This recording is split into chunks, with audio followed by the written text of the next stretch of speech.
aspirations. Through a highly meticulous curated program comprising panel discussions, interactive sessions, and keynote addresses, we will try to ignite dialogue, foster collaboration, and also inspire profound transformation within the oncology ecosystem. Today, we are privileged to be joined by a lineup of speakers, a collective of pioneers, innovators, and also thought provoking leaders who will educate us with their wisdom and also expertise on all the topics related to oncology, from their research, their advancements to patient centered care, and also survivorship. All the discussions that you will witness, that you will hear today, they promise to be both enlightening and also empowering. And to give you more detail, now please request our team to play the community AV to give us a sneak peek into the world of BW Healthcare World. Please.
BW Business World, led by Dr. Anurag Batra, Chairman and Editor-in-Chief of BW Business World and founder of the Exchange Media Group, is the fastest growing business media house in the country. With a network spanning across 24 niche business communities and 8 magazines, BW Business World is proud to be entrenched in various verticals in the domestic as well as global business ecosystems. And with changing times, BW now has a massive readership in the digital space as well. BW in its portfolio has 24 niche B2B communities that organize conferences and also forums to facilitate interactions between sectoral business leaders and also create a conducive environment for collaboration. To keep yourself updated of all the developments, please subscribe to BW Business World Group magazines. I promise you, it will add to your professional quest for knowledge and also insights. The latest issue of BW Business World shines a spotlight on women entrepreneurs and entrepreneurs who are reshaping the business landscape and industries through their innovation and leadership. That issue also dives deep into India's strides in the rollout of 5G services and an exclusive interview with the CMD, Vivek Kumar Devangan, on the ambitious solar rooftop scheme announced by the Prime Minister in January. The upcoming edition of BW Healthcare World will have special focus on cancer treatments, trends, technological advancements, and much more. For all our audience members today, we also have a special discount running up to 40% on these magazines. You can get in touch with our members at the same registration desk where you got your entry bands from. Today's digital broadcast is being streamed live across all BW Business World platforms, including our social media channels and also on www.bwhealthcareworld.com. Now, as we plan to move ahead with today, and of course, today's agenda is a little more, let's say, a little more changed, a little more happening, because who says that Thursdays are boring? I promise you they won't be. And I'm sure you'd want to go upload all of that on your social media platform. So when you do, please use the hashtag BW Oncology Summit. With that, may I please request our team to play today's event TV?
I also take this moment to thank our partners and our sponsors for today.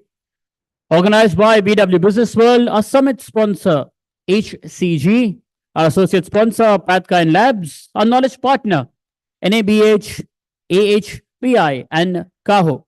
Our support partners, IASO, Indian Association of Surgical Oncology, Indian Cancer Society, and ABSI, the Association of Breast Cancer India, can support. Our event partners, Joy Travels Private Limited, Pandrum, Beanley Coffee, The Thick Shake Factory, Reality Plus, Exchange for Media, IWM Buzz, Impact, and Pitch. Now, usually what happens that after this, we invite someone to start the summit, sort of give an introductory speech, a keynote address, but today we won't do that. We want to make sure that all of us have fun, and after that, we'll get into business. Yes? Anybody who loves to paint here? 1, 2, 3, 4. Now the most important one. Who's a good painter out of you all? I can just fold my hands and be like this. Not me, absolutely. Okay, we'll make sure all of you do this, and we also promise you that today you will discover something very beautiful about yourself कि आप सब paint भी कर सकते हैं. Because to begin our day, we have a painting session for patients, survivors, caregivers, and also doctors by the art floor. Now, I have this very brief introduction of the presenter, the facilitator of the same, which I would like to read out to you. मैं कुछ गलत नहीं बोलना चाहता हूँ about him. The art floor is an integrated art organization, a community-based art space that connects communities using art and artists since 2011.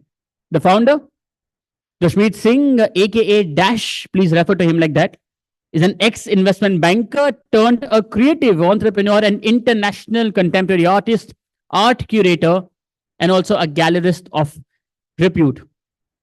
ये विश्वास रखते हैं that art can bring about transformation.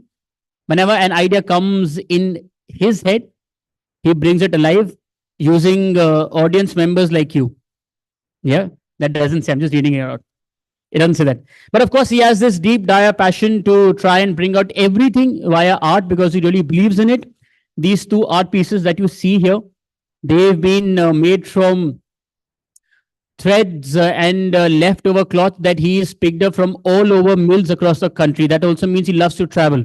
He loves to pick up experiences which give him ideas that he fondly loves to create into art and, of course, spread love with that, which he's also going to do today.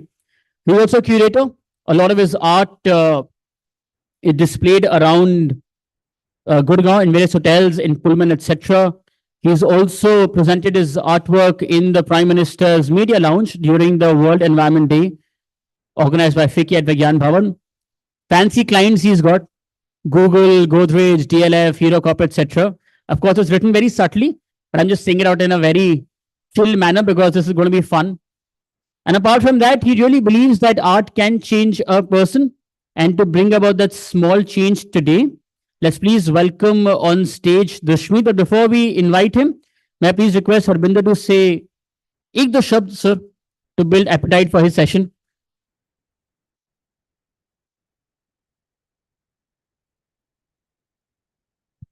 देखिए, पहली बात तो ये है कि सुबह सुबह आने के लिए I must acknowledge each one of you because it takes courage to come from, I know some of you have come from distant places. So thank you so much for being here in this, this morning. Before we begin this art jam, I must tell you कि कर क्यों रहे हैं? What was the purpose of doing this? हमारी conference तो होती है, हमने, this is probably my 16th or 17th healthcare conference in the last 1.5 years. But it's the first time I'm doing this because this time the audience is someone जिनको मैंने, there's a book that I'm coming out with, and I've had an opportunity of interviewing a lot of survivors, a lot of doctors, oncologists, therapists, etc. And I felt that कहीं ना कहीं during the journey, एक sense of loneliness कहीं ना किसी के आई थी. They may have got over it, or they may still be feeling lonely. But the message that I want to create here in this work that we do is that इसमें हम अकेले नहीं हैं. We are not alone. In fact, the message is that we are all in it together. And I'll speak about it later that, collaboration is one of the most important aspects of cancer care and cancer treatment because it is a journey. It's not one step of it. It's a journey. ठीक है ना? So इस journey में हम अकेले नहीं हैं. So we said कि बहुत बारी हम बहुत सारी चीजें करते हैं जिसके अंदर हम आते हैं, बोलते हैं और चले जाते हैं. सुनने वाला सुन के चले जाता है, समझ आया या नहीं आया. This is where we are saying कि you're a part of what we do. So we want you to be on the stage. We want you to be participating along with some of the very, very senior doctors who otherwise we may not have access to. The message is that doctor, therapist, cancer survivor, cancer patient, family, support groups. ये जब इकट्ठे होंगे तभी कोई difference होगा, नहीं तो silos में हम कुछ नहीं कर सकते. तो I would also take this opportunity to introduce Dashmeet. Purpose मेरा वो था, मैं कुछ और बात करना पड़ा. But Dashmeet and I go a long way. I have known him for several years now. He is somebody mid life crisis सुना है किसी ने? ठीक है ना, वो हम सबकी जिंदगी में आता है. एटलीस्ट हमारी एज ग्रुप में लोगों में हम एक्सपीरियंस कर चुके हैं. तो that is when we realise कि हम जो कर रहे हैं, may be that's not what our calling is.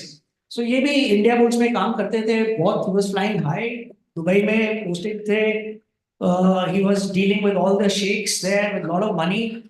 And suddenly he realise कि यार कुछ करना है जिससे दिल को खुशी मिलती है. And that is when Dashmeet chose art as his calling. And since then, he's been an artist and he's also engaged with the industry to create art for them as well as through them. And what he also does is he's promoting a lot of other artists. He's been blessed. He's got acceptance at some of the large hotels. And I requested Dashmeet, and he's, I must tell you, he's not charging a penny. All that you find here is an investment that he's making because he went for the cause. So, Dashmeet, thank you so much for doing this for us. Such a pleasure. It Such a means a pleasure. lot. Thank And you. I would, really leave the floor to him now. But my honest request is please participate because this would mean a lot beyond what you create. Okay, so I'll leave it to you, Dashmeet. Thank you so much.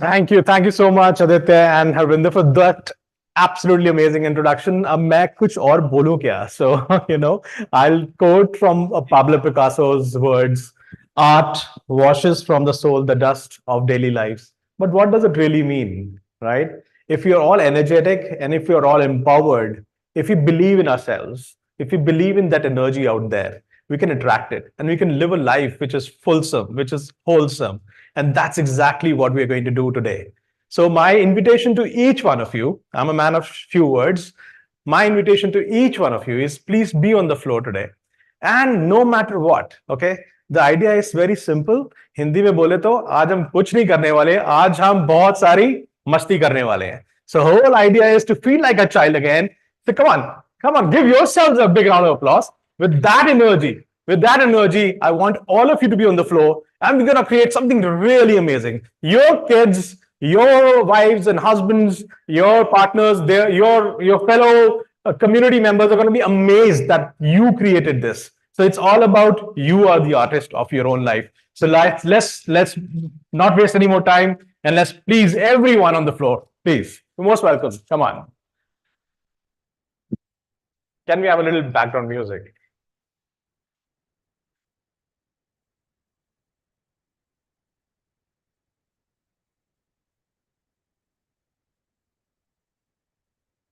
The warriors and doctors. Hey, doctors, Caregivers, doctors, warriors. Please, This is come on. special experience we want you all to have. And I would be really honored to have you, ma'am. If you can come. No? Okay. Yeah. 3 people? Okay. Cool. So as you see on the tables, we got these canvases lined up. You can stand in front of them. We got these beautiful easels. You can choose to be at one of the easels. If you like it big, it's here. If you like it small, these are the canvas for you to choose. Like the art and the artist. Right? Thank you. All right. So can we have the next slide, ma'am, please? Please join in. Everyone on the floor, please. Ma'am, please take your space, right? Is what we're going to do is very, very easy. I'll give you a little explanation on the screen there. Can we have the second slide, please? Just pass it on the slides. Quickly. We can have the background music running. Thank you, thank you. So what you see here is a masking tape and texture painting DIY workshop. So, a lot of professional artists use this masking tape to create finesse. And that's exactly what we're going to do. We may not be professional artists, but at the end of it, you will see that we are professional artists. And trust me, you're going to go back with the feeling that you're loved. All right, that's a surprise that we have at the end of it. All you have to do is, if you see that image right there, right, you see this canvas, use this masking tape to paste this masking tape on the canvas any which way you like. That's the first step. So once you've done the first step, we'll go to the second step. So let's start, right? We can have more music.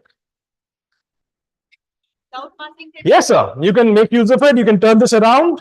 If you like to put it over there, here, that's more well. Compulsory. Hanji, ma'am. It is compulsory. The fun is about the masking tape. Just remove this masking tape. Sabki masking tape खोल दो, please. Just remove this masking tape like this, right?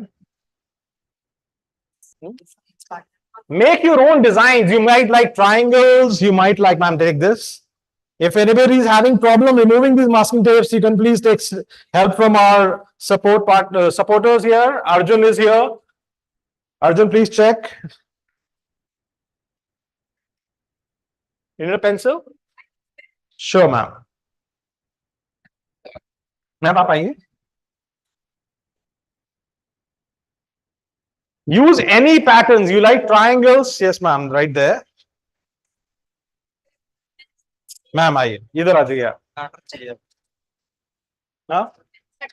मुझे भी करना है. Ma'am इसको तोड़ लीजिए ऐसे, बिल्कुल आराम से कट जाएगी. This paper, just take it easy. Ma'am, you can take this. Please आइए.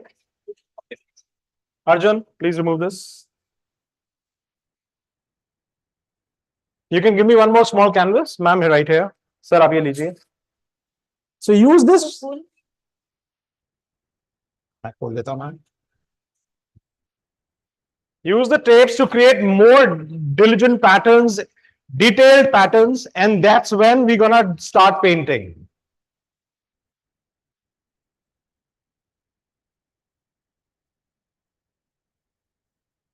So once you've done the masking taping, we'll do these colors over here, ma'am, in different colors. But of course, you can choose to bring out the artist inside of yourselves, express any which ways you like. The magic is still going to happen. I can assure you that. Okay, sure. Can we have some more pencils here, please? Ma'am, have you done the, okay, awesome. Yeah. Awesome. Wow, I see a lot of amazing artists over here. Who said there are no artists in the room? Please, if you want to come closer to inspire these people to say something more motivating, you're most welcome to do that. All right, Harbinder, you want to do something as well? Awesome, he's doing it. So we have more members. There you go. Can we? Well, we'll finish this in about 30 minutes. So take it easy. We're just about 10 minutes into it. We still have about 20 minutes. So you could want to create intricate patterns using the tape. So more tape you use, the more space you will have in brackets. Look at this. Like you have more space. You can do different colors in between. You can choose to do different textures. For textures, I have something very interesting. आपको पता है रस्सी से भी textures बन सकते हैं? So मैं आपको रस्सी देता हूँ. Yes, ma'am. Yeah. Total 30 minutes. Arjun? Maybe bubbles.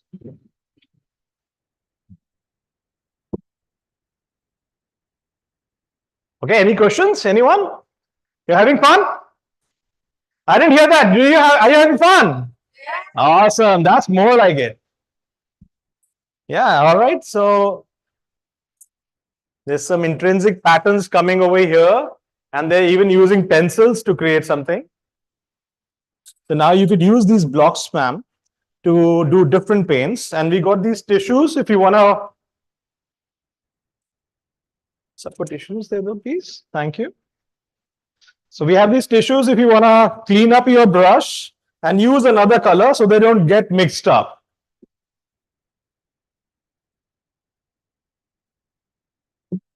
Amazing. All right, I see something happening in the backside as well. Wow, they created a nice pattern on the around it. Amazing, yeah. I see Archel doing some straight lines. And maybe you could do a border. Yeah, a border always looks nice on these patterns.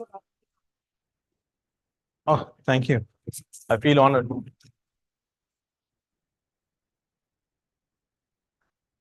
Music.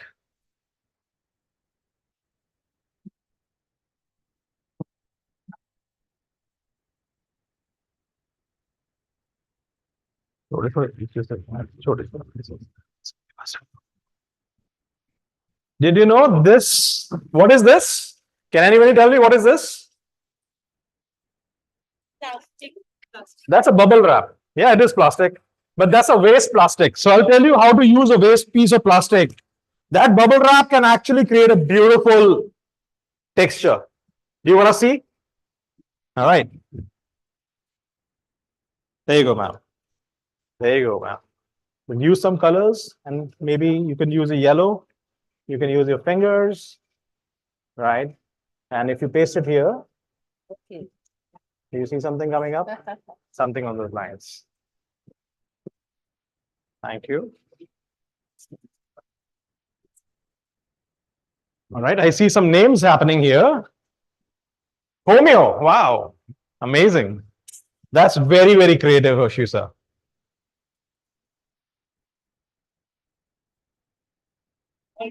Homeo. He's a homeopath? Yes, amazing. So apart from allopathic, we are focusing on homeopathy as well, right here at the Oncology Summit 2024. Are you through, ma'am?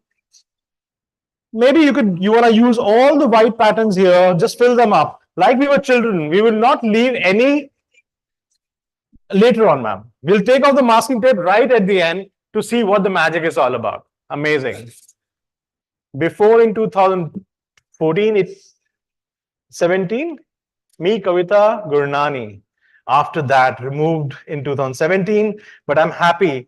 And that to the doctor's team. Thank you so much. Amazing. That's a great gratitude and a great feeling, ma'am. Amazing. You're awesome. So maybe you want to create more lines with the masking tape. Let this go. If you want to, maybe that feeling that goes in the background and you want to create something new with your life, right? So how about creating some patterns with me? All right. But it's over now. Ma'am, won't you paint over it? Okay. Let this go in the background now. It's gone. That's past. It's past. All that feeling is past now, right? So create those patterns. Great work by Can Heal as well. And again, I would like to share my gratitude to BW World Healthcare for bringing the art floor, art jam over here. You can always hashtag me on Dashmeet, aka Dash, apart from the hashtags of the Oncology Summit, which they talked about.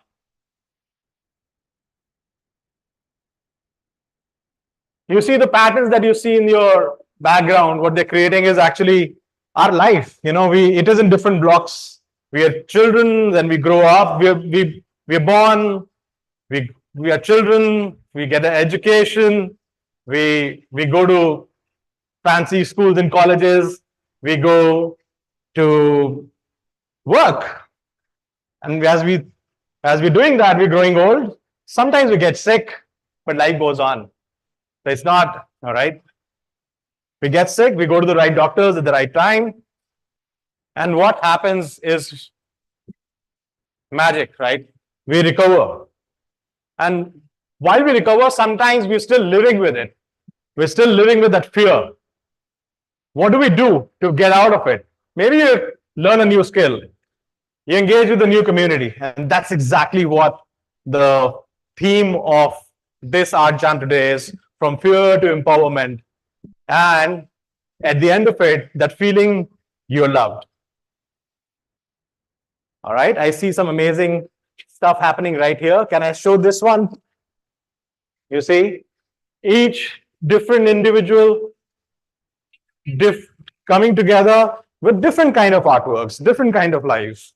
And once we are done, ma'am, now we can start to remove. Okay, we're still some left. Okay, whoever is done, possibly we can start to remove the masking tapes now. Right, ma'am? There you go. You think it's complete? Awesome, it's whole and complete. That's absolutely amazing, ma'am. All we need to do is remove these masking tapes and see the magic.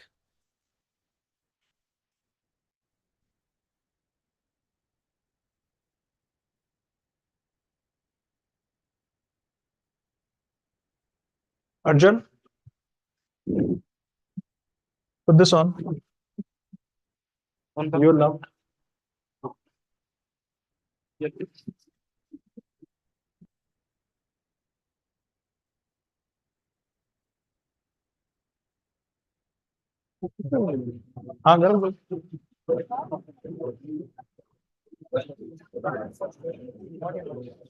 While you feel you're done, you're still not really done. We got this beautiful write-up for you, each one of you. Ma'am, look at this here. You're loved. So all we will want you is take some paint, maybe paint it in the way you want, and then we'll stick this to the canvas to complete it. Just for you to know, you all are loved. And it's not the nature, is that power out there, is the communities, is your loved ones. We all love you. Yes, ma'am. You can choose to paint it. You can choose to not paint it and just stick it. I have a team here who got these little plastic guns and they're going to just paste it over here. Yeah, done, ma'am. Great. So you want to paint? There you go. Ma'am. Amazing patterns coming in. Maybe you can choose to paint this as well. There you go. Let's see what Harbinder is doing and the BW team behind the scenes right there. He's talking about life despite. Awesome. Absolutely, absolutely wonderful. I see a lot of happiness for those. Can I say? Yes. For those who can't see the magic happening right behind the scenes. Thank you. You're welcome, sir. A lot of expression of emotions. We see Aanchal from Can Heal bringing out something. She's creating those patterns right here. All right. I see a lot of magic. Amazing, sir. Amazing. So maybe you can paint this. It says you're loved, and then we'll paste it on the. Amazing, ma'am. Have you done this one as well? Look at these beautiful patterns arriving. This is expression of yourself, your life, your communities, your people, your loved ones, all in this wonderful canvas. And of course, your loved, ma'am. Oh, amazing. Did you stick it as well? Okay, you can use the paint. And this paint actually helps stick this. See this one here? You're loved. Wow. Ma'am? Absolutely amazing. And here, I want to show you this one as well. Bas piche paint laga do. If you just paint it behind, use any paint behind, and you will be able to stick it. Use some extra paint behind it, and you'll be able to just stick it onto the canvas. There you go, ma'am. Bring more. Yes, ma'am. See, it's just use a lot of paint below. Any color. You can use any paint and it'll stick. See, this is sticking right here. And did it stick? Oh, wow. Look at that. Look at this. So how do you feel, ma'am? Absolutely amazing. Yeah, great patterns. Look at those textures ma'am has created. Okay, I see a tree, a sand dunes. It's just amazing. Thank you. Wow, what's happening here?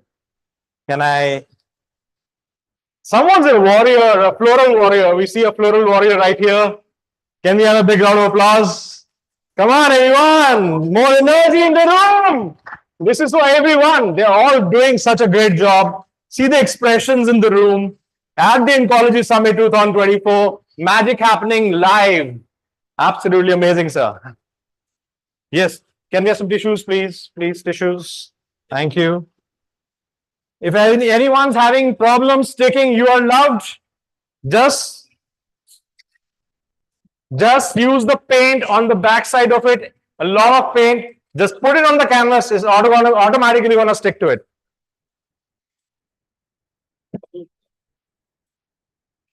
Just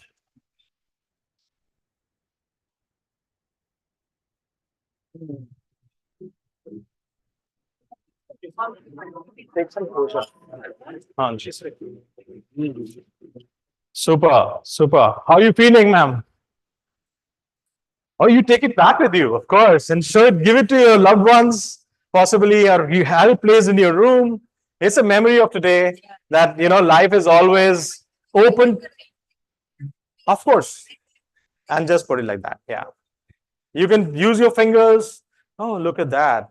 Now that the tapes have been removed, something beautiful is happening here, right? Beautiful, ma'am.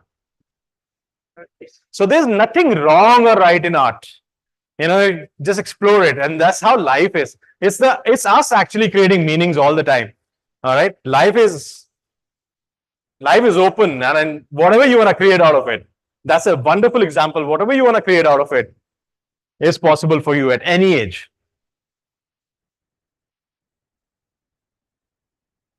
You want to say something? Can we have a mic here, please? All right, I want some expressions and how the participants are feeling. Just I wanted to say कि ये करते हुए हमें बहुत खुशी हुई क्योंकि जिंदगी एक तरह से बंधी हुई है. आज यहाँ पर आए और कुछ अलग किया और बहुत अच्छा लगा. मुझे लगता है ये काफी समय तक हमारे साथ रहेगा. Great. Can we have a big round of applause for ma'am there? Ma'am, how do you feel? I feel very much. मतलब क्या बताऊं, इसके लिए words नहीं है क्योंकि जो चीज हमें कभी नहीं मिली थी वो अब यहाँ की मिली. Awesome. लाइफ में हमें कभी ये चीजें देखने को भी नहीं. Amazing. See, life में कभी भी कुछ भी possible है. So come on, we have to be always believing in that magic of life. Ma'am, आप कैसा feel कर रहे हैं? मैं बहुत अच्छा फील कर रही हूँ कि ये ऐसे लगा जैसे हमने अंदर के एक्सप्रेशंस अपने इसमें डाल दिए. Amazing. And do you feel loved? बच्चे जैसे छोटे बच्चे. Yeah, I loved.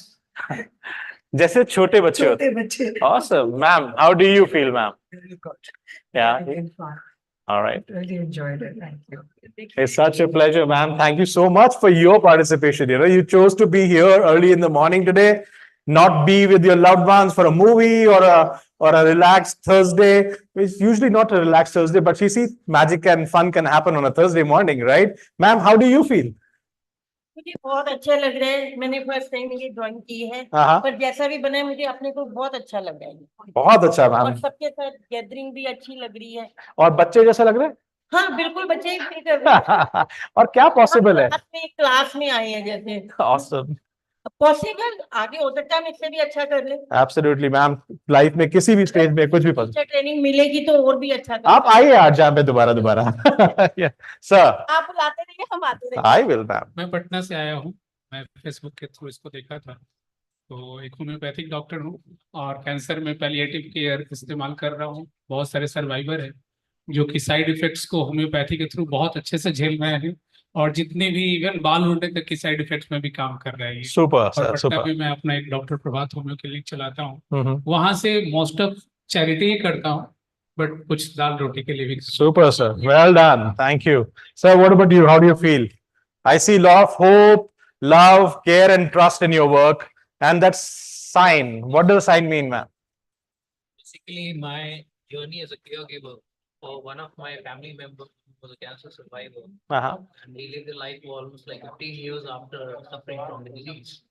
I have lived the journey along with him, starting from the day when he underwent the surgery, Uh-huh. and thereafter, he the relapse came around 5 years back. Yeah. Then again, he went for two radiotherapy sessions. Uh-huh. It's like, so for me, it has been a very close journey, and coming down here and seeing things here, people, meeting people who are cancer survivors, it brings back the old memories that one, has to go through all these things.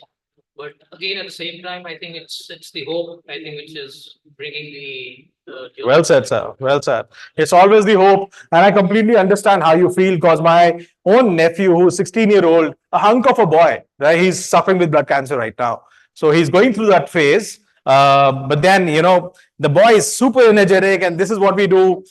We do something new every weekend with him. So life is full of hope, and that's what you bring in over here. So I completely understand what you talked about. Harvinder? So I think we are almost close on the time. Right, so we'll continue to do this with all the doctors on one of the left corners right outside this hall. And thank you so much again for this wonderful participation. We'll just have a quick group picture. Harbinder, can you come over, please? And if you want to bring anybody else also from the team. So please show your artworks. Each one of you can show your works. And we could be here, or we could... Should not be covering their art. So let's go on the back side. Yeah, come on.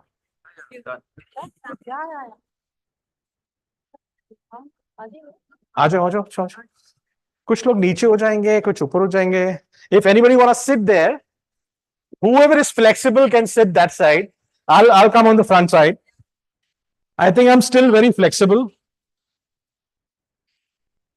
Super. Ma'am, if you want to come. No, I just written down a few lines. Oh, sure, sir. All right. So, Sure. okay, please. We have a wonderful poem. So, what's your name? I'm Dr. Ravi Gaur. Dr. Ravi Gaur has penned down a small poem, a few words. So, while we're having this picture, I will invite Dr. Gaur to please share those words. Well, good morning, everyone. It's so inspiring to be here with all the people. So I'm just doing something here with Sir, can you pass me that one? and the various waste and colors. So I thought, let me set down some lines, or especially for together what we can do. In the battle against cancer, we stand strong. Together we fight. Together we belong. With courage and hope, we march hand in hand, united in purpose across the land. You can conquer. You can win this fight with love as your shield and determination as your light. Awesome. With every step forward, we'll quell each fear, educate, empower, wipe away every tear. Anxiety will linger, but together we will ease, guided by knowledge and support that won't cease. We align our efforts, our hearts intertwine. In the space against cancer, our strength combined. Thank you so much. So please join in for the... Thank you so much, sir. Those are absolutely empowering words, straight from the heart. Thank you so much, Dr. Gaur. Sir, please. Ma'am, please come in. Can we change the first slide, please? Yeah.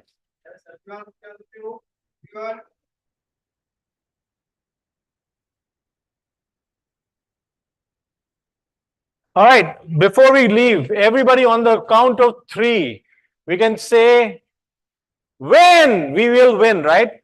So 1, 2, 3, when I say we will, or we have won, right?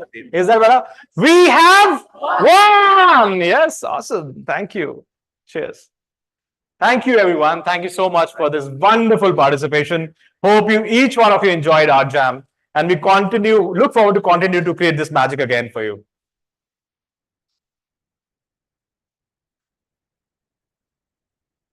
We have created sea grows so meaningful, the breast removed with the breast and everything. Amazing. Yeah, I saw this one. It's absolutely amazing. So please take your works with you. You can let them dry. Just be careful they don't accidentally fall on the carpets. They're very precious and almost antiques. Yes, yes, ma'am. You can take your artworks with you. आप ले सकते हैं, हाँ जी, please. Thank you, ma'am. Thank you so much. The Indian Cancer Society. Yes, ma'am. We run a center called Prashanti, where all these girls are there. Awesome. All these volunteers are there. And we get in support group meetings there. So they come. We would like to come and do Definitely. something there one day. Definitely. Why not? Get the NSS. 100%. They do a lot of artwork for the Sure, ma'am. I'll just come. Sure. Absolutely, ma'am. I'd love to add value We there. meet on Tuesdays in the morning. Uh-huh. Sure. We serve them a hot cooked meal, freshly cooked in the pre-world. Sure, sure. So it's really I would love to bring my kids as well, and my nephew who's going through the blood cancer right now. So, yeah. So if you can give me your card, I'll Sure, keep in mind. Sure. That is me, ma'am. Sure. Thank you. I'll just get you. Yeah, sure. Yeah, we're done.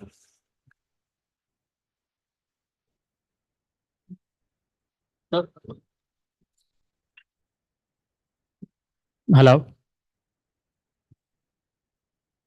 Okay, we'll give it 2 more minutes so that they can get the stage ready for the summit. Just to ask everybody who participated, had fun? Yes, only the organizer is saying yes. Please don't do that. Everybody had fun? Lovely. Oh, the yes came from Dash. Okay. Harbinder sir, I know though you brought your inner painter out, but your wife's going to be extremely disappointed because you've got paint all over your suit.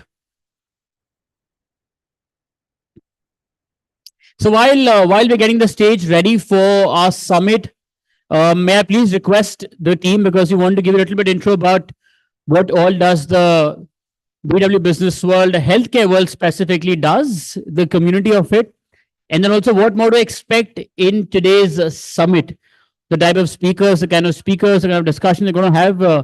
May I please request the team कि पहले community AV, उसके तुरंत बाद क्या हम event AV चला सकते हैं? The community first, please.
Okay, also, just to mention, if you're going to be tagging any of the organizers, the art session, please also tag Can Heal. The Instagram account is just Can Heal. Please also don't forget to tag them on Instagram as well. Yes? Harvinder ji, are you here? I think while they're getting the stage ready, we have to have a welcome address from Harvinder, sir. I think we can do that here as well. He's very comfortable doing that here itself. And then we shall move ahead with the opening keynote after that.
I think if you live an interesting life, you write very interesting stories, which is also the beautiful thing about creative life overall. Learning can never stop. There is always something new, and I learn from my patients. And each one of us will use that choice based on the use that you have to put the technology to. The first film that made me sort of see how a human story and the layers of politics beneath.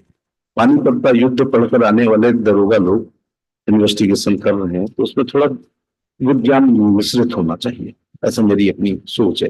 A person may have a very enviable lifestyle, externally appear very successful and happy, but no one really knows what's happening within. Okay, I had to just ask them to cut this short. We'll do it again because it's sort of running short on time. Oh, the stage ready, we'll go there.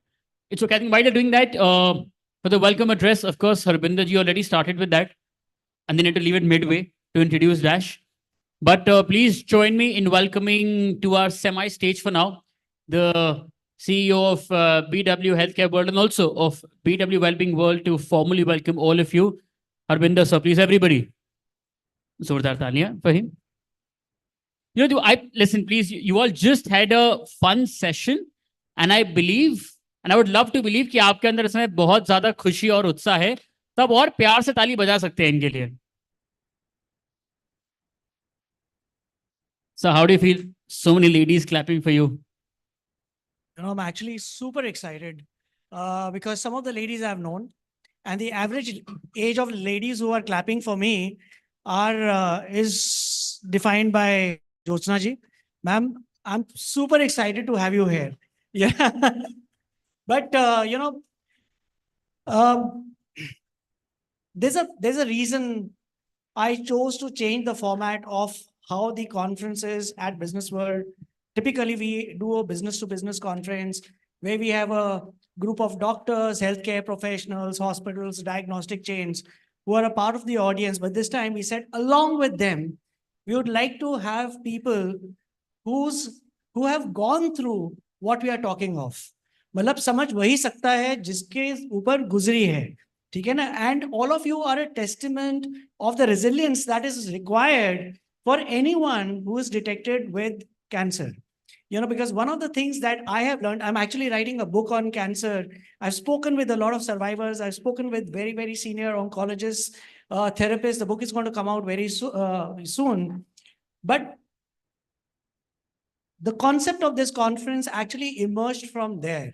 Because जो resilience एक cancer patient दिखाता है और जो उनकी family दिखाती है, वो unimaginable है, वो समझ नहीं आ सकती किसी और को बाहर.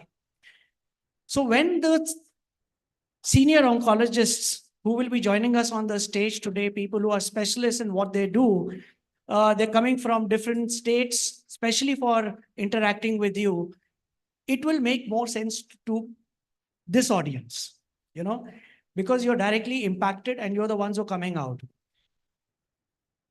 There are 5 C's that kind of came to my mind when last night I came to know that our chairman, Dr. Anurag Batra, he's stuck in a meeting in Bombay. He was supposed to come last night, but he's not been able to arrive in Delhi. And I came to know that, you know, I will be doing this conversation. He's got a message which he sent to us, which we'll play. But there were 5 C's that came to my mind.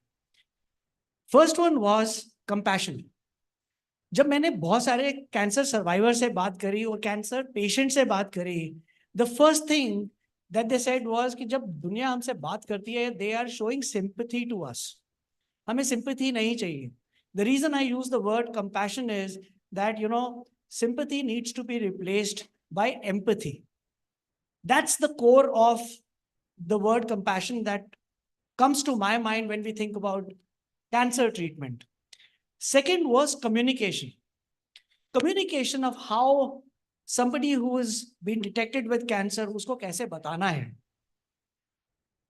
बताना है, उसको बताना है या family को बताना है? बहुत सारे क्वेश्चंस हैं जिसका कोई राइट और रॉन्ग आंसर नहीं है. प्रोटोकॉल्स हैं जो मेडिकल ट्रेनिंग में डिफाइन किए गए हैं. But depending on the number of patients that the person is seeing, depending on the situation of the patient that you are seeing, depending on the background of the patient, where he's coming from, or the family's ability for the treatment, इन सब चीजों को देख के आपकी communication change हो जाती है. ये डॉक्टर जब आपसे बात कर रहा है तो प्रोटोकॉल एक साइड पे है, but on the ground situation को देख के वो कम्युनिकेशन चेंज करनी पड़ती है. Second thing is how can we drive the communication in a manner that the cancer patient and the family is a part of the treatment protocol. Usually हमें बोला जाता है कि इनको मत बताना, ठीक है ना, या उनके वाइफ को मत बताना अभी, ठीक है ना. बट क्या सही है क्या गलत है मेरे को नहीं पता. I have got varied answers from the doctors that I've spoken with and I'm convinced from both sides. तो मेरे को नहीं पता. But communication is very, very important. The third thing that comes to my mind is collaboration. Cancer treatment is not just about the oncologist that you go to.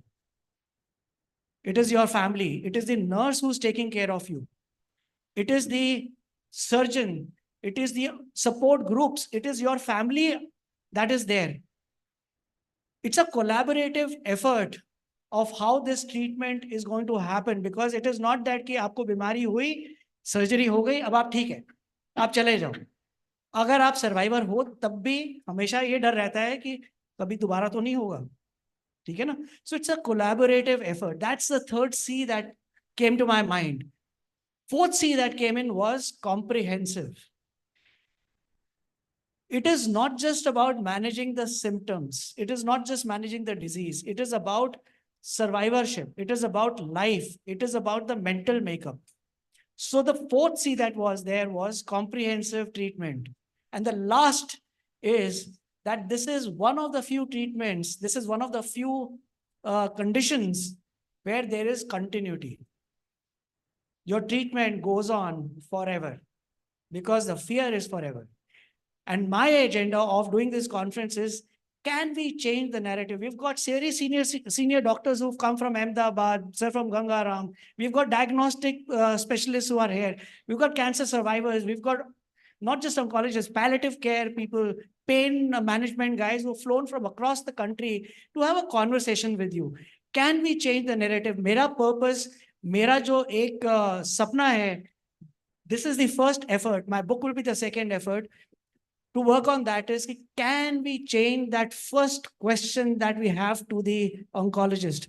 कि मेरे पास कितना time बचा है, उसको हम चेंज करके क्या हम अगले 3-4 साल में एक एनवायरनमेंट क्रिएट कर सकते हैं when somebody is detected with cancer, वो डॉक्टर से पहला सवाल पूछे कि पता चल गया है कि कैंसर अब करना क्या है.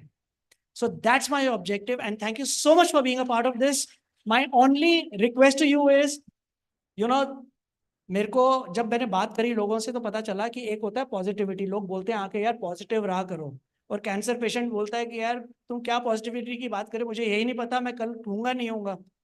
ठीक है, सो टॉक्सिक पॉजिटिविटी और पॉजिटिविटी में फर्क है, but all of us who are sitting here have gone through this. So can we spread genuine positivity, nurture happiness, not only for yourself, but everyone who's sitting beside you? So that's what my honest request is. And with that, can we have our chairperson, Dr. Anurag Batra? It is his vision that, we wanted to build communities. Healthcare and well-being is are the two communities that we are focused on here for today. And unless he was aligned with this, we would have not made. So while he's not with us, he's sent this message just 10 minutes ago. If he can play it for everyone. And after this, over to you, Aditya. Thank you so much, everyone. Good morning. Welcome to the BW Healthcareworld Oncology Summit. Thank you, Mr. Harvinder Narula, Ms. Bilkis Naqvi, Mr. Kavi Bhandari, Ms. Sanjana, and the whole team of BW Healthcareworld and BW Business World for putting this together. Cancer is on the rise. Of course, the treatment of cancer is also getting better. Healthcare has 3 P's: prevention, personalization, and prediction. I think we need to apply that to cancer. Cancer is happening because of suppressed emotions, a dysfunctional lifestyle, lack of sleep, consumption of alcohol, genetic factors, usage of plastic. So a combination of, I'm not an expert on cancer or healthcare, but a combination of things is leading to, cancer. I'm sure throughout the day you'll listen to experts, doctors, healers will tell you how cancer can be avoided and how cancer can be treated. These people are saving lives, are impacting humanity in a way nobody is impacting. I can only say that the 3 key things related to saving everyone from cancer is, one is the lifestyle. Sleep is a very big part of it. Do you sleep 8 hours? Second is the ability to have loving relationships. And third is nutrition and movement. So if you have the right lifestyle, especially you sleep 8 hours in the night, and the best time to sleep is 10 p.m. to 4 a.m., then you're minimizing your risk of all diseases, including cancer. It's the kind of food. I've turned a vegetarian. I don't drink. I think if you can do these things and also express your emotions, sometimes suppressed emotions are the reasons why people are having cancer. I'm saying it in layman's terms. I'm not an expert on cancer. But as BW Healthcareworld, we started this Oncology Summit, and I'm sure it will grow into a big movement. Kudos to you, and kudos to Mr. Harvinder Narula for putting this together. Thank you. Thank you. Thank you so much. Also, thank you so much, Harvinder. So I was just telling him that probably the best opening notes, more like a masterclass, a Chotu comprised masterclass I heard. Thank you for doing that.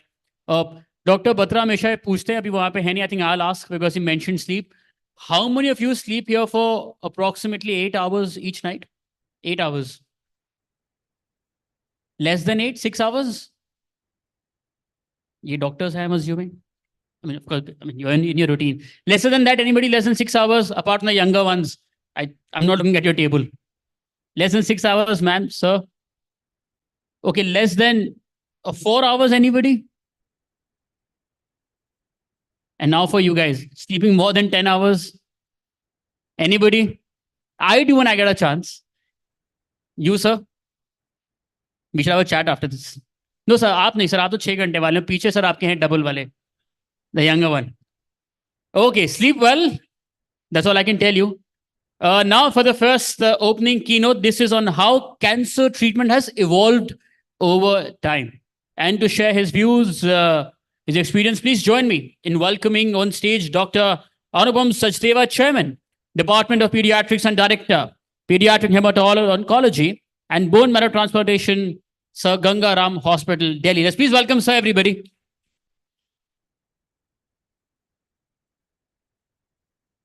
Hello.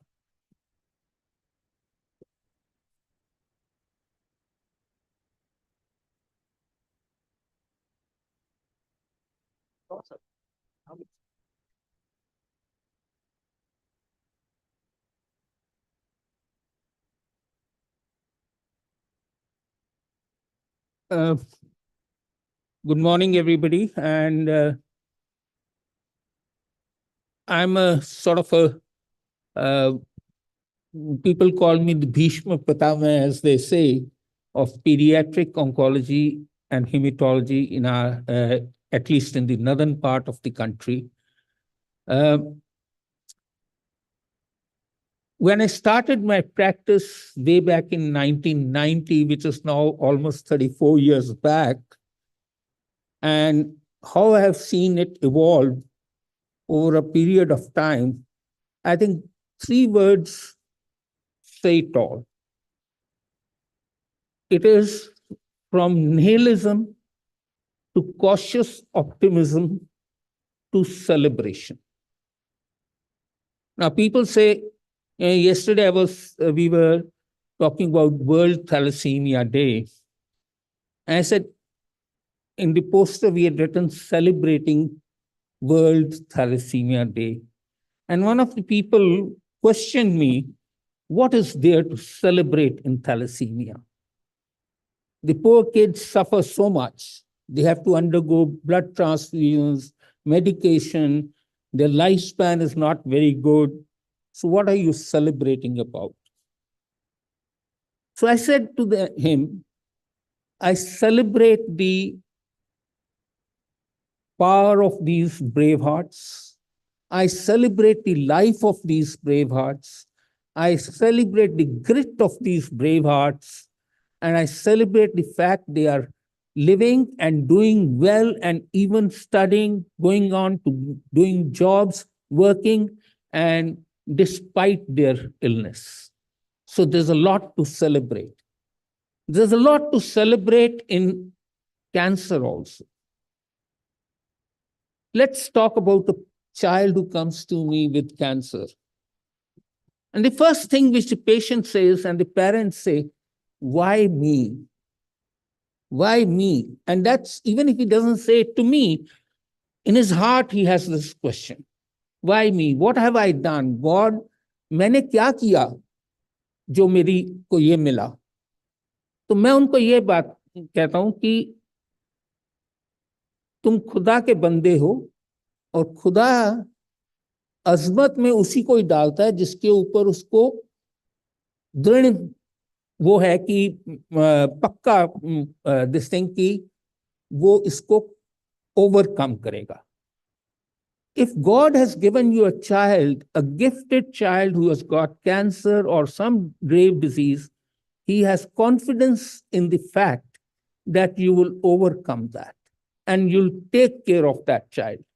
So that is the kind of positivity we have to create in our patients, because they are, when they come, it is like a shock. And the shock is also not on this, that, I have, and generally speaking, let me tell you that when I started my practice in 92, 93, it was actually in 1990 that I started my practice. initially, the young children who come to us are children of upcoming parents. When I say upcoming parents, they are struggling with life. They are struggling to make their life. They do not have the kind of money. They do not have the wherewithal to take care of a child like this. It is expensive to take care of. Leave aside the actual expenditure on the medication and hospitalization. Expense is also involved in this thing that you are leaving your job, you are taking holidays, you are off work and off money also. You're going hundreds of kilometers away to some other city and spending on that also. It is very, very tough. And usually what is done is that they are supported by their parents and grandparents, etc. It's a very sad commentary that in this period, I have heard the statement, अरे छोड़ो इस बच्चे को, इतना खर्चा हो जाएगा, इससे अच्छा तो एक बच्चा और कर लो. Let this child go. And that is the morality of economics in our country. It's easier to produce another child than to take care and spend on a child with cancer. That is nihilism, as I saw it in the first few years of my practice. Now comes cautious optimism. With the advancement in our country, with the liberalization in our country, a lot of people are covered by their companies, insurance. Now the government of India has also brought in insurance for the people who are below poverty line. And that has given us a glimmer of hope that we will be able to take care of these patients. I'm first going into the economics and then I'll talk about the treatment part also. And it has become easier to treat. And believe me, in the last 1 decade, people like you, people like who are, we saw this in States and in UK, that a lot of people donate to charity for these purposes. I'll give you an example of St. Jude's Children's Hospital in Memphis. They have a system that the small kid going to the school will donate $1 in a month or so from his pocket money for St. Jude's Children's Hospital. And they collect hundreds of thousands of dollars to them. The kid is put into the habit of putting money for good institution. And that habit is carried on as an adult, and that what dollar turns into 10, into 100, into $1,000. And that is how they are running their institutions. It has made, I remember when I was working in Royal Marsden in London, they had made a barometer. They were needing about 50 million pounds. And the barometer was in 1 month, it was 10 million. The next month, it was 10.5. It was shown as red on that barometer. So it was, a message was being given to the public also. And we are seeing that happen now in our country. A lot of people are donating. I receive calls from all over the country where they ask me, this patient has put his name or her name for funding. Is this true? Is this correct that this patient has this cancer and is in need of money? So there is no dearth of money. The dearth is of lack of trust. There's a lack of trust that whether what I'm donating will reach the right person or not. So that is cautious optimism from the economic point of view. Another example I'll give you, McDonald's has Ronald McDonald houses in US and in other countries where children, when they come for their treatment, their parents are allowed to stay free in those houses, in rooms with all the facilities, and they take care of their kids. They can stay for a month, 2 months, and they have started that here also in our country. It may not be a Ronald McDonald house. It may be a Ronald McDonald room, restroom, something of that sort of a thing for the patients relatives to stay and sit whilst their child is getting treatment. The success stories of our patients are that today I have children who were treated by me at 4 or 3 or 4 years, and they have their own children. They are married, they have their own children. Only a month back, one of my patients whom I had lost touch with, treated, cured, absolutely fine. And, he came to me, and he came to me with his girlfriend. And he said, we are planning to get married. Can you tell us what is the impact which we may have or face in our life ahead because of the treatment or because of the cancer? All that he needed was assurance, and his would-be fiancée wife needed assurance. I assured them, and they've got married. So that is, again, optimism for every one of you. Now, coming to the 5 C's which Harpinder mentioned, no doubt you need compassion, need the support of, I've always maintained, हर इंसान की 2 लातें हैं और इंसान चलता ही तब है जब दोनों लातें काम करें. And I tell the patients and the parents when they come to me for counseling that this child also has 2 legs. One leg is you and your support team, which may be your father, mother, brother, sister, whatever, friends. And the other leg is me and my support team. If we work in tandem, we'll make this child run. If there is a period when one leg is injured, and when I say one leg is injured, today you are injured, you are in distress, you are in pain, it's the responsibility of the other leg to support you and take care of you and nurture you so that you can overcome that pain, that distress which you are facing today. And if I am in distress, then it is your duty to support me. I'm in distress when my patient is in distress. When he's passing through, he or she is passing through a bad patch. And I tell you that this is what we are feeling. Instead of feeling anger, you should support the doctor. The doctor and the patient is one team which will make the patient run. And don't forget that even if I'm sitting in my chamber on one side of the table and you're sitting on the other side of the table, it does not mean that we are opposite each other. We are together. No doctor will ever like his or her patient to suffer because of his problems. Let me tell you, in children, how long will I live? That is the other question. That's a very adult-centric approach. You know why I say adult-centric? Because in children, we don't say that you live for this long. We never say that. We say cure rate in this cancer is 90%, 80%, 75, 50, whatever the cure rate may be, depending on the stage, the kind of cancer it is.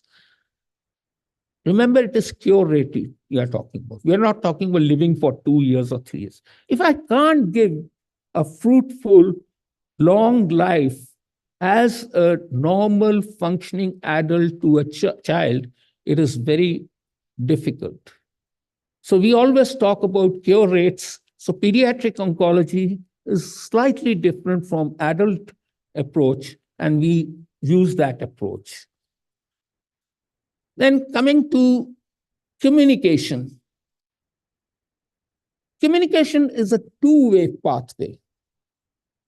It is not a one-way traffic thing. The doctors have to learn how to communicate. When we were in med school, we were never ever taught communication skills. We are honing our clinical skills. Whatever communication skills I have learned through my years of practice and ways of talking to the patient. Not every patient can be talked with in the same way. And you learn to find out nuances in the talking of the patient by which you modulate your communication skills. Despite that, there are patients and parents who tend to not see or ignore what you are telling them. That is their way of self-defense. आप देखते हो कि जी हम कहते हैं ना कबूतर बिल्ली झपटती है तो आंख बंद कर लेता है, thinking that this has gone away. So you close your mind to whatever your doctor is saying, and that leads to miscommunication. Now, I'm not saying that it is their fault. It is not their fault. The fault in that situation also lies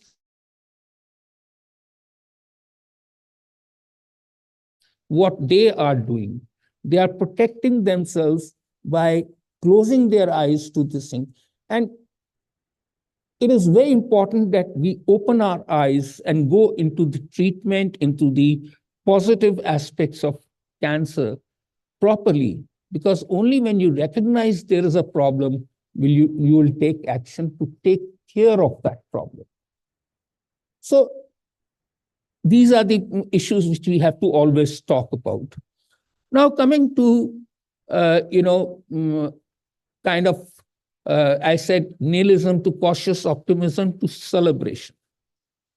Celebration, why? Because over a period of time, we used to have this policy of one thing fitting all, one answer fitting all. Can somebody? Thank you.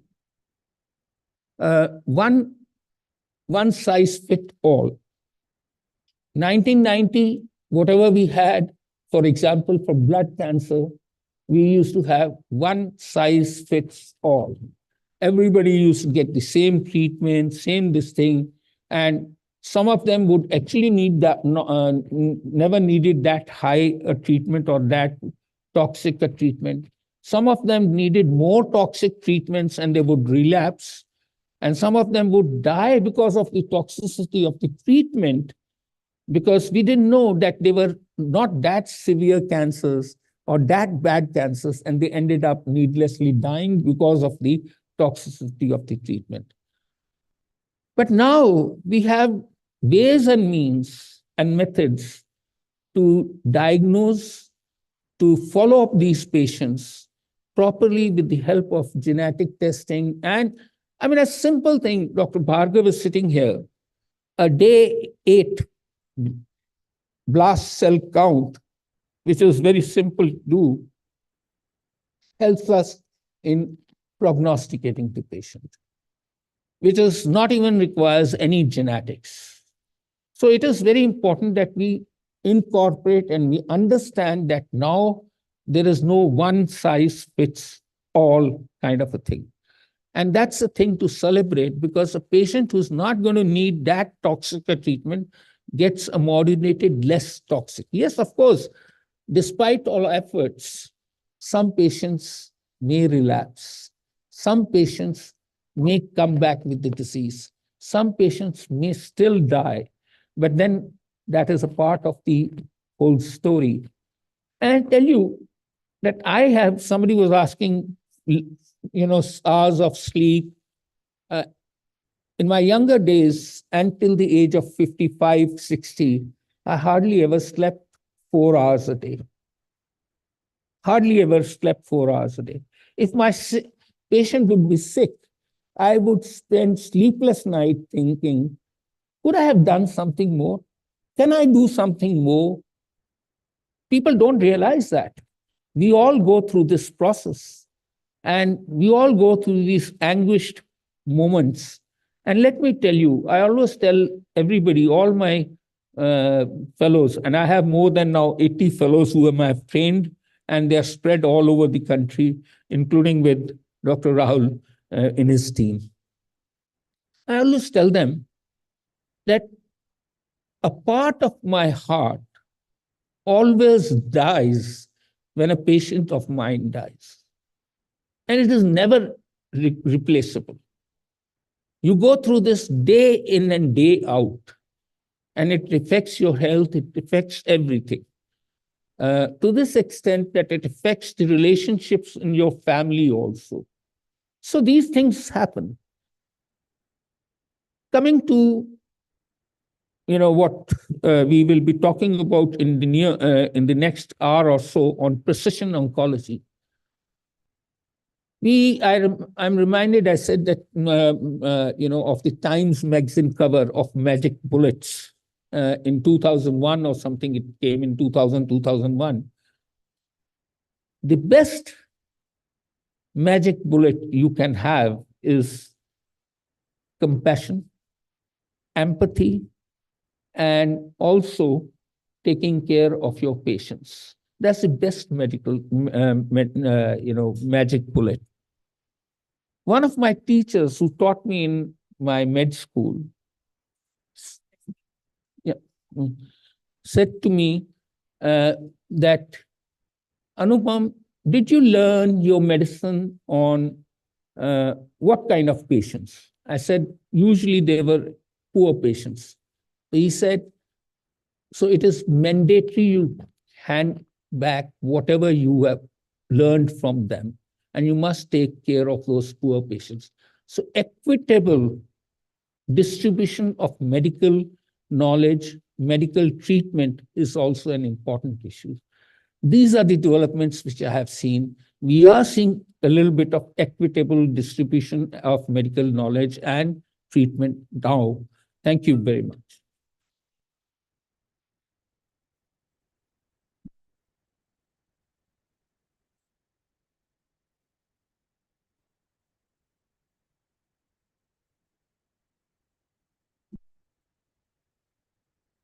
Can I get the red back for sir? Introduce the next one. The mobile phone. Thank you so much, Dr. Sachdeva, for the opening keynote. He spoke at length about various topics, and of course, as he mentioned, that a lot more will be spoken about in this upcoming session, which is the first panel discussion for the day on developments in precision medicine and implications for quality, accessible and equitable cancer care.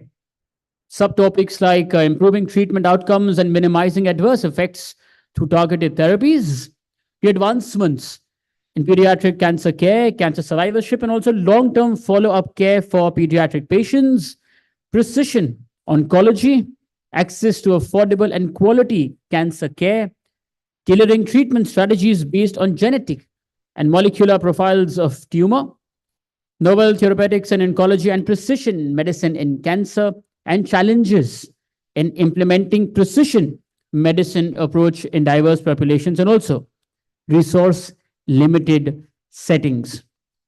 And to share the views on the same, we already have with us Dr. Anupam Sachdeva. Joining sir is Dr. Rahul Bhargava, Principal Director and Chief Hematology of Fortis Memorial Research Center, Gurgaon. Joining them is Dr. Aparna Dhaur, Director, Oncology, Precision Oncology and Genetics, Max Healthcare, Delhi. Joining them is Dr. Rajendra Toprani, Director, Head and Neck Surgical Oncology, HCG Cancer Center, Ahmedabad. Joining them is Dr. Sarjana Dutt, Lab Director, National Reference Lab Head, Molecular Biology and Cytogenetics, Pathkind Diagnostics, Gurugram. Joining them is Dr. Shyam Agarwal, Medical Oncologist, Sir Ganga Ram Hospital, Delhi. And this one will be moderated by Mr. Arvinder Narula, CEO of VW Healthcareworld and also of VW Wellbeing World. Let's collectively welcome all of them, please. I think experiences on this stage is probably more than, of course, it's much more than my age, and I'm sure also more than many of us in the audience. Harbinder sir, because I know there's lots and lots of experience sitting on the stage, and if we give the entire day, you can of course carry on with the stories, I'm sure. But just a humble request, the timers here, क्योंकि अगर आप खत्म नहीं करेंगे मुझे चढ़ा देंगे ऊपर. नहीं, बिल्कुल. All the best, sir. It is in my interest that we keep our schedule. We are going a little late, but I think we'll catch up. First of all, You would have already understood from the introduction that Aditya gave of the people sitting here that this is the best of the best that we could get to have this conversation. So thank you, all of you, to take out time to be with us, despite your busy schedules, OPDs that you're leaving to come here. हमने precision medicine के बारे में बहुत सुना है, बहुत बारी ये टर्म यूज किया जा रहा है, और एटलीस्ट पिछले 4-5 साल से this is like becoming almost every day we are listening to, at least people in the oncology, we are listening to this term every day. और बहुत लोगों को जिनके ऊपर ये आजमाया जाता है उनको नहीं पता कि होता क्या है. So, my effort today, sir and ma'am, is going to be to understand what precision medicine is. So let me begin with you, Dr. Aparnadhar. How do we define precision medicine? And in the context of cancer care, and how does precision medicine changes the approach from the traditional cancer care that we have been experiencing or have known of in the past? So if you can share some light on this. Sure. So good morning, everybody, and thank you for that question. So precision medicine has a very nice slogan, which is the right treatment for the right patient at the right time. What that essentially means is when we have somebody who'd be diagnosed with cancer, so I'm going to use the example of lung cancer. Once upon a time, it would be lung cancer, let's start chemotherapy, radiation, whatever was the treatment option. What precision medicine has done is, it's the example I use with my patients is when you go to war, you just don't go and attack, right? You understand the lay of the land before you go in and you attack. And that's a very similar mechanism that we use now in oncology care. And that is understanding the tumor, understanding the cancer, what sort of genetic changes, what changes have come because of which this cancer is presenting, and understanding that biology helps us understand how do we treat the patient. In some cases, it can be as simple as let's stick to traditional chemotherapy because we know that's what's going to work best.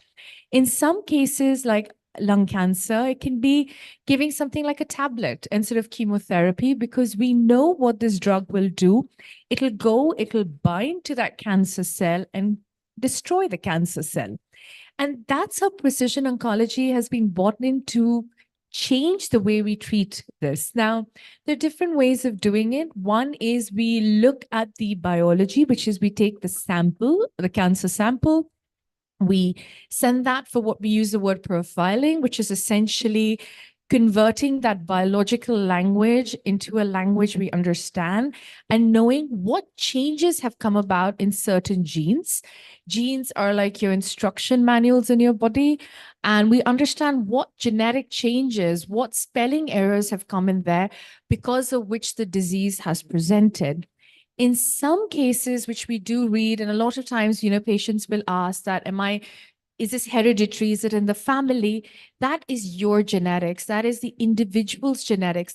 That's your DNA. If you see crime shows, how if they find out who's done the crime because they have the blueprint, that your DNA. We look at that DNA to see, by any chance, is there a genetic alteration which put that individual at a slightly higher risk of cancer? And if that particular alteration can be treated with some sort of special type of chemotherapy, with some sort of targeted therapy in the form of a tablet. So getting a full view, understanding what the cancer is, what sort of genetic changes, and then based on that, giving treatment is what we call precision medicine. Awesome. I think this has been very well explained.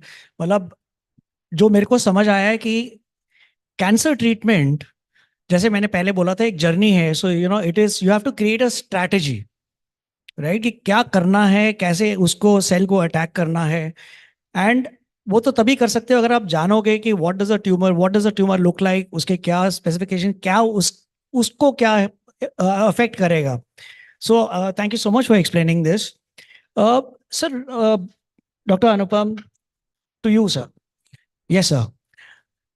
अब मैंने जैसे बात करी, कुछ सालों से हम precision medicine के बारे में ज़्यादा सुन रहे हैं. We are listening more about precision medicine, and but the development and advancement in technology that is taking place is almost happening every second week.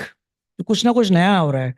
what is the development that is happening in precision medicine that makes it more effective? And second is, how is it impacting the survivorship of the cancer patients who are now being treated with precision medicine?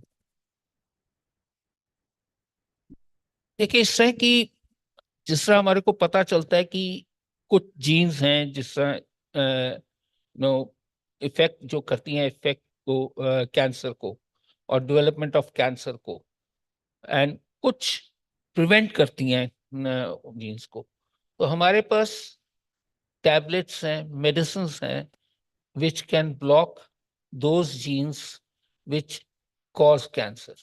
A simple example I'll give you, एक tumour होता है जिसको हम कहते हैं chronic myeloid leukemia. Rahul भी deals with it more often. पर जब मैं ट्रेनिंग कर रहा था तो only sort of a treatment for it was bone marrow transplantation. Okay? अब उसमें एक जीन होती है जिसको हम कहते हैं BCR-ABL, ABL and BCR-OCY.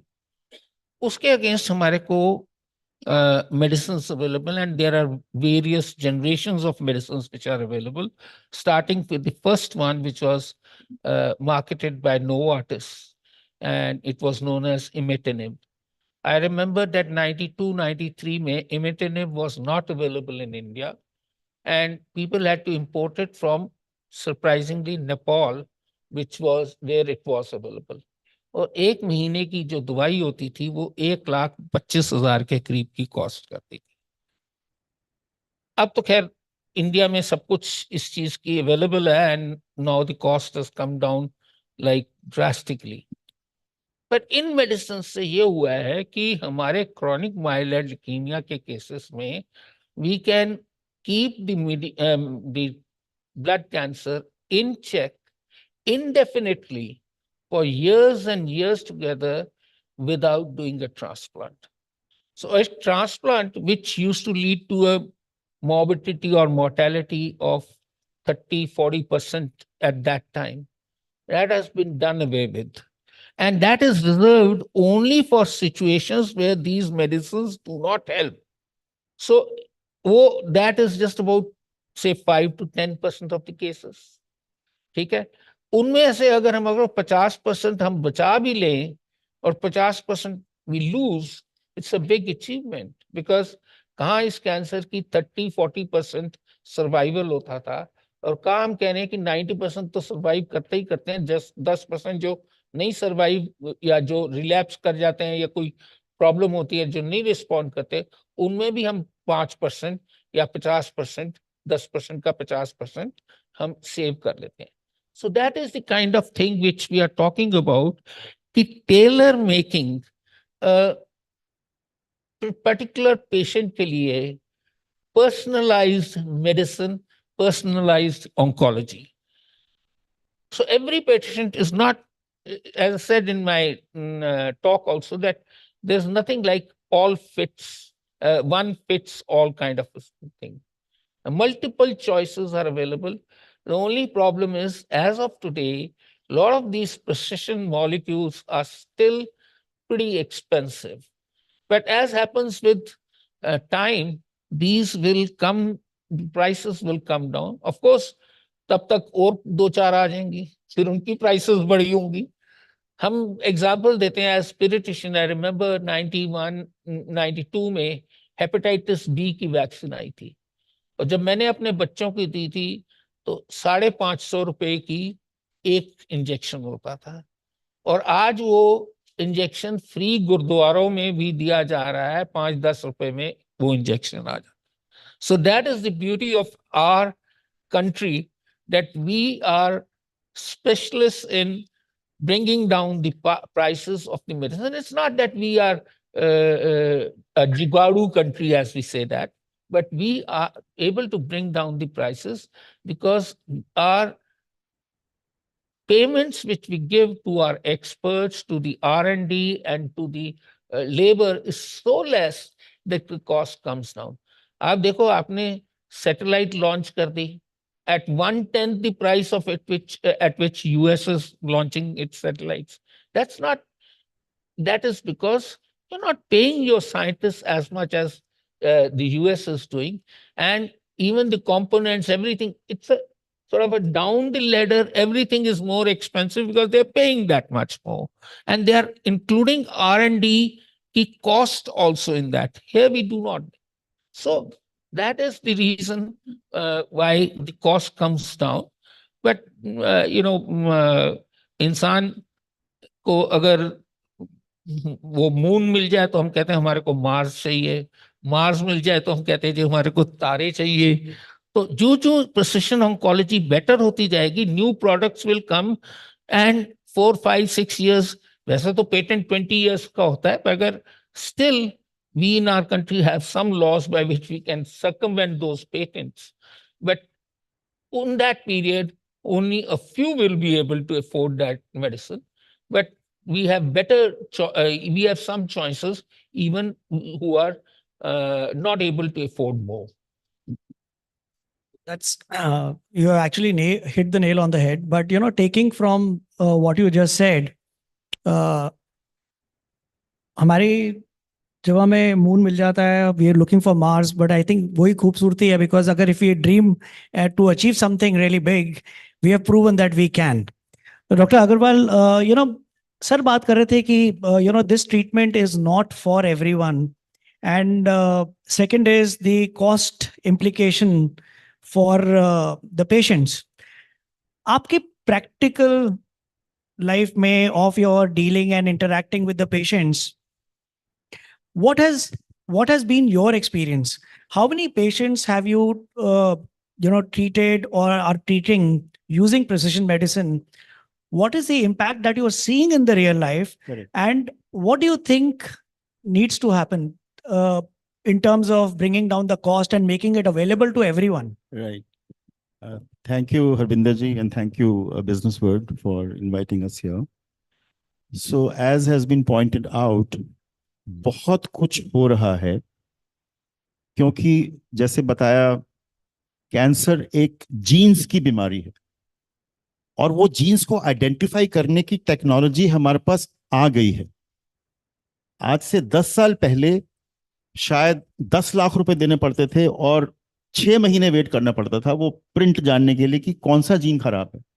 अब अगर मेरे पास पेशेंट आता है, उसका ट्यूमर को, और अगर ट्यूमर नहीं भी है तो सिर्फ ब्लड को, जिसको लिक्विड बायोप्सी बोलते हैं, कर रहे हैं, 10 दिन के अंदर हमें यह पता लग जाता है कि कौन सा जीन खराब है.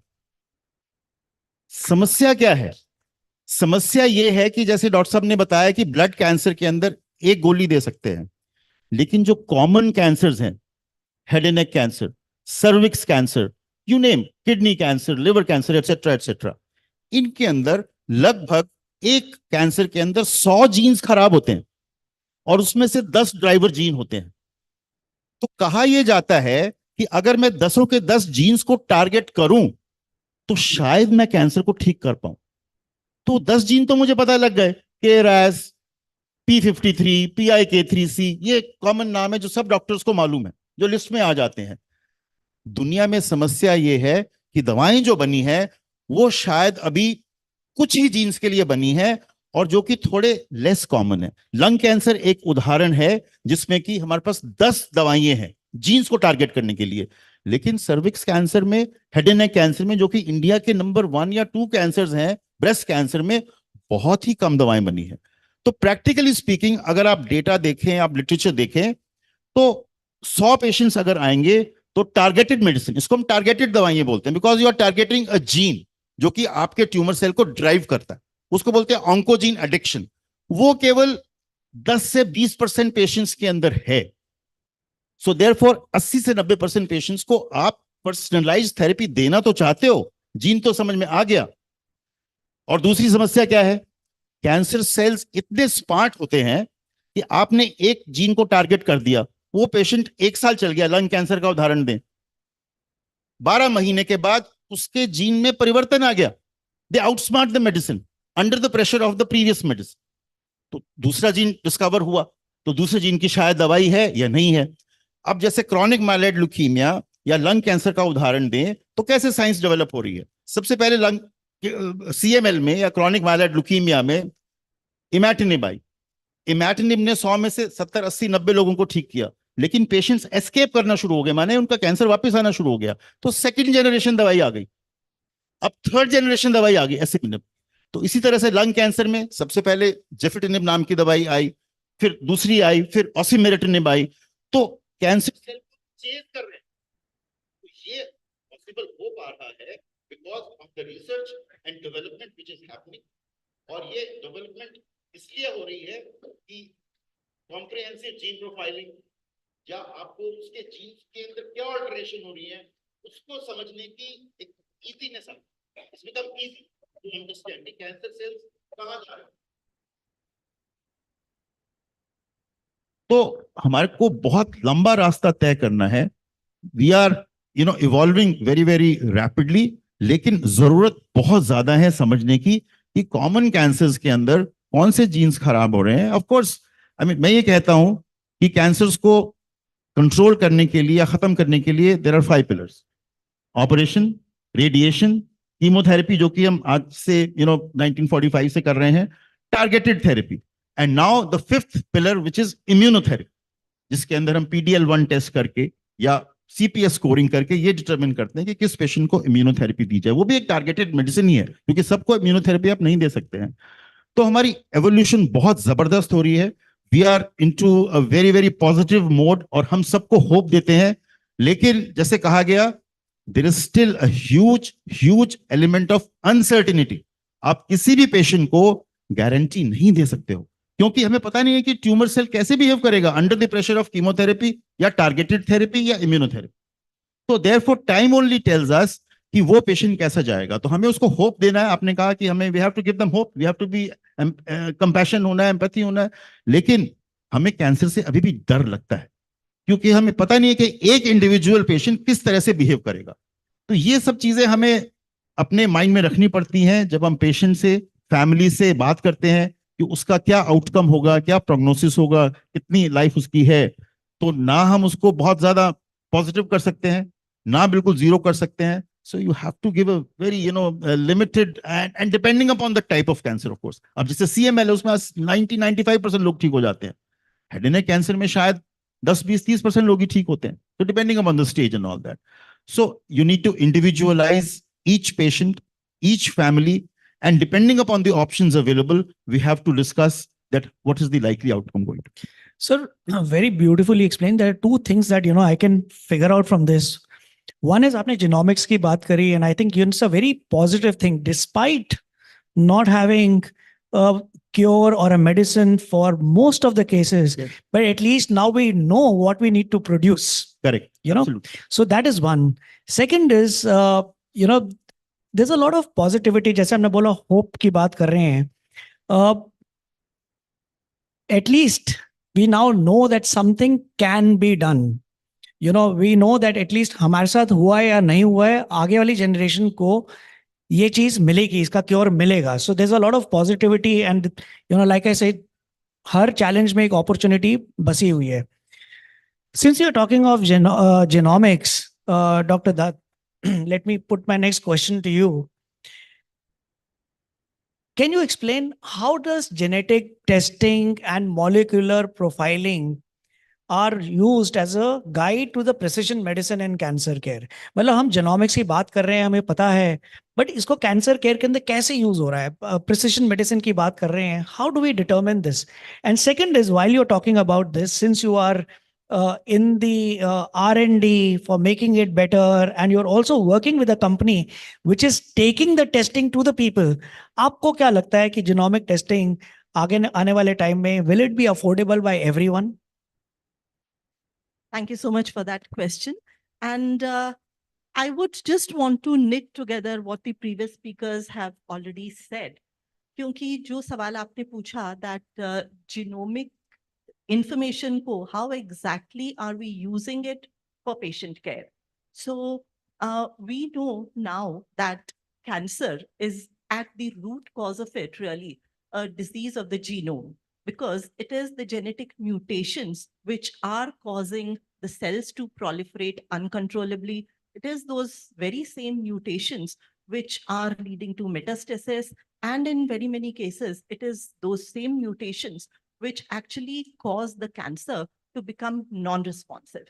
तो पूरी की पूरी जो पेशेंट ट्रीटमेंट की कहानी है अगर एक तौर से देखा जाए तो it is about those genes, it is about mutations. And we use this information of, I would use the word genomics and not genetics, because एक ज़माने में हम जेनेटिक्स ही किया करते थे, हम एक एक जीन की टेस्टिंग करते थे. अगर मैं लंग कैंसर की बात करूं तो आज से 12 साल पहले तक हम लोग जस्ट EGFR में कौन सी म्यूटेशंस हैं वो टेस्ट किया करते थे. We used to look at the mutation profile of whether ALK translocation is there, what exactly is happening with the ROS gene, with the RAS gene. Not anymore now. Now it is important to know the complete profile of what exactly is causing the cancer of that particular patient to grow and expand in a certain way. तो यानी कि हमने उस genetic से उठा के एक genomic scale पे ले गए, हम उस पेशेंट का कंप्लीट जीनोम स्कैन कर रहे हैं, देख रहे हैं कौन से जीन्स में क्या-क्या म्यूटेशंस हैं और वो इकट्ठे मिलके उस पेशेंट के उस कैंसर को किस तरीके से अफेक्ट कर रहा है. And that really strengthens the medical oncologist, the complete team in the hospital to know precisely how to deal with it. क्या उस पर्टिकुलर पेशेंट के लिए बेहतर ये होगा कि पहले सर्जरी करने से भी पहले क्या उसको कुछ एडजंक्ट ट्रीटमेंट दी जाए और बाद में सर्जरी की जाए, या अपफ्रंट सर्जरी करना बेहतर होगा and then follow it up with the chemotherapy or with specific medicine. अब क्योंकि हम पर्सनलाइजेशन की बात कर रहे हैं, we already are in the era where we know that okay, a specific mutation means कि एक specific उसके साथ जो associated drug treatment है वो दिया जा सकता है, and that is all really personalization and targeted therapy is all about. अब हम हर बायोमार्कर के साथ एक associated drug के बारे में काफी हद तक जानते हैं. And that is what is really leading to the fact that now the side effects, the so-called toxicity of cancer treatment has come down very drastically. That is what has led to, the very, very dramatic results that we see with CML. Kyunki we have been able to identify the specific target to which a specific drug therapy is available.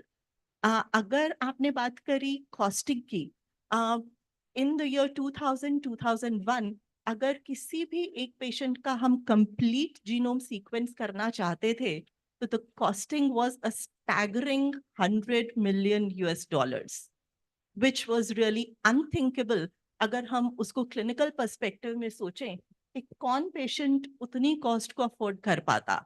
By 2015, it had come down to about $1,000.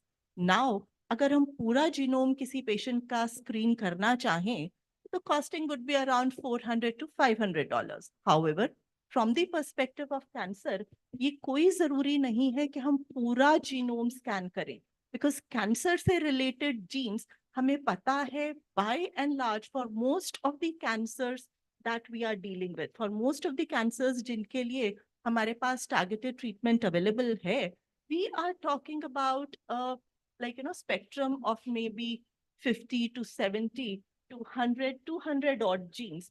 और उसको scan करने की, उसको screen करने की costing is even in India somewhere in the range of about $100 to $150, which is affordable for quite a few patients. क्योंकि अगर हम ट्रीटमेंट की भी बात करें तो अगर किसी पेशेंट को हमने टारगेटेड ट्रीटमेंट देनी है, and we know that until and unless those treatments, for a few of course are already being manufactured in India, but जो इंडिया में नहीं बन रही हैं, those are quite costly. So it is very important for the oncologists also to be absolutely sure कि उस patient पे ये ट्रीटमेंट काम करेगी. And hence, these are very, very closely associated together. I would also want to point out that आज के दौर में, since as Dr. Agarwal mentioned, that cancer is a very, very smart being. After all, it has the intelligence of our own body cells. हम उसको एक treatment देके target करने की कोशिश करते हैं, वो कोई और तरीका इस्तेमाल कर लेता है to grow further.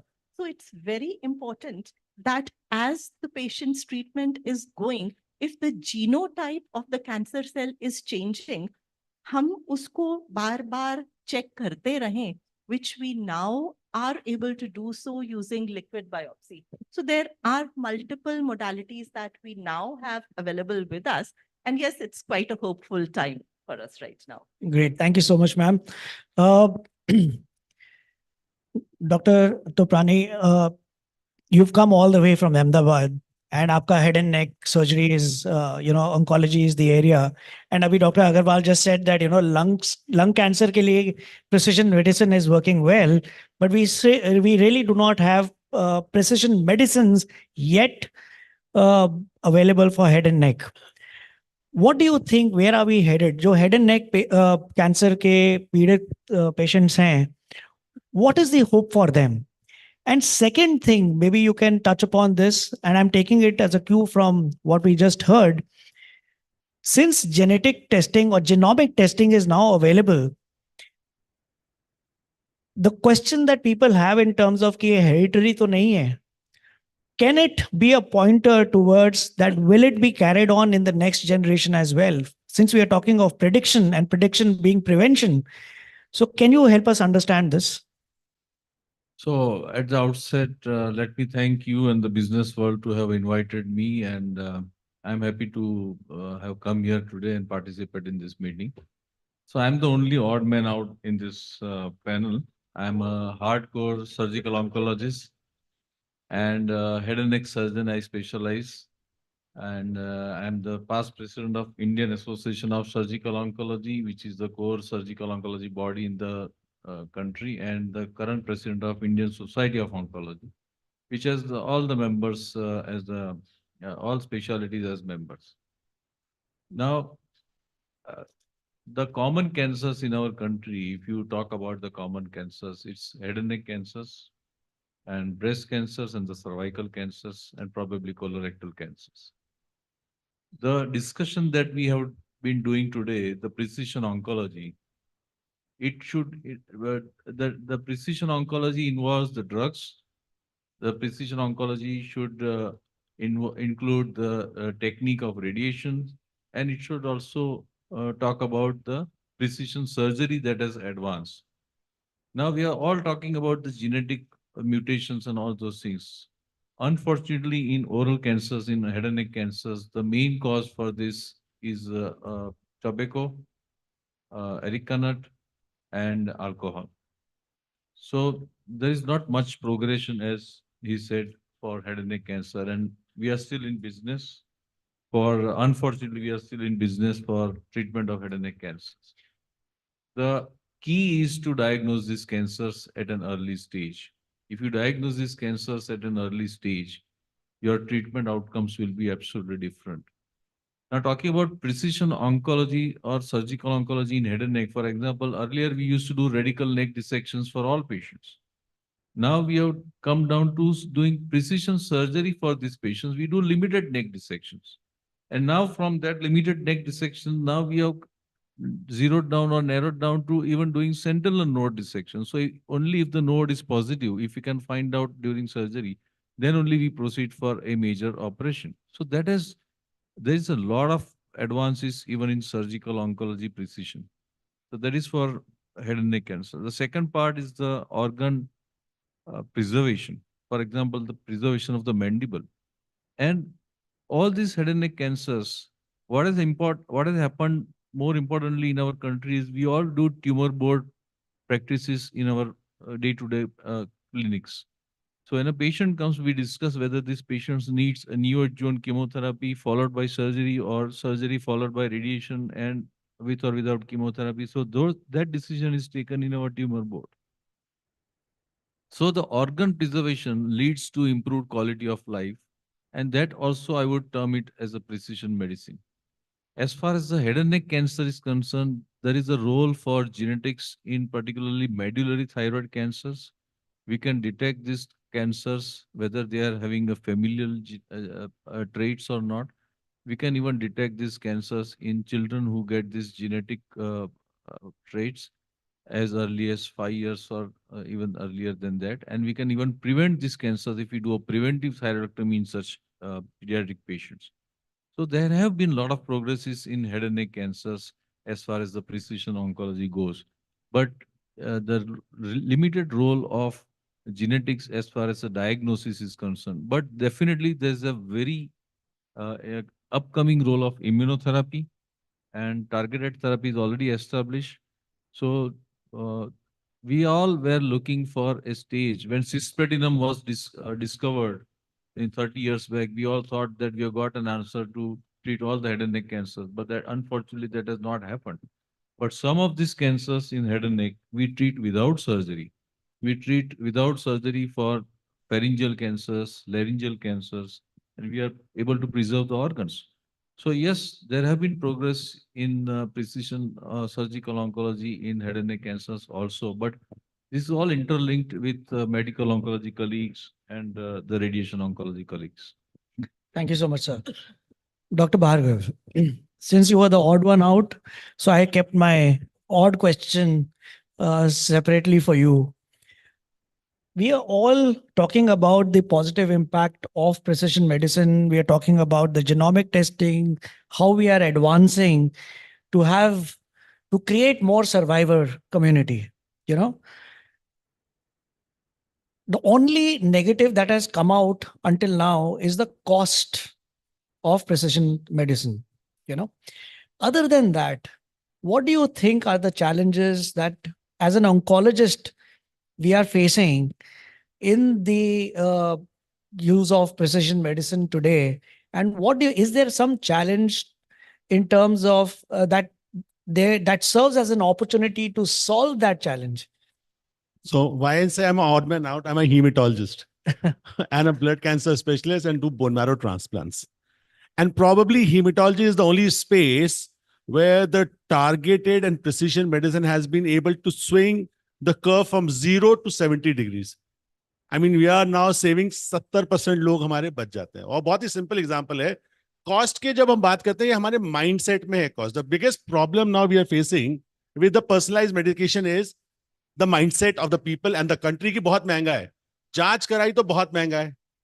जांच कराई तो डॉक्टर ने क्यों जांच कराई? क्योंकि उसका कुछ बेनिफिट होगा. वो एक सेपरेट टॉपिक है. पर जांच बहुत महंगी है, इसलिए जांच नहीं कराएंगे. तो देखिए, हम जब 50-75 साल में कैसे इवॉल्व हुए हैं कि पहले प्रिसीजन मेडिसिन का मतलब हुआ कि पहले एक डॉक्टर बना, डॉक्टर से मेडिसिन से ब्रांच आउट होकर मेडिकल ऑन्कोलॉजिस्ट बना, medical oncologist surgical oncologist radiation oncologist बना, और अब मेडिकल ऑन्कोलॉजिस्ट से हटके एक हीमेटोलॉजिस्ट और बोन मैरो ट्रांसप्लांट स्पेशलिस्ट हो गया. वो एक प्रिसीजन मेडिसिन की डेफिनेशन थी. अब आपके जीन्स के माध्यम से इलाज कैसे हो सकता है? जब हम कॉस्ट की बात करते हैं, क्योंकि हमारे देश में हेल्थ इकोनॉमिक्स नहीं होती. देखिए, मैं क्रिटिसाइज नहीं करता, बट हेल्थ इकोनॉमिक्स का होना और पढ़ाना बहुत ज्यादा जरूरी है, पब्लिक को भी और डॉक्टर को भी. अब एक एग्जांपल देता हूं. 7+3 एक AML का पेशेंट है जिसको 17p म्यूटेशन 5 दिन में पता चल जाती है, क्योंकि अब जेनेक्स टाइप मशीन्स हैं जो 5 दिन में आपकी NGS की रिपोर्ट देती थी. डॉक्टर अग्रवाल ने कहा आज से 5 साल पहले 1 महीना रुकना पड़ता था, अब हमारे अस्पतालों में 5 दिन के अंदर में पता चल जाता है कि मुझे कौन सी दवाई देनी है. अब 7+3 देता हूं तो 8 लाख रुपए लगते हैं. एजेसाइटिडीन और वेनिटोक्लैक्स देता हूं तो 3 लाख रुपए बचते हैं, और प्लस 18,000 रुपए की जांच. तो फ्रेंड्स बताओ कौन सा ज्यादा आसान है? So we are saving. अगर हर पेशेंट में 4 लाख रुपए हम सेव कर रहे हैं, एक अस्पताल का बेड सेव कर रहे हैं कि अस्पताल में भर्ती होने की जरूरत ना हो, तो अगर आप उसको 1000 लोगों से साल में मल्टीप्लाई कर दें तो आप ये सोचिए देश के GDP में हम कितना सारा कंट्रीब्यूट कर सकते हैं. सो सिर्फ पर्सनलाइज्ड मेडिसिन सिर्फ टेस्टिंग नहीं है, उस पर जब हम एक्ट अपॉन करते हैं, ये प्रिसीजन मेडिसिन के माध्यम से हम कम से कम अस्पताल में रहते हैं. हम उसकी एंसिलरी कॉस्ट नहीं देख रहे. अगर हम 40,000 रुपए का भी टेस्ट कराते हैं जिससे मेरा 2 दिन का अस्पताल का स्टे बच जाए, या मुझे 2 दिन अस्पताल में एम्स में भी नहीं रहना पड़े, I am saving bed for somebody else. So that will and that change has to be brought into the mindset is कि we need to have a diagnostic stewardship. अभी तक एक एरा था जहां पे हम इलाज ज्यादा करना चाहते थे. अब हम जांचें ज्यादा करना चाहते हैं, इलाज कम करना चाहते हैं। डॉक्टर अनुपम सचदेवा की ALL में पहले 12 दवाइयां लगती थी, अब प्रिसीजन मेडिसिन से चलते चलते चलते चलते वो 12 मेडिसिन से हम डाउनवर्ड ट्रेंड पे कि कम दवाई दीजिए। सो 2000 तक का विश्व युग था जहां पे ज्यादा दवाई ज्यादा बेहतर आउटकम। 2024 का युग है कम दवाई, कम साइड इफेक्ट, ज्यादा बेनिफिट। देश को ऐसी चर्चाओं से और परिचर्चाओं से ये बात पहुंचानी है कि डायग्नोसिस करने में डॉक्टर का फायदा हो या ना हो, पर मरीज का 100% फायदा है। And this is how we drive this कि genomics today is the cheapest in the world. हम किससे कंपैरिजन करेंगे? So I tell you a figure, अगर यूएस में जीनोमिक टेस्ट होता है आज भी वो $2000 का होता है, और हिंदुस्तान में डॉक्टर सर्जना के पास, हमारे पास में वो टेस्ट कितने का हो जाता है? NGS 69 पैनल जीन 12-15 हजार रुपए में, और जिसमें हम कॉस्ट कितनी सेव करते हैं? 4 लाख 5 लाख रुपए। सो सिंपल सी बात है dear all, genomics is the integral part of our treatment modality, not only for treatment but decision making। किसी का AML खराब है, मैं उसको कीमोथेरेपी देता जाऊं ठीक नहीं होगा, पर मैं बोन मैरो ट्रांसप्लांट कर दूं तो 70% चांस है कि वो ठीक हो जाएगा। We are also not understanding the genomics is going to play a huge part in preventing the diseases which comes by। तो genomics, जैसे डॉक्टर सर्जन ने कहा जेनेटिक्स, मैं कहता हूं genomics का प्रिवेंटिव एस्पेक्ट भी है। और प्रिवेंटिव एस्पेक्ट कौन सा है? Thalassaemia, haemophilia, spinal muscle atrophy, mucopolysaccharidosis। So genomics is just not for the cancer, but genomics is for cardiogenomics, fatty livers, for preventing diseases which our country with limited resources cannot afford to spend। Spinal muscle atrophy को बचाने की cost 4000 रुपए और उसको treat करने की cost 18 crore रुपए। आप कौन सा चूज करोगे बता दें। आप जब भी ये बाहर जाए तो मेरा निवेदन यही है कि एक ही चीज पे प्रोपेगेट करें, more diagnostics, more diagnostics, more diagnostics। That's how we will be able to change the mindset of the people। That's a brilliant way to end this conversation, because you know मेरे जो 5 C की मैंने बात करी थी ना, उसमें मेरे ख्याल से एक छठा C भी है, the cost of treatment। You know, I think we'll add that, but this is very beautiful because हम जब बात करें precision medicine की, अभी हम as a patient community we are talking about, or we are hearing the conversations around prevention। Prevention can only happen if we have predictability, and if we have predictability, one of the reasons we can prevent challenges is when we understand our body। And I think genomics is one way of understanding our body। Like sir said कि सिर्फ cancer नहीं है, बहुत सारी चीजें हमारे अंदर चल रही हैं जिसके बारे में हमें पता तब चलता है जब कोई सिम्टम होता है और फिर हम डॉक्टर के पास जाते हैं। And I think it is a very very positive thought that हमें बीमार होकर डॉक्टर के पास नहीं जाना। अब बीमारी होने की अगर पता है कि हो सकती है, उसको प्रिवेंट कर लें। It's going to be cheaper and also more productive, not only for the country but for our own families। I think with that note I'll end up this conversation। Thank you so much for taking our time। मेरे पास questions की list बनी पड़ी है, लेकिन वो तो फिर शाम तक चल जाएगी। But thank you so much for listening patiently। I hope we are making sense to you, because that's the objective here। And gratitude to all of you for taking our time, sir and ma'am। Thank you so much। A picture please।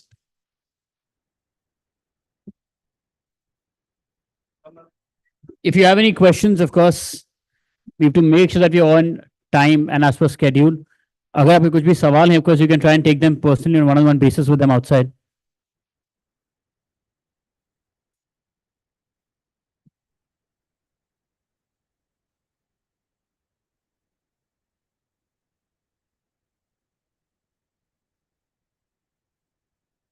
Thank you so much।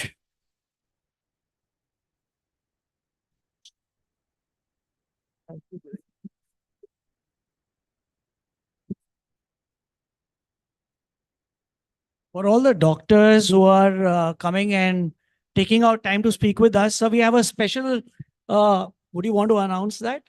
A special, yes. Just to check, how many of you were there in the morning when we had the art fun session, let's say? आप में से कितने लोग उस समय मौजूद थे? Okay, let me ask, आप में से कितने लोग मौजूद नहीं थे in the morning session? Harbinder, you can check सब लोग late थे. But no, just why do I ask that? Because we still have that art jam session. It's still happening outside. Not really a session for all the doctors. Whenever you get the time, please, please, please visit the stall which is right outside. It's near the back door. Please, वहाँ जाइए. There's something fun planned for all of you, just to make sure you also get to get a reason to smile. Just that. Please do so. For all our speakers as well. With that, let's quickly move ahead with the first fireside chat of the day, which is on nurturing positivity, empathy, and goodness to achieve success. And on the fiery side, we have Mr. Hari Subramaniam, founder of Life Science. And to make sure that the session is quite fiery, this is going to be moderated again by Mr. Harbinder Narula, CEO of BW Healthcareworld and also of BW Wellbeing World. Let's please welcome them. Harbinder, sir.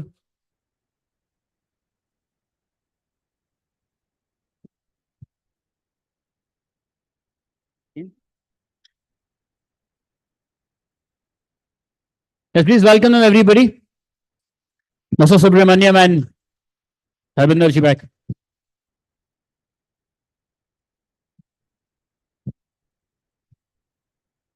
So, we wanted to make this as much interactive and useful for everyone.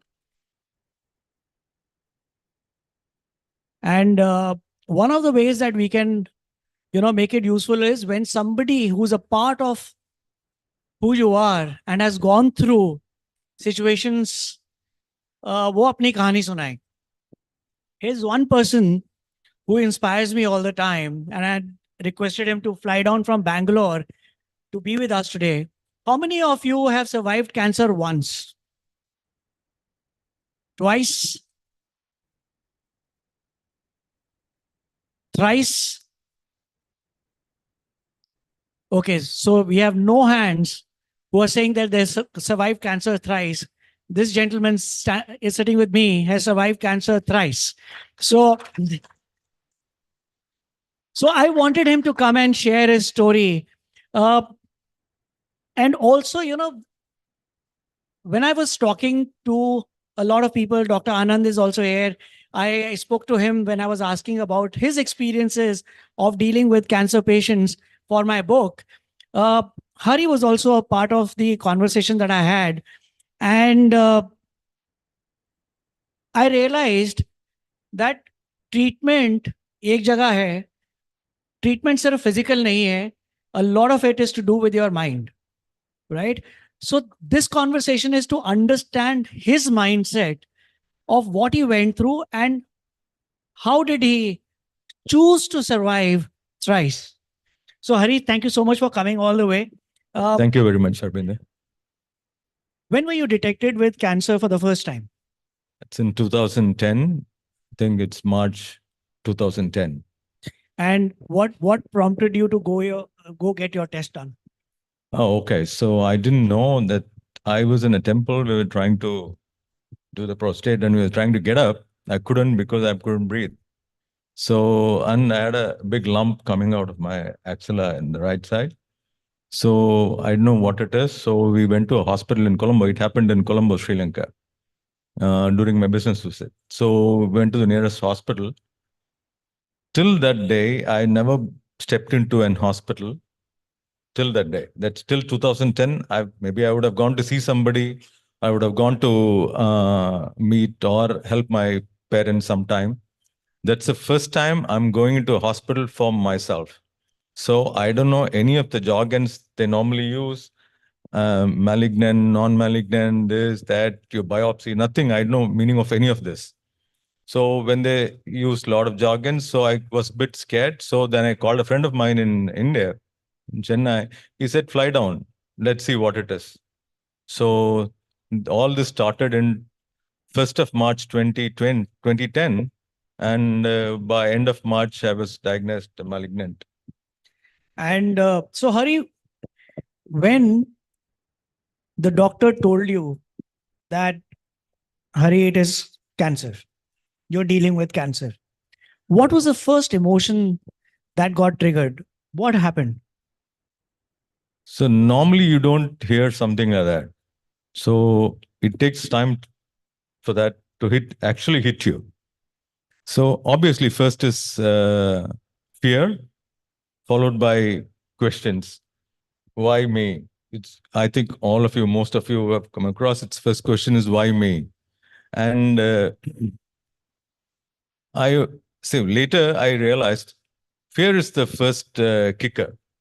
And if we are able to address that fear, I think after that, the journey is a bit smoother. It will not be so rugged.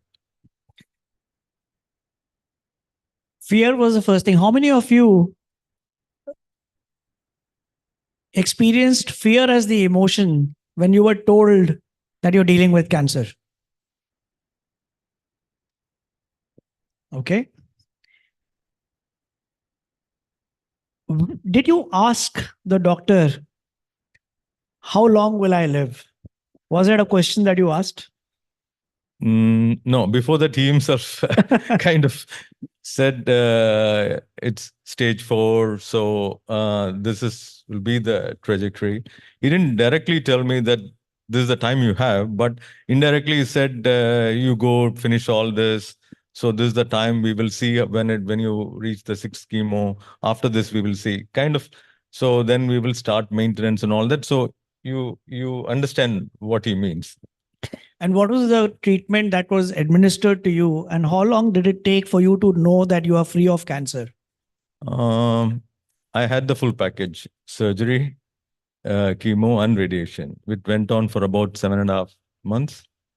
And that, I will not say that's the worst part of my life, because, during that time it was bad. But today, in fact, during the interview, I told you, I feel I'm lucky because after cancer, life is much more colorful and interesting. So, of course, at that time, I didn't know. So now, it looks, you laugh at it when you look back. But Hari, you went through the problem, you got detected with cancer, you were administered treatment, and you were told that you are free of cancer. And then you had your second innings, right?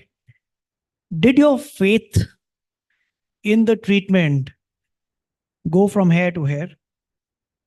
No, because I've survived first time. So, which means that, okay, there's all possibilities that I will survive second time also. Because earlier I've faced some failures in life and I've bounced back. So it says that, okay, I've learned the lesson the first time. Next time I will not do those mistakes I will not do. Let me try something new. And what was the new cancer? How did you come to know about the recurrence of the cancer? Sometime I was taking Tibetan medicine for coming back after my first stint. So that the side effects and all that kind of little balanced, and I was coming back to normal quickly. So my Tibetan doctor told me that, I think your guest has come back to, so the Tibetan doctors, say they add a lot of humor when they diagnose or when you go to them. That's the best part I like with them. So he put it very kind of with a lot of humor. He's saying, I think the guest likes you very much, so he keeps coming. I think he's come back. So you go and meet your doctor and see what can be done. So then I came back to my doctor, took my pet and all that. Then we realized it's kind of, I've got my... And Hari, so when I was interviewing Hari, he told me he has a family of 300, 400. 650 now. 650 people, 650 families is his family, and what he told me was very interesting. कि हरविंदर, मैं किसी city में चले जाऊं, मेरे को वहां पे कोई ना कोई ऐसी फैमिली है जिसके पास मैं जाऊंगा, अगर वो घर पे हैं तो बहुत अच्छी बात है, वो नहीं भी हैं, I can knock that door, I can go in, I can go take a shower, take a nap, ask them to serve me food and go away, and I will still be a welcome guest. Not a guest, you're a family member. So my question to him was, ये कैसे हुआ और ये क्या बोल रहे हो, मतलब मेरे को समझ नहीं आया, because he told me कि अगर today if I become financially broke, if nobody in my real family is with me, I have these 600 families who will ensure that I live comfortably. तो जो उनका आंसर था वो मैं आपको बताऊंगा नहीं, वो I let him share his story as to what he does, how he does it, and how this community of 600 families or 650 families got nurtured and built. So this is it's not a very philanthropic act. It's more I'm very selfish because I get so much of energy and love and affection from all the 650. So I am indebted to them.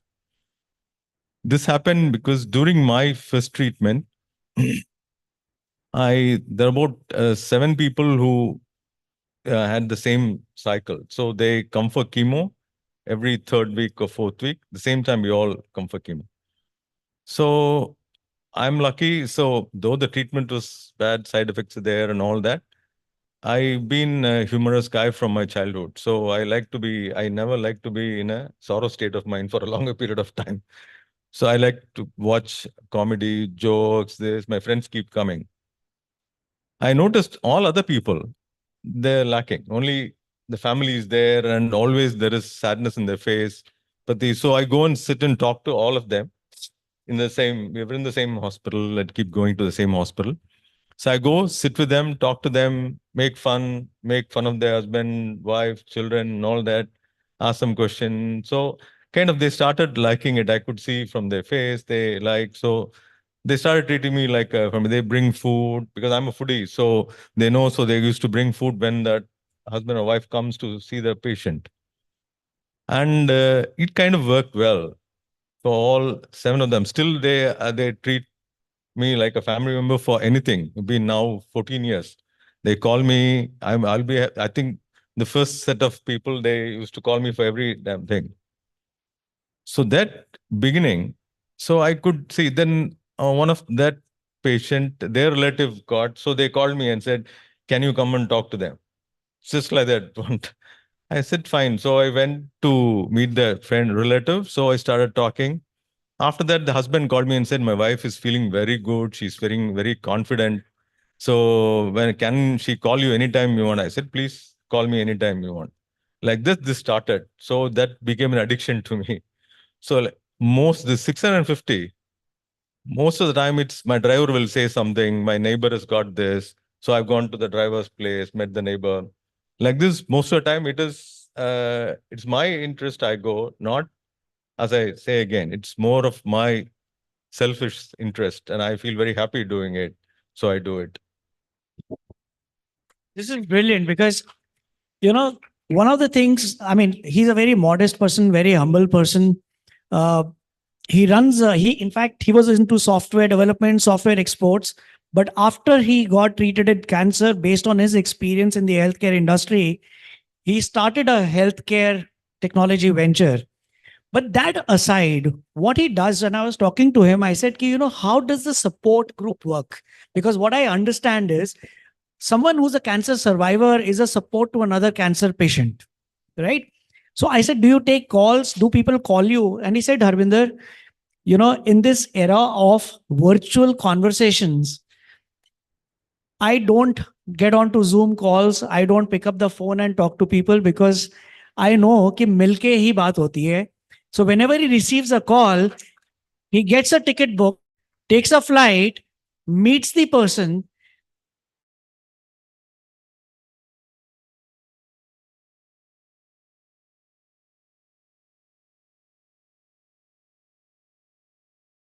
And glorify you.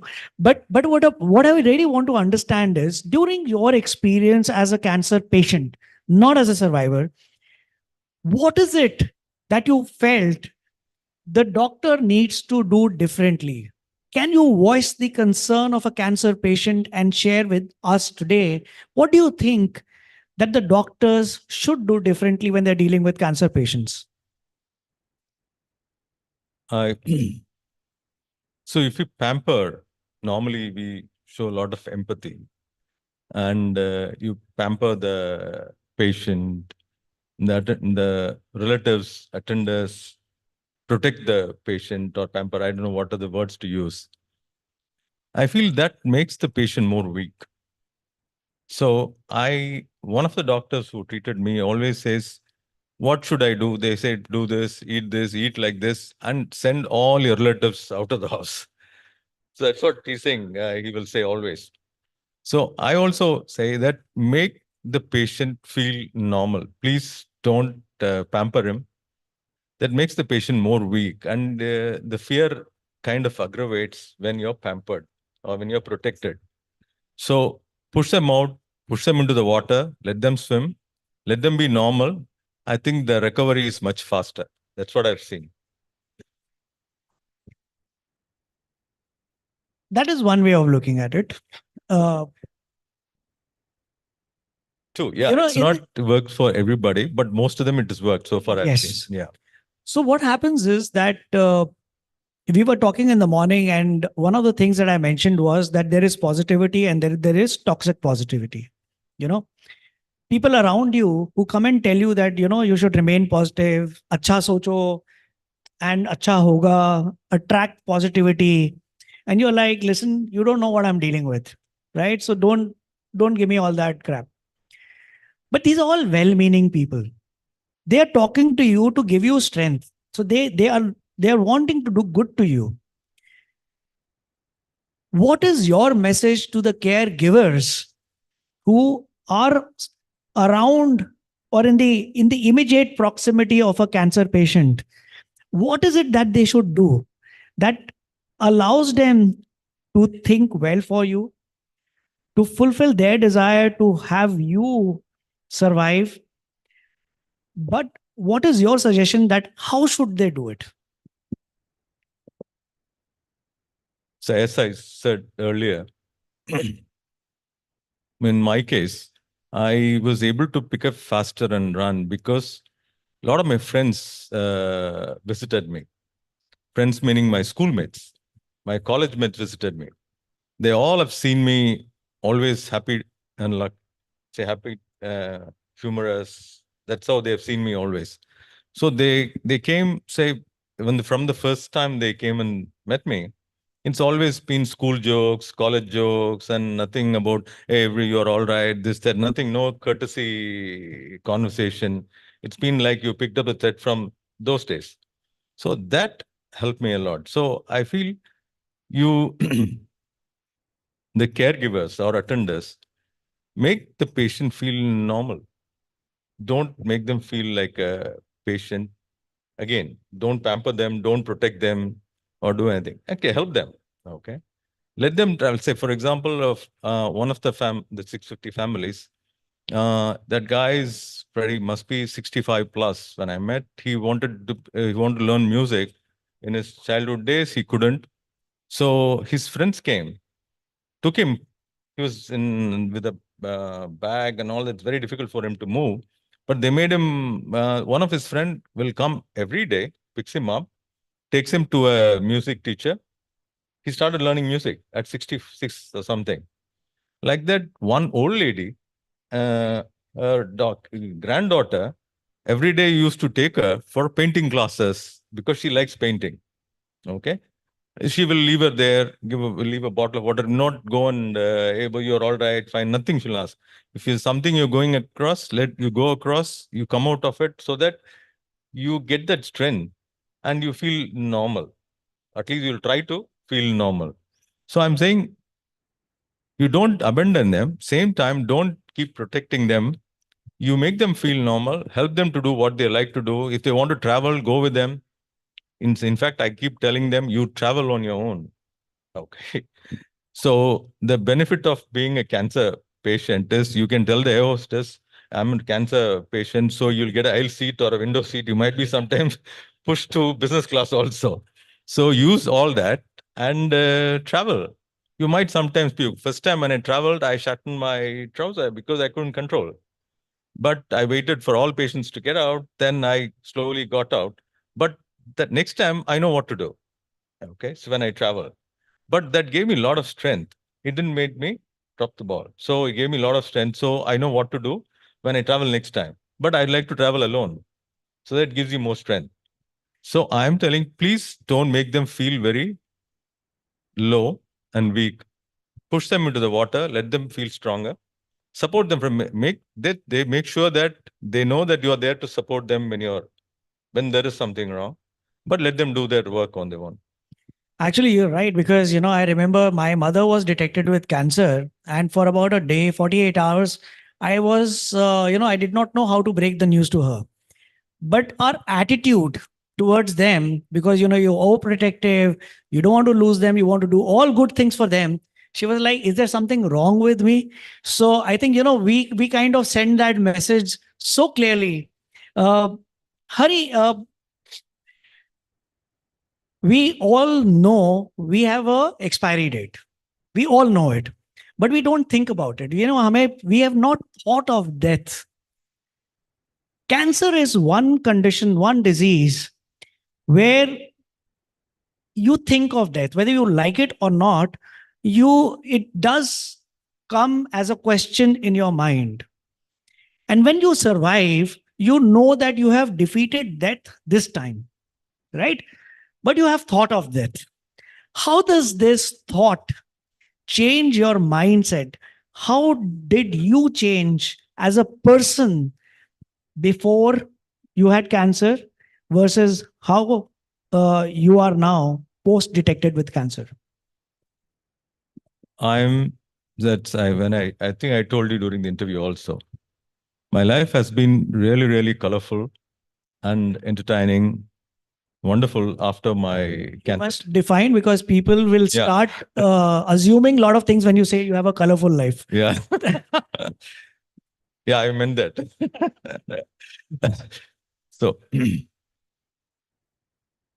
So during your journey of treatment, people keep reminding you that your expiry date and you're on a bonus time, kind of indirectly, not all the time. So you will like to do what all you kind of because you're running short of time, you like to finish everything, and you like to do more and more of what you want to do. So that gives you more energy to do what you want to do instead of being how you've been. Say, most of us are pushed into doing something which we are not. We would have thought of doing something in our childhood, but we end up doing something else. With this gives you, okay, I have a little time. Why not before that? Why not I try what I actually wanted to do? So that has opened a lot of avenues. I've done so many things.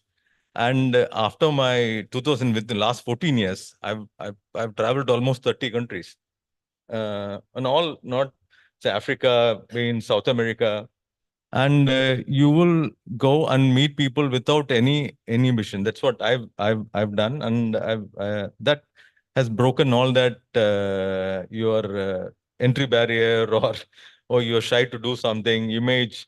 You break your image, and you are happy to go and try something new. Second, you start looking for goodness in everything. That is the main takeaway for me. Small things. When I get into Ola, I ask the driver, how are things? How is the weather? How about his children and all that? And when I get down, I pay a little extra, maybe 50 rupees extra.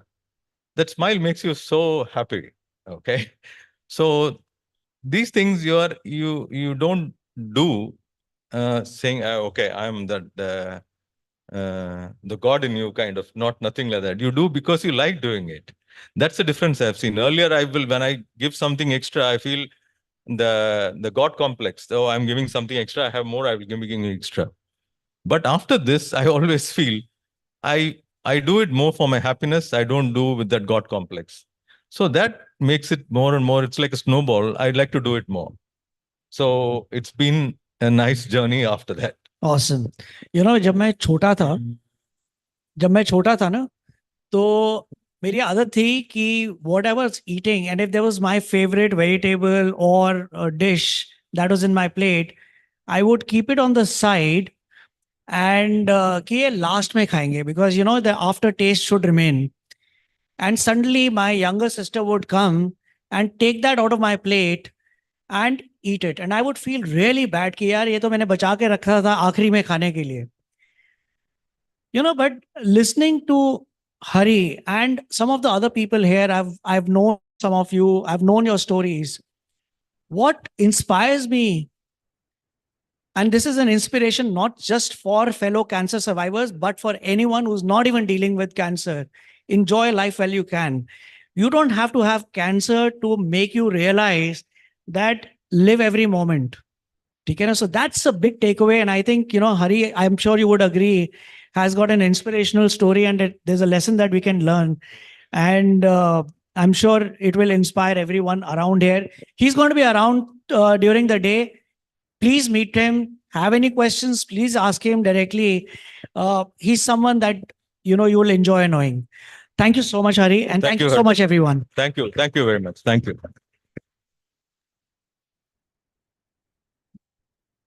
Thank you. Thank you so much. A picture, please.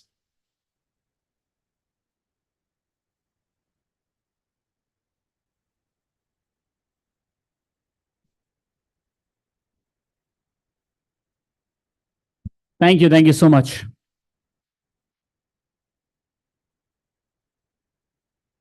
अब just to add, आपने वो जो बहुत ही सुरीला सा बीच में आवाज सुनी थी, वो बजर है, जिस to tell the moderators that time is up, जिसका मेरे से कोई रिलेशन नहीं है. I swear it's completely to do with the organising team. Usually people look here, it's not me at all, I promise you. I think picking up from where Hari left, I think because I also do this, your staff, your guard, Uber, Ola driver, anywhere, anybody that you meet, अगर आप उनसे उनका नाम पूछ लो and you address them with that and then you just ask them, कैसे हैं आप? Believe you me, it's probably the happiest moment that you will feel. Just try it, right? During lunch with the hotel staff, and I promise you, you'll actually like it. With that, it's now time to move ahead with the first keynote address of the day. This is on recent advances that have improved the effectiveness, decreased the complications, and expanded the indications of radiation therapy. And to talk on the same, please join me in welcoming on stage Dr. S. Paku, Advisor, Department of Radiation Oncology, Sir Gangaram Hospital, Delhi. Please. I think his experience deserves more love and applause from all of you. Thank you.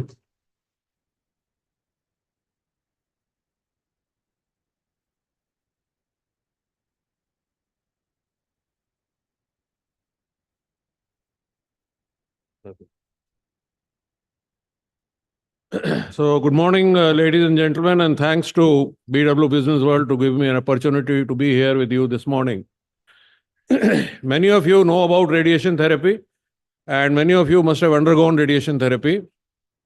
And it was, of course, the X-rays were discovered in 1895 by Mr. Ranjan, and then Curie discovered radium, which was used for internal radiation in 1898, and then the progress of radiation therapy took place. I will take you in the next 15 minutes the journey from late 70s when I was a student at PGI Chandigarh to now, and maybe I'll give you a glimpse of what is going to happen in the next 10 years. So just an introduction, most of you know about it, but radiotherapy is a type of cancer treatment. It is a part of the multidisciplinary treatment of cancer these days. It uses high intensity beams, gamma rays. Of course, they are not being used around the world, but a lot of Indian centers use that. And the machine used is a cobalt machine, high energy X-rays used in linear accelerators. Then we have particles like electrons, protons. It can be given from outside, which is called external beam radiation, or from inside, which is called brachytherapy. Modern machines used are called linear accelerators. It damages the genetic material, and the cancer cell doesn't recover, and the normal cells do recover. and it is either used in alone or in combination with surgery, chemotherapy, or other therapies. And in cancers which happen in India, radiotherapy is used in more than 70% of these cancers. I will discuss these areas which have been outlined, how the progress has been made over the last few decades. On the left, you see a picture which was a radiation treatment planning, how it was done when I was a student at PGI in 1977. This is a case of cancer of the cervix. We knew by surface marking that where the cervix lies, and we used to pick up the bony landmarks. Every patient was marked with a blue ink, 16 by 14, one size fits all. And just to check whether the mark is all right or not, we used to put lead wires and take an X-ray from front and from the side. And we were assured that yes, we are covering most of the area, and that is how the radiation was given. Over the years, we do like which you see on the right, we use CT scans, MRIs, and PET scans to plan radiation. And this one size fits all has actually gone to personalized medicine, where because we know the tumor is not spherical, it is not cylindrical, every body is not the same. So we individualize treatment, and when we individualize treatment by using CT scans, MRIs, and PETs, we know where the tumor is, we know where the normal structures are. We want to hit the tumor, we want to protect the normal structures, and this becomes highly accurate treatment. This is the journey which I was talking about. When I joined PGI Chandigarh in July 1977, deep X-ray machine, therapy machine was being used for treatment there, and gradually it was phased out, but it was still there for us to see. We moved on to cobalt machines, which were the main machines during those days. Then came accelerators, then came refined accelerators, which we call CyberKnife or tomotherapy on the right. Why this development took place? Because deep X-ray machine had energy which was very low. And as the radiation was going inside the body, it went on reducing. So if you had a deeper tumor, the surface would receive higher radiation. And as the beam went inside the body, the radiation reduced. So we wanted machines with higher energy. And you see cobalt machine at a energy higher, accelerators have still higher energy. And just to recapitulate what you learned in your school, 1 megavoltage is 1000 kilovoltage. The deep X-ray machine was 250 kilovolt, which was of course treating those days, but it was not sufficient to go deep. And then we went higher. On the lower side, you have techniques. The X-ray picture which I told you, showed you, was a two-dimensional radiotherapy which we were doing. We graduated to three-dimensional conformal radiation. We then went to intensity modulated radiotherapy, or we call IMRT. When we added imaging to it, it became IGRT. And then we have modern techniques like radiosurgery, stereotactic radiotherapy, and stereotactic body radiation therapy. Of course, all these techniques are in use these days in different hospitals in the country. This is a pictorial representation. The picture in the top is the deep X-ray therapy machine, which was used in those days. Then we have a earlier cobalt machine in green. On the right corner is the cobalt machine, which was called Theratron. It was used in most of the hospitals. Then we have the accelerators. The one on the right is like a CT scan machine, is called tomotherapy. And this obnoxious looking machine on the corner is called CyberKnife. They used a robot which was used in making BMW cars and attached a linear accelerator to it, and it became CyberKnife. Then we have Gamma Knife. Then we have an MR-based linear accelerator. And in the end, we have a proton machine. The techniques also, I said, improved. The radiation beams were actually customized. And earlier, we used to give radiation from 2 sides or 4 sides. But when the techniques improved, you see on the right, radiation came from different sides. In IMRT, we could manage, if you see 3, 4, 5, 6, 7, 8 beams, from 2 beams, you can give a higher dose. From the other 2 beams, you can give a moderate dose. From the other 2 beams, you can give a lesser dose. So each beam of radiation could be customized. And that is possible with IMRT. And then the machine went, around the patient. The patient was fixed, and you see here the machine rotates around. The other advantage which happened was that, as I told you, that the tumors are never spherical or cylindrical. They have different shapes. And therefore, the heart of the machine is seen in the center. It is called multi-leaf collimator, and it can take any shape which the tumor has. And you see on the right, when you visualize the tumor from different sides of the body, it has different shapes. And we have the capability of shaping our radiation beam accordingly, thereby keeping the normal structures out and in reducing the side effects. When we add imaging to IMRT, we call it image-guided radiotherapy. We know that a lot of organs in the body, when the person is on the radiation table for about 5 minutes or 10 minutes, they can't stop breathing. The organs move. And therefore, when you add imaging to IMRT, every day before the session, you take images and you compare those images with the treatment planning image, which is your zero image, and you match them, correct them, and then you treat. There are methods available where you can image the patient during treatment also. And when you do that, your margin around the tumor is smaller and the normal tissues are outside the high dose radiation, and that reduces the side effects. This is an example of, these techniques. This is head and neck cancer. And on the right and the left, you see these two. These are parotid glands. Earlier, we treated patients in 70s and 80s, head and neck cancer, they still survive, but they have no saliva in their mouth. But with these techniques, we can give a high dose to the cancer, but give a very low dose to these salivary glands. So when the patient comes later on, the cancer has gone and the saliva is very much there. This is the boon where you cure the disease as well as the quality of life is very good.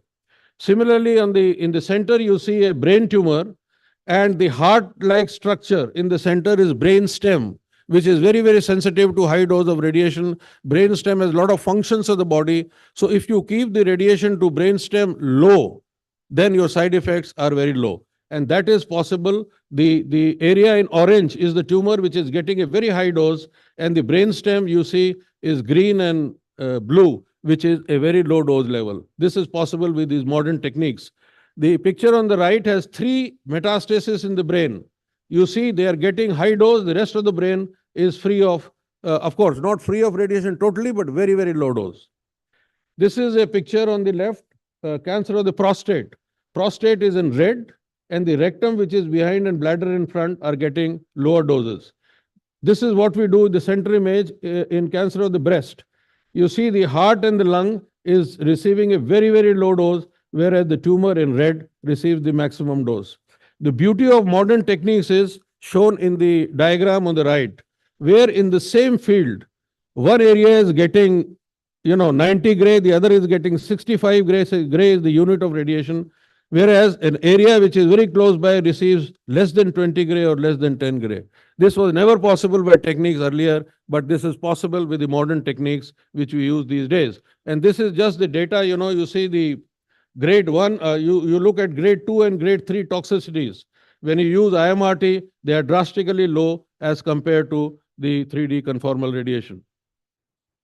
Now let us look at whether it has helped patients or not. The data coming from India is scarce, but the data which has been, from US, of course, we also match more or less the same.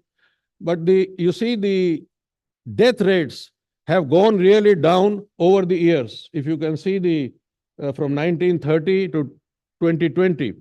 The graph on the top is the graph of lung cancer, which was highest in 1980s and 90s when smoking was there. And when the smoking stopped, with the modern method of treatment, it has gone drastically low. Similarly, the other cancers, the death rates have gone low. This is in the males on the left, and right is the females. If you look at the other angle, that the cancer survival rates in various common cancers, you see them rising. Same is shown on the lower bar diagram, where cancer death rates per 100,000 population is going down from 1970 to 2017. When we look at the Indian data, the mortality trend decreased by 0.19% annually among men, increased non-significantly by 0.25% among women. This data in India, of course, is not representing the entire country, but in India, we have a lot of differences between the availability of the modern medicine across the country, the affordability of modern medicine by people, because 70% or 80% of the people have to spend out of pocket for their treatment, because the government services are not that popular, that common across the country. So the data is not very good, but what we are seeing in our practice and where the facilities are available and where the patients can access those facilities, the results are getting better, the death rate is going down, the survival is going up. Over the period, we are using a combination of lesser surgery, lesser chemotherapy, and lesser radiation. So we are reducing the dose of radiation so that the side effects are less. Medical oncologists are reducing the chemotherapy cycles because the side effects are less, and surgeons are doing lesser surgery. So one of the examples is, Hodgkin's disease. It is a lymphoma normally seen in young children. Radiation used to be the only method of treatment in earlier days. And the technique was called mantle treatment. Mantle is like the warrior who wears that mantle. The field used to start from the chin and it used to go to the diaphragm and to the arms and the whole chest. The disease was cured, but these young children suffered later on. Some, girls had breast cancers. Some girls had, boys and girls had thyroid cancers. Some young people had cardiac issues. But now, the dose which was given has been reduced to half. The area which is treated is reduced to 1/3 or less. So the side effects are less, the effects, the good effects are more. Similarly, in breast cancer, we used to, when breast was removed, we used to give radiation for 5 weeks. Now we give it for 3 weeks. When breast was preserved, we used to give it for 6 weeks. Now we give it for 4 weeks. Prostate, the classical treatment used to be a radiation for 7.5 weeks. We now use it for 4 weeks. With the modern techniques, the indications have increased. Earlier, we never used to think that we can give radiation to liver or lung or, to cancers which were supposed to be radio resistant. For example, melanomas, hepatocellular carcinomas or renal cell carcinomas. But now with the advent of techniques like SBRT, we can treat many of them. Similarly, we can treat a lot of benign tumors like meningioma, pituitary adenoma in the brain, craniopharyngiomas, acoustic neuromas, and the classical example is trigeminal neuralgia. There is a severe pain on the face. With modern, accurate radiation techniques, we give or treat or hit an area which is 3 to 4 millimeters in the brain, and we give a dose of 70 gray in one treatment. Imagine the 70 gray dose which used to be given in 7 weeks is given in 1 day to an area of 3 to 4 millimeters. How much accuracy is required? If you go here and there, you will damage the brain. But that is the advantage of modern medicine. The second area which is very common is re-radiation. People are surviving longer and cancer comes back. Earlier, with those techniques, we could not add radiation again after some time. But with these modern methods, we can re-radiate twice or maybe thrice in some cases. But there are a lot of misconceptions. People, get second-hand information. People get information from the media, and they think that if radiation is given, the body will become radioactive. They cannot sit with their, grandchildren on their lap because there is radiation coming out of the body. They think that they lose fertility. Yes, if you give radiation to the ovary or testes, you lose fertility. But then there are methods of preserving the semen and the ova so that they can be used later on. Overdose, the normal tissues cannot be protected. Cancer will progress because you have not removed the cancer from the body. Surgery removes the cancer, so the cancer will not come back. That is also a myth. Here people think because the organ remains in the body, the cancer will come back, which is also wrong. And they are to be confined during radiation to the room. We encourage people to work, go, eat, Doctors also need education. many doctors think that radiation cannot cure. It is only for palliative treatment. And I still get references from some of my colleagues who write, referred for deep X-ray therapy. Deep X-ray therapy was long been abandoned, but still they write, referred for deep X-ray therapy because in the mind, they think it cannot cure, it is palliation. The radiation oncologists are not considered as oncologists. This is also a very, reality of life. And many of them, they don't even address as a radiation oncologist, they address as a radiotherapists. So anyway, we need to educate them. That is our job. Now, to end, let me take you in future. These are things which will come, which some of them have come, and some of them will come in the next 10 years. Flash therapy is one which is experimental, where the radiation will be given in one day, and it is ultra high dose rate therapy. That is, you see the last line, radiation is delivered at 40 gray per second, whereas the present day radiation dose rate which we are using is 0.5 to 5 gray per minute. In flash, we will deliver 40 gray per second. It is said that if you finish treatment in one day instead of 4 weeks or 6 weeks, you will have a lot of capacity on your machines, and the cancer cells will die more and healthy cells will be protected if you use such ultra high dose, but they're still experimental. And this is a picture, a tumor on the nose of a cat. It's an animal experiment. And you see with flash therapy, 7 months and 14 months. Protons. Many of you have heard about protons. We have 2 proton units working in the country, one in Chennai, one in Mumbai.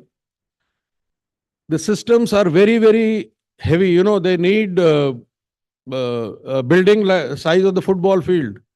The capital expenditure on the proton machine today is 550 to 600 crores. And therefore, the patients have to pay 35 to 45 lakhs per treatment. As the time passes, of course, proton has been around for many, many years, but still there are a lot of things to be clarified whether proton, of course, the advantage is that the beam stops at the tumor. So the tissues beyond the tumor get almost negligible dose, but it does not mean that all the side effects are finished. They are not there. But yes, it is having less side effects, and mostly people are using it for childhood cancers where the growth and other things have to be preserved. They are using it in re-radiation. Newer indications are coming, but more and more studies are required to proton to become the mainline treatment, and the cost of the equipment has to reduce. The size of the machine has to reduce so that the proton can become the mainstream treatment in next few years. So let us see when it happens. We have MR Linacs, and MR Linacs are there. We have one in India at the present time. At the present machines, we are using CT scan along with linear accelerator. But when you use MR along with linear accelerator, the visualization is much better. The movement of tumors is much better. But then you have to plan every time the thing changes, and that takes a longer time on the machine. But now with AI coming, artificial intelligence coming, probably that time will be reduced, and MR Linacs may become or replace CT Linacs in due course of time. Then we have a combination of PET along with Linacs. Then we have synthetic CT for MRI. We have to do CT scan for radiotherapy planning and MRI also for planning. Without CT, we cannot plan a radiation treatment. So this technique, we will do an MRI and then convert it into a CT so that the radiation dose is less to the patient and the cost is also less. So this is work in progress. Artificial intelligence is coming in a big way, and it will reduce a lot of time in radiation treatment planning, and we are really looking forward to it. You heard something about immunotherapy, what wonders it is doing. And radiotherapy also actually alters the immunity. And if radiotherapy is combined with immunotherapy, we are expecting the results to be very good, but then we will have to wait and see. So I think I have been able to tell you the progress which has taken place, what we are seeing in the next 10 years. So before I close, I want to reiterate that radiation therapy has an important place in the treatment of cancer. Modern radiation therapy is accurate, targeted, and has minimal side effects. modern machines cannot compensate for the experience of the radiation oncology. This is very, very important. I get a lot of patients in my clinic, and the one question which many of them ask me is, "Aapke paas kaun si machine hai?" Which is, it is very difficult to answer. I tell them, most of the hospitals have good machines, most of the hospitals have good doctors, but a machine can be as good as the person who operates it. So this is also very important. And finally, radiation therapy is here to stay, and don't be afraid of radiation therapy because it does a lot of good to the body. Of course, there are a few side effects, but as we travel in next 5 to 10 years, those side effects will also go down and we'll have better cure rate. These are some of the examples I have given where radiotherapy is used as curative and a supportive treatment, but there are a number of areas where radiation is still successful. So I hope I have been able to pass on the message, and thank you very much for your attention. Any questions? Okay. May I please request Harbinder sir to join us on the stage for a picture? Is he here? No. Okay, we shall do that later. Thank you so much. Once for sir, please, everybody. Thank you so much. Thank you. Oh, we are a little behind as per our schedule. We'll try and catch that up. Quickly moving ahead, our next panel discussion. It's on role of doctors beyond medication, or what was being spoken in the morning. How to break the news to families and patients, building trust and rapport with them. Doctors as messengers of hope, addressing psychological and also psychosocial and emotional needs of cancer patients, protocols to follow, and advocacy and activism by doctors. And to share the views on the same, please join me in welcoming once again Dr. S. Huku, Advisor, Department of Radiation Oncology, Sagangaram Hospital, Delhi.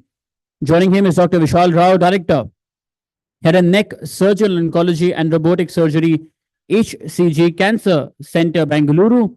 Joining them is Mrs. Jyotsna Govil, Chairperson, Indian Cancer Society. And this session will be moderated by Ms. Bilkis Naqvi, AGM, BW Healthcareworld, and also of BW Wellbeing World. Let's please welcome them to the stage, everybody. Thank you.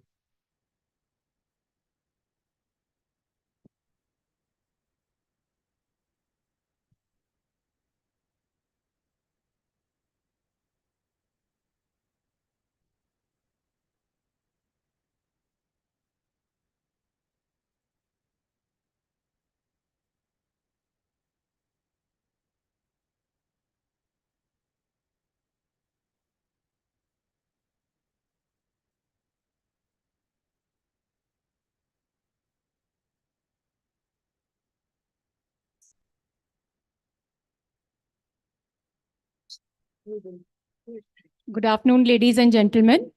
It's an honor to be here with such senior people in the oncology ecosystem. The topic that we are going to discuss now is the role of doctors beyond medication.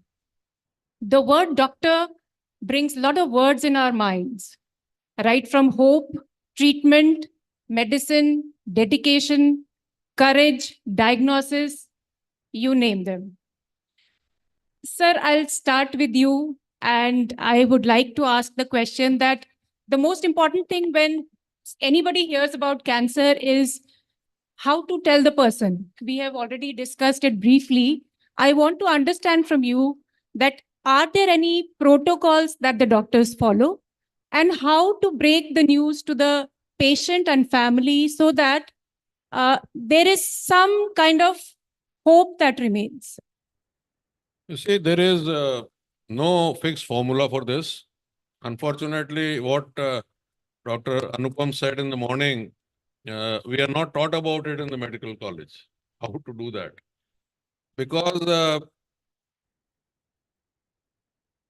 this is the most important part, because when the diagnosis is conveyed to the patient, that is the most difficult part. And when the investigations are going on, they have a lot of anxiety, they have a lot of fear, they have a lot of feelings inside that what the report will come.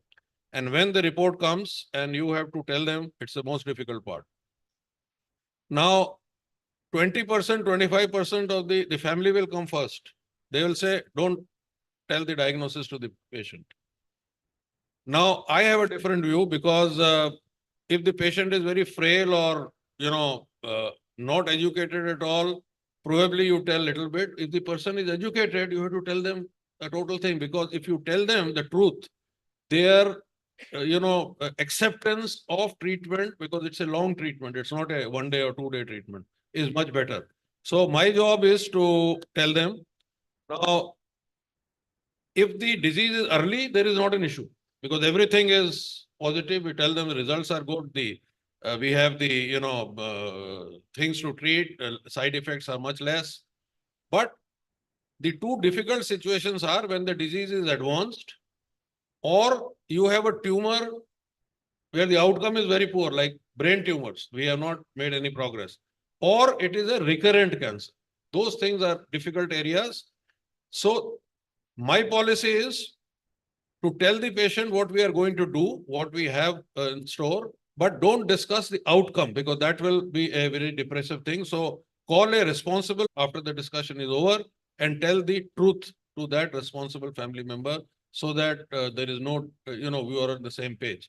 But to keep hopes positive, you don't tell the patient what is the outcome, because, even if I know I am not an astrologer, I don't write horoscopes of the patient.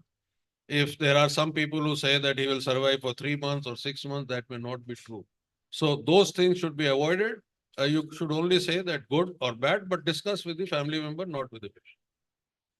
Thank you, sir. Very, very pertinent points you have raised here. Moving on to Dr. Vishal, I would like to ask you that when you are breaking the news of somebody having cancer, people always have a view in their mind that doctor is the messenger of hope. How do you balance this breaking the news of something which is as severe as cancer and being practical at the same time, giving hope? How do you balance it? Thank you, Bilkis. I think taking from where Sir spoke very, very pointed on this particular topic. Today, psycho-oncology is a subject by itself, and breaking the bad news is a special topic which actually in oncology should be adapted into training. It's very, very important. Taking the bad news is not a generic topic where we are talking about just opening up and saying that patient ko cancer hai, ye stage hai, or ye diagnosis hai, ye survival hai. It's a little beyond that, to be customized, personalized. Now, the previous team spoke about personalization.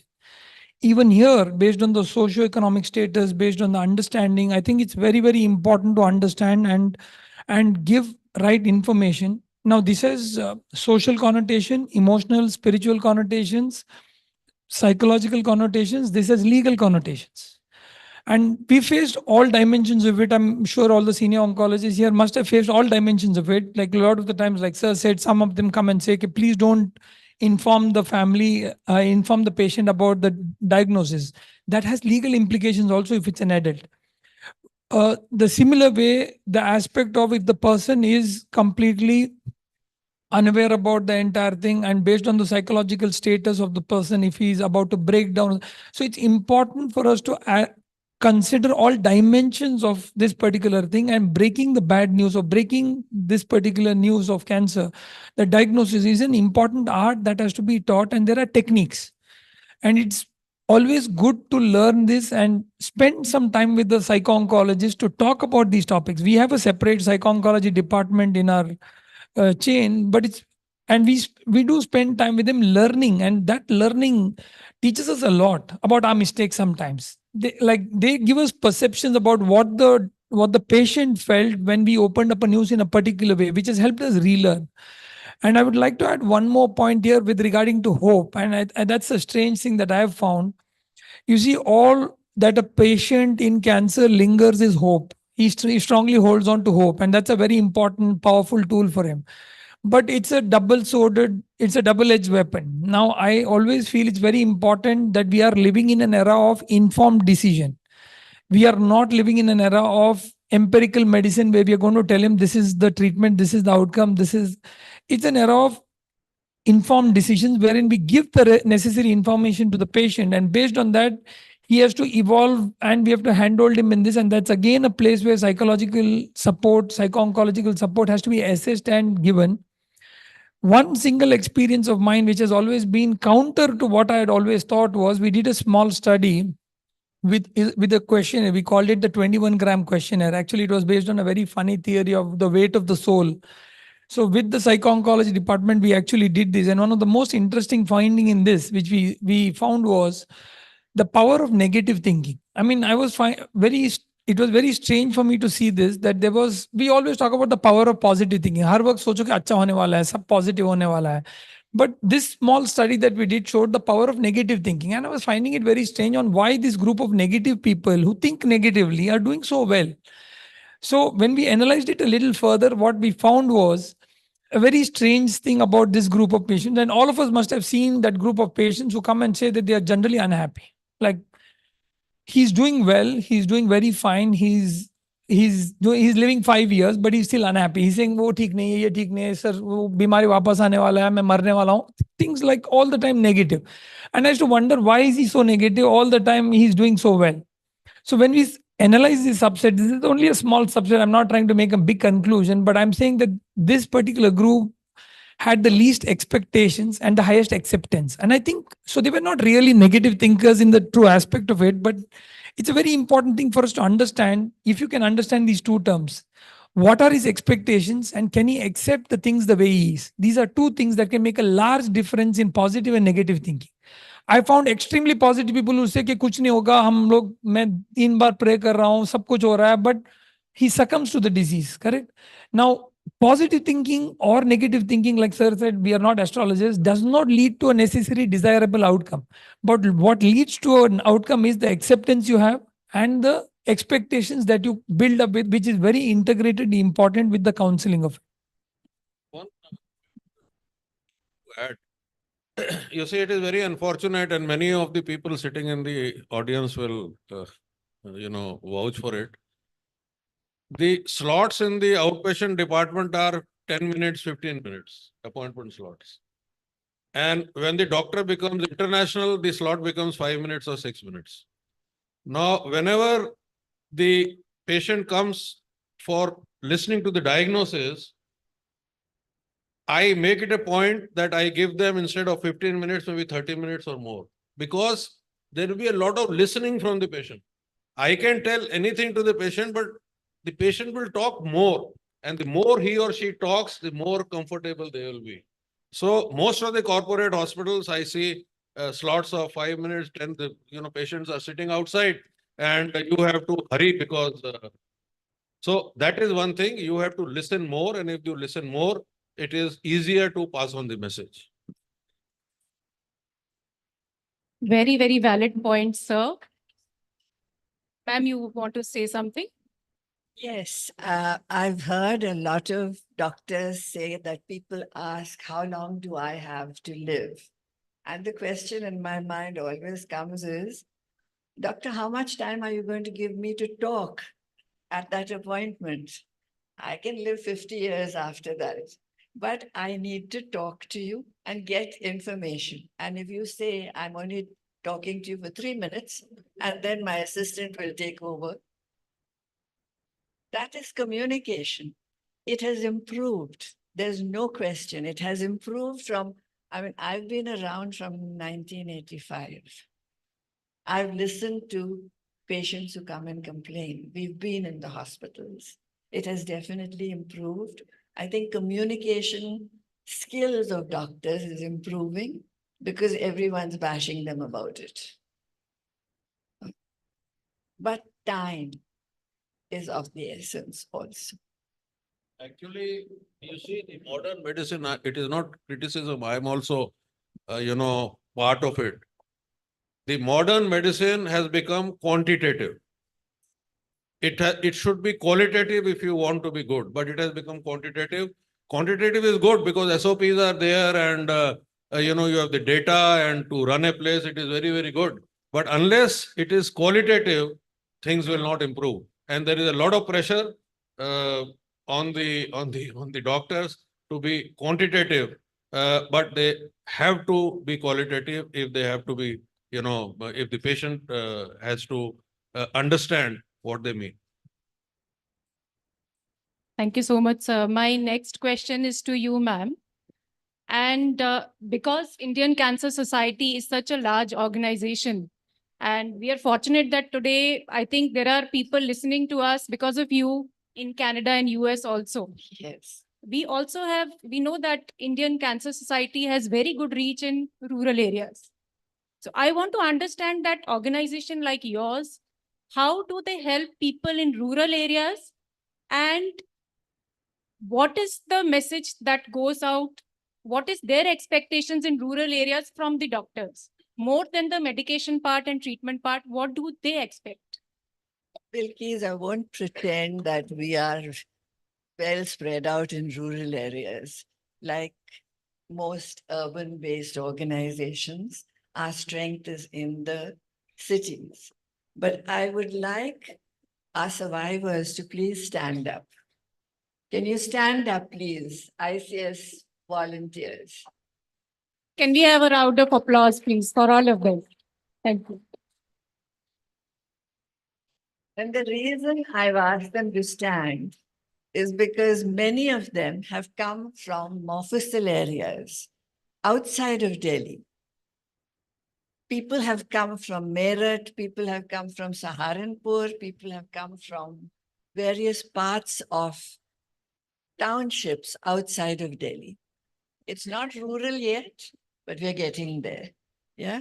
So what are the expectations? I think we need to remember that cancer doesn't, either begin or end in a hospital. The people who get it are people like you and me. We happen to live in the city, they happen to live somewhere outside. The expectations are the same. That one difference, they're afraid of doctors. I think the urban population might argue back, and God bless Google. Everyone knows a little more about cancer, maybe the wrong things, but they know. So they come with those expectations that the doctor is going to help them. If you see these same women, or you saw them at the time when they came for treatment, they were pale waifs. They had little confidence that they were going to survive or do more. But today, I'm so proud to tell you that almost everyone, now all of them, are people who have survived cancer and who have gone out to help others. They have not sat at home. They have not sat back and said, I'm cured, so I'm okay. And that is what I find most encouraging. Thank you so much, Jyotsna ji. Dr. Vishal, my next question is to you, that other than treatment and medication, doctors also have a responsibility of getting research and development forward so that there are better treatments to come. What is the role of doctors that you think in doing research and development, and how they can help in this area so that there are better treatments? So I think if you look at globally today, the next 10 years, we'll see a major shift in what is called as a clinician scientist or a surgeon scientist approach, which means he will go beyond the confines of his OPD or OT and also be in the lab, also be a part of R&D, and also be a part of innovation. There's globally also the movement of accelerating research and connecting it with innovations through academia and industry collaboration. And I think COVID is a classic example of acceleration. Traditionally, if you look at bench to bedside medicine, it takes about 17 years for something to innovate and come into practice. 17 years. That's what Lancet and some of the best journals publish. However, the movement of bedside to bench medicine is now further catching up. That means clinicians are more involved in innovative research, practice changing habits, and I think it's going to become a mandate in the coming years in curriculums as well as at practice. I think the simplest things that I see what we could have done is, one of the in our department in head and neck, we have a speech and swallow department. I think quite a small department, negligible department, not much. But that department innovated and they had a good team that kept working. And I was very happy to see they actually came up with a very important in head and neck cancers, typically post radiation and all, there's a lot of issues with mucositis and taste. So they came up with the taste clinics. They gathered data over hundreds of patients, created their own taste protocols to ensure that the patient is not only given cancer cure, but he's also enjoying a biryani, which he wanted, which was his target at the end of 3 months. Now, for me, that was good innovation. They use research, they use this platform, and they were able to deliver a patient to able to eat a biryani at 3 months using taste protocols, which they then published in the literature, and they're now running a very successful taste clinics, which they are now expanding across India. I think this is going to be important to take bedside to bench medicines and actually create this momentum. And I just add one more point in this is that the need for funding by ecosystems is important here, whether it's governments, whether it's corporates. Some amount of money has to be kept aside for encouraging research and innovations in each organization. Yes, ma'am, please. I just wanted to add that early this year, Indian Cancer Society released an app which we call Rise Against Cancer. And the reason I'm bringing it up right here is because one of the 5 languages that it is available in is Kannada. And Vishal here has contributed to that so that everyone gets information in simple doses through a person like him in a language that they understand. It's not, they don't have to go and read in English or in Hindi or any other language that they are not familiar with. Please, everyone, make a note of the QR code. Everything is outside or on your tables. Please look at it. This app is in 5 languages and it gives you information about cancer. Thank you, ma'am. Huku sir, we would like to understand from you that as doctors, what role do you play as educators for patients and also for other doctors or healthcare professionals? You see, education is very important, and there are 3 areas. One is education for medical students. There are 3: surgical oncology, radiation oncology, medical oncology. Surgical oncology and medical oncology department don't exist in medical colleges. Radiotherapy departments or radiation oncology departments are optional. Still, if it is, and they manage cancer in a medical college. Now, even if the department is there, the students are posted for 15 days. So what will they learn? So that is one part which the curriculum makers have to take interest. So they are, told about cancer, they can see cancer, so education comes. The second part is the primary care physicians. Tuberculosis is very common in the country. If a patient with cough goes to a primary care physician, he orders an X-ray, sees a patch, gives anti-tubercular treatment without. So the primary care physician should have at the back of his mind that if he sees a patch in the lung, it can be lung cancer. So after 3 months, when TB doesn't improve because TB was not there, diagnosis comes and lung cancer, which is advanced. So for that, of course, there can be a number of things like CME programs, or you go to the IMA meetings or other meetings and with leaflets and other things. So the third is the patient, which is the most important, and they have to be told because most 70% of the cancers in the country are preventable because either they are tobacco based or infection based. Infection, I mean the human papilloma virus. So we should tell the patient to change the lifestyle, to nutrition, exercise. If they have symptoms, we should tell them what symptoms are there. They should approach the doctor. And if we make education at these 3 levels, probably we will be able to catch patients in early stages. And very few patients will go to the late stage. And some of the cancers, as I said, the head and neck cancer, the cervical cancer, the breast cancer, which are common in country, they can be caught at early stage. Head and neck cancer is preventable. So we should tell them the cause of infection to avoid that and avoid tobacco. So education is an important factor, but the question is that education doesn't bring in money, so the hospitals don't spend time on education. It is left to the NGOs, and when NGOs do, they are doing their lot, but doctors and the institutions have to spend time to do that. Thank you so much, sir. My last question to you, ma'am. We want to understand that as an organization, what role does community organizations they play for survivorship, care planning, and the emotional support to the patients? I think survivorship is important to doctors as much as it is to patients and families. Dr. Huku spoke about sleepless nights for doctors when, or was it, I think, Dr. Sachdev, yeah, who spent sleepless nights when the patient was not doing well. Well, I don't know if you'll give me that little bit of time, but I've been thinking about it. And in our old literature, in the Gita, we are talking about Krishna's lecture to Arjun on the battlefield. So what was the battlefield? The battlefield was when Arjun was pointing out that these are all my relatives, they're all part of me. And how can I kill them? I often think of cancer in that way.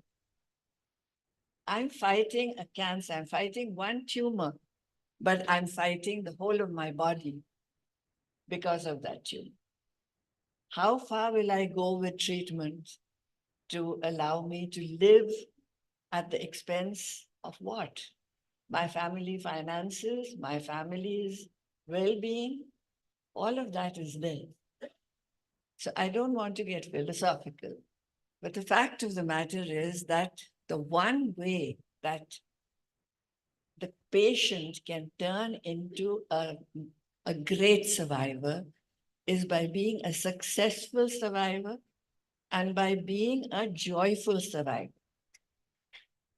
If they're going to be sort of drooping all over the place, forever complaining, ye nahi theek hai, wo nahi theek hai, then I think the family will often feel, was it worth it?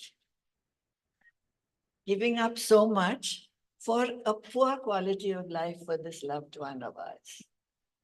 Or can they be joyful survivors where they bring joy back into the family? I told you about our survivors. One lady said to me the other day that the biggest thing you have given me is respect in my own family. It really made my day. I think that that is what we are aiming for, to return patients, sick people into vibrant, happy, ready to go. And if you're all here in the afternoon, you'll see just how joyful they are because they're going to perform after lunch. We'll surely enjoy it a lot. I'm very, very One sure about it. last thing. Yeah. Yes. I had requested of BW that we do not separate this conference into doctors in the morning and all the NGOs in the afternoon. We create echo chambers. The doctors know each other, they talk to each other, they know what they're talking about. What are they talking to? And when the NGOs come on to talk about what our reality is, we know each other, we support each other. Why should we be come to a conference and talk to each other? We want to talk to the doctors, we want to listen to the doctors, we take home a lot of lessons, and I hope that the doctors take home some lessons from us. Thank you. Thank you so much, ma'am. We are very short of time. We'll end the conversation here, but the conversation will continue this side. And if there are questions that any of the survivors, patients, or caregivers have, I think our esteemed doctors and Jyotsna ma'am, she'll be happy to answer. Thank you very much. Thank you so much. Thank you so much. A picture, please.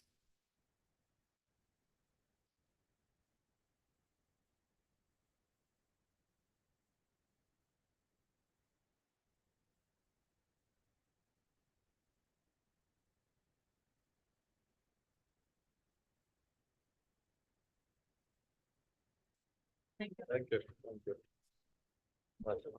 Good to see you. Yes. I was happy I was sharing about the keynote and panel. Thank you, ma'am. Thank you so much.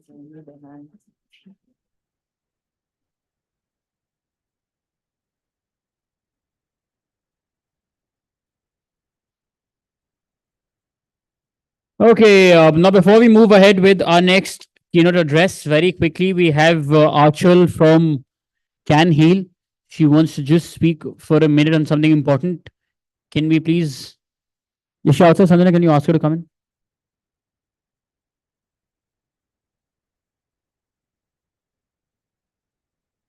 Please, आइए.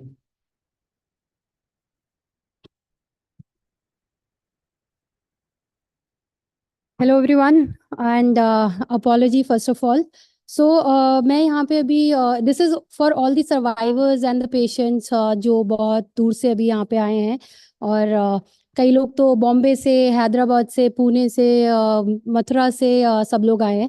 But यहाँ पे अभी थोड़ा सा एक misunderstanding किसी तरीके से क्रिएट हुई है सर्वाइवर्स के लिए. तो मैं उसके लिए सबसे पहले तो सॉरी बोलना चाहूँगी. But there is a situation actually मुझे लगता है आप सब लोग समझेंगे और जो ये छोटी सी एक मिस्टेक हुई है उसको फॉरगिव करेंगे. सो 2 days before my brother-in-law actually met with an accident and I was into the hospital in hospital from last 2 days. Dr. Aman knows everything.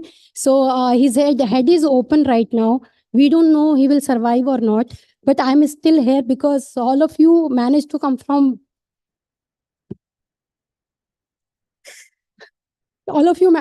from everywhere and because of that I'm unable to arrange the makeup artist, but I still believe your smile is your biggest accessory and we are going to make this walk even far more beautiful. I know that you all can spark once you are on the stage. So I'm really sorry that makeup artist is not there, but a part of that, I make sure when you leave this hall in the evening, you will all smile. Thank you so much.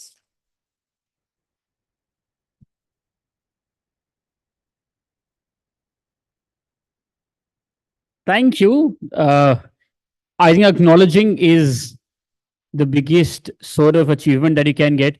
And of course, speedy recovery for her brother-in-law. Though Harbinder is vouched for doing the makeup. आप करवाना चाहते हैं तो अगर आप चाहते हैं तो बाहर पेंट भी है, ब्रशेस भी हैं. Harbinder is all up for that. And you can of course do his makeup first and then in return get yours done. उसमें कोई आशंका नहीं है. But thank you, Arshil, for explaining that to us. Very quickly, moving ahead, time for our next keynote address on developing India as a cancer treatment option for the world. We've been speaking about it. Now, how do we develop this space, our country, for the treatment? And to talk on the same, please join me in welcoming the President of Corporate Affairs, Kerala Pharmaceuticals Limited, Mr. Raj Prakash Vyas, everybody. Please. Let's welcome, sir.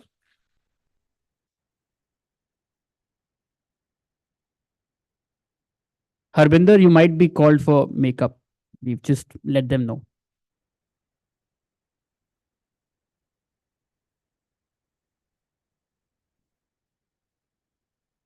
Ladies and gentlemen, esteemed survivors, dedicated caregivers, the word cancer often instills a terror that paralyzes. It whispers, how long do I have? Yet, we stand here today not just as patients, but as warriors, determined to transform the question, what must be done? Let us remember the Hindi proverb, डर के आगे जीत है, जो डर गया सो मर गया. It is in this spirit that we explore the potential of India to empower both ourselves and the world in the battle against cancer. Our nation boasts world-class medical expertise, cutting-edge facilities, and a compassionate approach, all at a lower cost than many developed nations. India is not just a destination for treatment, but a beacon of hope, offering affordable access to life-saving care. Medical tourism is not only about economics, it creates a bridge of empathy where patients from distant lands find healing hands and supporting hearts on Indian soil. When the disease noticed by an individual or by the family, the first thing which comes in the mind, अब यहां से यात्रा कितनी बची है? Life is a journey from B to D. B stands for birth, D stands for death. जैसा सुबह हरविंदर जी ने कहा था कि ये इसका ना लाइफ का एक एक्सपायरी है. It's not a endless. It is a definite time period. Suppose if we consider 75 years as an average age, then the journey is altogether from B to D is 27,000, approximate 27,000 days. So from birth to death, B to D, there is a word stands in between B to D is a C. C stands for choices. हमारी जिंदगी जो है वो उन choices का outcome है कि हमने जिंदगी में क्या चूज किया है. हमने बीमारी से लड़ने के लिए ऑप्शन चूज किया है, हमने बीमारी के रहते हुए उसको चैलेंज करना का ऑप्शन चूज किया है, हमने खुश रहना चूज किया है या बीमारी के सामने सरेंडर करना चूज किया है. ये बहुत बड़ी इंपॉर्टेंट चीज है. देखिए, being a pharmaceutical representing A company, मैं आपको इतना कह सकता हूं कि बीमारी उतना नहीं मारती है जितना उसका थॉट किल करता है. जैसा ख्याल वैसा हाल. हमारे बॉडी में साइकोसोमेटिक रिएक्शंस वैसे होते हैं, हमारी बॉडी वैसे ही बिहेव करती है जैसा हमारा थॉट प्रोसेस है, क्योंकि thought process belief system create करता है. थॉट प्रोसेस हमारे बॉडी के बिहेवियर को कंट्रोल करता है, थॉट प्रोसेस एक्शन डिलीवर करता है. सो मेरी आप सभी से रिक्वेस्ट है कि हमारे शरीर में सिकनेस हो सकती है, हमारे थॉट में सिकनेस नहीं होनी चाहिए, क्योंकि बीमारी से ज्यादा थॉट किल करता है, ज्यादा स्पीड से किल करता है. देखिए, मैं आपको एक चीज बताऊं, लाइफ में कष्ट 4 ही प्रकार के हैं, बाकी सारे कष्ट हमारे बनाए हुए हैं. जब महाभारत का युद्ध खत्म हुआ तो युद्ध के बाद में कृष्ण धृतराष्ट्र से मिलने के लिए गए, तो धृतराष्ट्र बड़े उदास होकर बैठे हुए थे, बहुत चिंतित थे. तो कृष्ण ने पूछा कि वार जो है, ये लड़ाई, ये बैटल आपकी चॉइस थी. मैं तो आपके पास लेके आया था, एक प्रपोजल लेके आया था कि केवल 5 गांव दे दो, बाकी सब रखो, बट आपने रिफ्यूज किया, आपने डिनाई किया आपने. So it war was your, battle was your choice. जब आपकी चॉइस थी तो फिर तकलीफ किस बात की, कष्ट किस बात का? तब धृतराष्ट्र ने कहा कि कष्ट केवल 4 प्रकार के हैं. तो उन्होंने कहा कि वासुदेव जरा कष्टम, जरा मतलब बुढ़ापा, सबसे छोटा कष्ट, बहुत ही छोटा कष्ट बुढ़ापा. वासुदेव जरा कष्टम, कष्टम दरिद्र जीवनम. बुढ़ापे के बाद का जो कष्ट है उसे बड़ा कष्ट है दरिद्रता, गरीबी. पुत्र शोक महाकष्टम, उससे बड़ा कष्ट, गरीबी से बड़ा कष्ट है किसी की संतान खत्म हो जाए, वो 3 नंबर का कष्ट है. एंड कष्टात कष्ट तराशुदा, और सारे कष्टों का जो कष्टात सुपरलेटिव डिग्री ऑफ कष्ट, शुदा भूख. भूख से बड़ा कोई कष्ट नहीं है, भूख आदमी कुछ भी कर सकता है. सो कैंसर जो है ये कष्ट हमारा बनाया हुआ है, इसको कष्ट के रूप में परसीव करना हमारी चॉइस है. हमने इस कष्ट को परसीव किया है, हमने इस कष्ट को पाला है. अदरवाइज ये नेचर ने नहीं बनाया है, क्योंकि हमारी चॉइस अगर उसको कष्ट के रूप में कंसीडर करने की है तो डेफिनेटली एक कष्ट है। लेकिन अगर ये हमारी चॉइस ही नहीं है, या अगर हमारी चॉइस नहीं है कि हम इसको कंसीडर नहीं करेंगे, तो ये कष्ट नहीं है। देखिए, जैसे ही फियर, फियर क्या है? Failure in enthusiasm. जो एंथुजियाज्म में जो हार्मोन्स है ना, जैसे ही फियर आया, जैसे हमारे दिमाग में फियर आया कि ओ कैंसर डिटेक्ट हो गया, हमारा एंथुजियाज्म फेल हो जाता है। फेल का मतलब उसका जनरेट ही नहीं होता है वो, क्योंकि एंथुजियाज्म को जनरेट करने वाले जो हार्मोन है उसको डोज कहते हैं, dose, DOSE। D stands for dopamine, जो हमको मोटिवेट करता है, हमको करने के लिए इंस्पायर करता है कुछ करने के लिए। O stands for oxytocin, S stand for serotonin, E stand for endorphin. तो जब ये बनेंगे नहीं तो हमारा एंथुजियाज्म फेल हो गया। So fail in enthusiasm rest on affliction. So जैसे इस बीमारी को हमने इस सिक थॉट के साथ परसीव किया कि ओ मर गए, फियर है, so we are fail in our enthusiasm failed and we will rest on affliction. So सबसे पहले तो ये खत्म होना चाहिए, ये थॉट प्रोसेस ही नहीं आना चाहिए। देखिए, जब भी कोई भी कष्ट आए, बीमारी का कष्ट हो, किसी भी प्रकार का कष्ट आए, तीन चीजें बड़ी इंपॉर्टेंट है। वन इज करेज।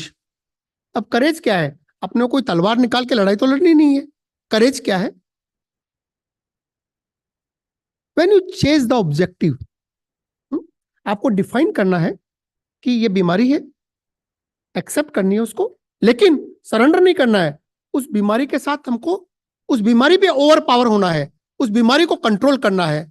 सो वो जितनी सारी एक्टिविटीज है उनको चेज करिए। चेज द ऑब्जेक्टिव विथ अर्ज and right attitude that generate the enthusiasm. Enthusiasm इसलिए जरूरी है कि एंथुजियाज्म से हम फियर को हरा सकते हैं, फियर को डिफीट कर सकते हैं। देखिए, लाइफ में हमेशा there are the 4 P's one should consider and should take the cognizance. First, create the purpose, कि मुझे इन सब के बाद भी परफॉर्म करना है, create the purpose. Then have the passion to achieve that purpose. Second P is the passion. Third P is the perseverance to move for the purpose. And fourth P is the have the patience to achieve the purpose. So जब आप purpose create करेंगे, you will chase the objective. Another important thing is the trust. आप विश्वास कीजिए इस चीज पे कि मैं इस बीमारी को हराऊंगा, मैं इस बीमारी पे मुझे ओवर पावर करना है, मुझे जीतना है। ये ट्रस्ट पैदा कीजिए और विश्वास कीजिए इस चीज पे। आप रोज सुबह उठिए, ये कहिए कि बीमारी मेरे करेज के आगे, ये बीमारी मेरे एंथुजियाज्म से आगे, ये बीमारी मेरे करेज के आगे कुछ भी नहीं है। मेरा करेज बहुत बड़ा है। So trust means thoroughly reliable, TRUST, thoroughly reliable upon synergy in thoughts. उस थॉट्स पे रिलाई कीजिए, आप उन थॉट्स पे रिलाई कीजिए। हैव द पॉजिटिव थॉट्स कि बीमारी कहीं मेरे सामने कहीं नहीं टिकेगी। And another thing is the commitment, commitment to win that disease, commitment for to develop the winning attitude, commitment always live with the positivity. देखिए, एवरीथिंग फिनिश, लाइफ में याद रखेगा, everything finish but still hope remains. और वो जो hope है वो बड़ी गेम चेंजर होती है। कभी भी आपको लाइफ में जैसे ही सीन आता है कैंसर का, मैं आपको एक बड़ा पॉइंट सुनाता हूं कि आदमी की क्या हालत होती है, कि कोई भी जब ये इस वर्ड को सोचता है तो उसका इनिशियली उसका क्या रिएक्शन है और उसका थॉट प्रोसेस क्या होता है। मैं एक छोटी सी पोइम सुनाऊंगा आपको। वो आंधी चली कि नभ में, वो आंधी चली कि नभ में छा गया सहसा अंधेरा। ऐसी आंधी चली जिंदगी के अंदर, हमारी लाइफ में ऐसी आंधी आई, वो आंधी चली कि नभ में छा गया सहसा अंधेरा। धूली दूसर बादलों ने पृथ्वी को इस भांति घेरा कि रात सा दिन बन गया, दिन भी रात की तरह हो गया। कि रात सा दिन बन गया, फिर रात आई और काली। फिर रात तो काली होनी थी, रात सा दिन बन गया, फिर रात आई और काली, लग रहा था इस निशा का फिर ना होगा कभी सवेरा। कि लग रहा था लाइफ एंड्स, एवरीथिंग फिनिश, ऐसा लग रहा था कि इस निशा का फिर ना होगा कभी सवेरा। किंतु प्राची की दिशा से, प्राची मतलब पूर्व से, हल्की सी रोशनी आई, हमने उस एंथुजियाज्म को जनरेट किया, होप क्रिएट हुई। किंतु प्राची की दिशा से मोहनी मुस्कान फिर नीड का निर्माण फिर है। जैसे पक्षी जो है उसका घोंसला बिखर जाता है, वो सारी होप्स खत्म हो जाती है, लेकिन जैसे ही एक सूर्य की किरण आती है, जिंदगी में एक होप आती है, हम वापस उस लड़ाई से लड़ने में, हमारा विनिंग एटीट्यूड क्रिएट करने में बहुत बड़ी हेल्प मिलती है। So commitment means internally create the oath.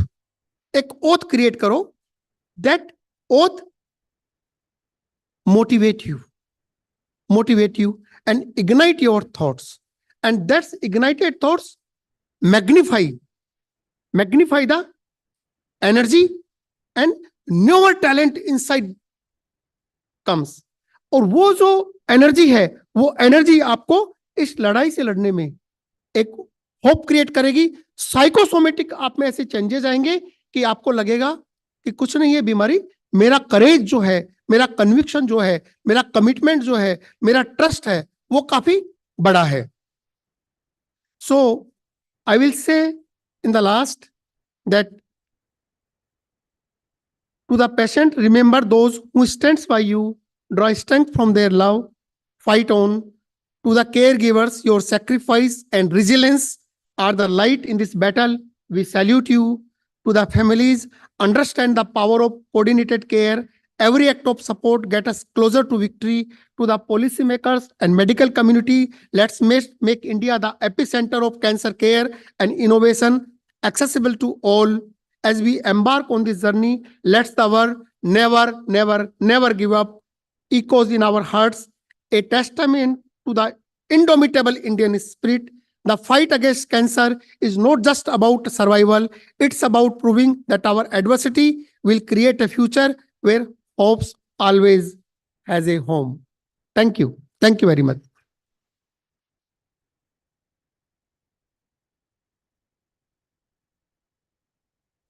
Thank you so much, sir. Very quickly moving ahead towards our next panel discussion, the last one before lunch. This is on chemotherapy, radiation, and adjunctive therapies in cancer care. What to follow and how to decide. This one's going to be talking about overview of chemotherapy, radiation therapy, and adjunctive therapies, indications and contraindications for each treatment modality, decision-making process, a multidisciplinary approach to treatment planning, cell and gene therapy, and more. And to share the views, please join me in welcoming on stage Dr. Anil Kumar Anand, Senior Director and Head, Department of Radiation Oncology, Fortis Memorial Research Institute, Gurugram. Joining sir is Dr. Harsh Mahajan, Founder and Chief Radiologist, Mahajan Imaging and Labs. Joining them is Dr. Indu Bansal Agarwal, Group Director and Head, Radiation Oncology, Paras Cancer Center, Gurugram. Joining them is Dr. Nataraj KS, Senior Consultant, Hemato-Oncology and Bone Marrow Transplant Specialist, HCG Cancer Center, Bangalore. And this one will be moderated by Dr. Charu Dutt Arora, Consultant Physician, Geriatrics and Palliative Care Provider, Head, Amiri Health Home Healthcare, Asian Institute of Medical Sciences. Let's collectively welcome them, please. That's only the first half of the hall. The second's only waiting for lunch, I believe. Can you welcome them all? Affectionate round of applause. Thank you.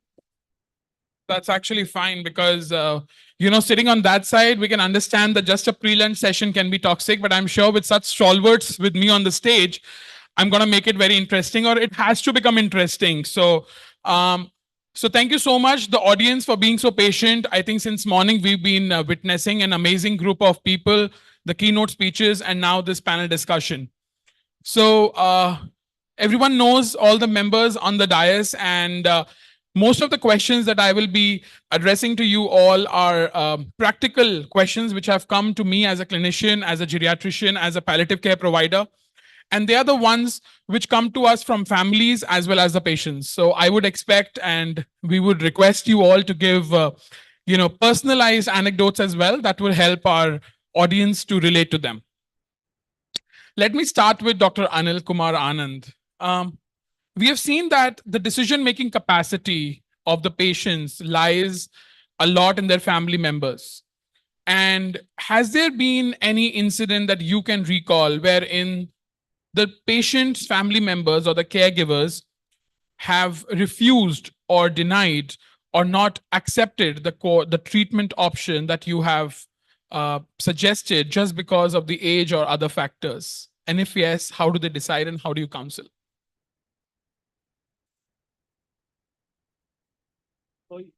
So it is when we encounter the patient first time, it is I think quite a difficult task, and because that is the first meeting we are having with the patient and the family. But I a little bit disagree with your question, and that is that patient's family. I feel the patient has to be number one, especially in cities. So we have a divide, of course, between the cities and villages, but the place where we are sitting, I think patient should be the central figure to decide. So what I was attending a meeting and where they use a word that many times we tell patient to sit outside and in many places, and the family comes and discusses with doctor, what is the line of management, what is the expected outcome, what are the side effects, how bad or good life would be, etc., etc. And the patient sitting outside feels there is a conspiracy going on. That is the word that was used in a palliative care conference, because patient is intelligent. Most of the people we see are, they have seen life more than their caregivers. So they are sometimes, they have retired from a very good position, government positions, and just because they are frail, they are sitting outside and thinking that these young people who have gone in, they are trying to take decision for me, which is, I think, in the current era is not acceptable. We, in the first go itself, it's my policy to bring in the patient himself also with the family. We cannot say you sit outside and the family will take a decision. And therefore, the question is how to talk to them and what all we can talk, and then I can answer your question. But my first thing is that the patient should be the central figure in decision making. Sometimes there are some issues where, suppose the outcome is real poor, then it is left to the craft and art of the doctor and the people around him to tell. But ultimately, patient has, second point is, if we don't tell him, somebody else is going to tell him. Now that somebody else is also very important. I think there may be people who would know that other people may be his friends, his Google, his acquaintances, his junior colleagues in his workplace or wherever he lives. So therefore, even if we try to hide the information, it will reach out to him and then he will feel more shattered. So therefore, the thinking amongst doctors, I feel it has changed in my mind also in the last 10, 15 years. It is no more a time where the only caregivers are involved. The patient should be the central figure. Thank you so much, sir. Very well explained. And I think this is one of the take-home messages from the entire conference as well, that keep the entire treatment plan, keep the entire management patient-centric. That's very important. Coming to you, Dr. Mahajan, being such a senior figure, you've seen a lot of times in the last few decades. And especially nowadays, we are seeing a part of this, the trend is at the drop of the hat, all kinds of physicians, not only oncologists, are writing PET CT scan. And PET CT scan has become a kind of a trend wherein sometimes it's not even required, and it is a harsh truth. So how do you compare it as with the conventional CT scan? And if this trend has to stop, even in a not so resource limited setting like ours where we are sitting, what are your comments on it? Thank you very much. That's a very important question. I do not think that general physicians are writing PET CT scan. At least that has not been my experience. We've had a PET CT scan for over 17 years now. Initially, even the oncologists were very hesitant to write. Those were the early days of PET CT in this country. And if we come to 2024, maybe for some follow-up CT scan, PET CT, in consultation with the oncologist, a physician or a GP may write it, but decision making on their own, at least in this city, I can say for sure, it doesn't happen. So it would be, and also at the initial stage, when, maybe someone may suspect that there may be cancer, it is not generally a PET CT that is asked for unless one has traversed some degree through the healthcare system, reached to oncologist who is now reasonably certain, and then he asks for it. Initially, I think in our setting, depending on whether it's the chest or it's the neck or the abdomen, it would be for the chest generally a X-ray of the chest that is asked and an ultrasound to begin with for the abdomen. And based on the ultrasound report, especially when we talk of the abdomen or even the neck, at times it is a CT scan that's done, even when there is a consideration that it may be a malignancy. That is where, over the years we've learned, not only here, but across the world, that maybe at that time, to reduce duplicity of scans, you do a CT scan first, then you do a PET CT scan. I would say we need to go for the most appropriate test. And in some cases, it may be a PET CT because in these 17 years, we've been doing a diagnostic CT along with a PET scan. Actually, this was since 2007. I, being a radiologist and with a PET scan, in the abdomen, if you do a plain CT, it's absolutely non-diagnostic. Similarly, in the neck, in the chest, it may still be sufficient. So for 17 years, and that does two things. It reduces doing two separate tests. It reduces the overall radiation dose to the patient. And it also reduces the overall cost. Because what we started doing in 2007, when it was a non-diagnostic CT with PET, it was a certain figure, and a diagnostic CT where contrast is injected, the whole body diagnostic CT is done, it was only 3,000 rupees extra. And that we have stuck to till this day. So overall, I think I disagree that, there is over a prescription of PET CT scans. We have, oncologists who are as good as the best in the world. They know when to prescribe. There are, set guidelines which have to be followed. And I think by and large, they are being followed.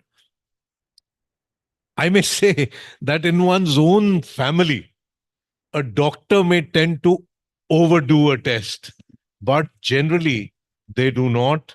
And frankly, I think we need many more. I mean, if we look at the per capita requirement of diagnostic tools in this country and what we have, there is a huge gap. And we need many, many more. And actually, misconceptions of this nature may actually stymie the growth, which will be detrimental. Because, PET CT is not only used for cancer, it's used for dementias, it's used for cardiac diseases, it's even used for fever of unknown origin, and so many other cases where slowly, of course, cancer remains probably 85 to 90% of what we do. So I think we need more and more. Of course, we need a more homogeneous distribution across the country. Currently, these high-tech machines are there only in the metros or tier 1, now going down to tier 2 cities. We need them to percolate further and further. Thank you so much, sir. So as we said that the purpose of this panel discussion is debunking the myths, and sir just rightly pointed out on the misconception that people have. So moving on to Dr. Indu Agarwal, ma'am, radiation oncology has evolved a lot in the last few years, but still one myth which exists among a lot of patients and caregivers is that it is unsafe for elderly patients. How true is that? And would you like to throw some light on it? First of all, I would like to thank Business World for having me here, and it's truly a pleasure to interact with all of you. So answering to this question, I would say that over the years, radiation oncology is a branch which has evolved a lot, and a lot of significant improvements have been done in the treatment techniques, thanks to the improvements in imaging as well. So I would like to explain the difference between chemotherapy and radiation. So unlike chemotherapy, when you give something, it's injected it's going through the vein into the bloodstream. So chemotherapy has its effect all over the body. But fortunately, radiation is a very, very focused, targeted treatment. So because of that, and with the best machines, we are able to target tumors with sub-millimeter accuracy, even with 1 millimeter. So if I'm doing radiation these days, then we are able to save all the surrounding normal structures. Like, just to give you an example, if we are giving brain radiation for someone who has tumor spread to the brain, these days we have moved on from giving whole brain radiation to very focused radiation, high dose radiation, 2 or 3 days treatment. And at the same time, we are able to preserve the memory function. We are able to preserve the hair. Similarly, if we are treating a patient with a CA prostate, we are able to save their sexual functions. We are able to save the dose which is going to the bladder or to the rectum. So because of all these advances, the radiation treatment has become a very, very safe and a very effective modality. So it can reach the places where a surgeon cannot reach.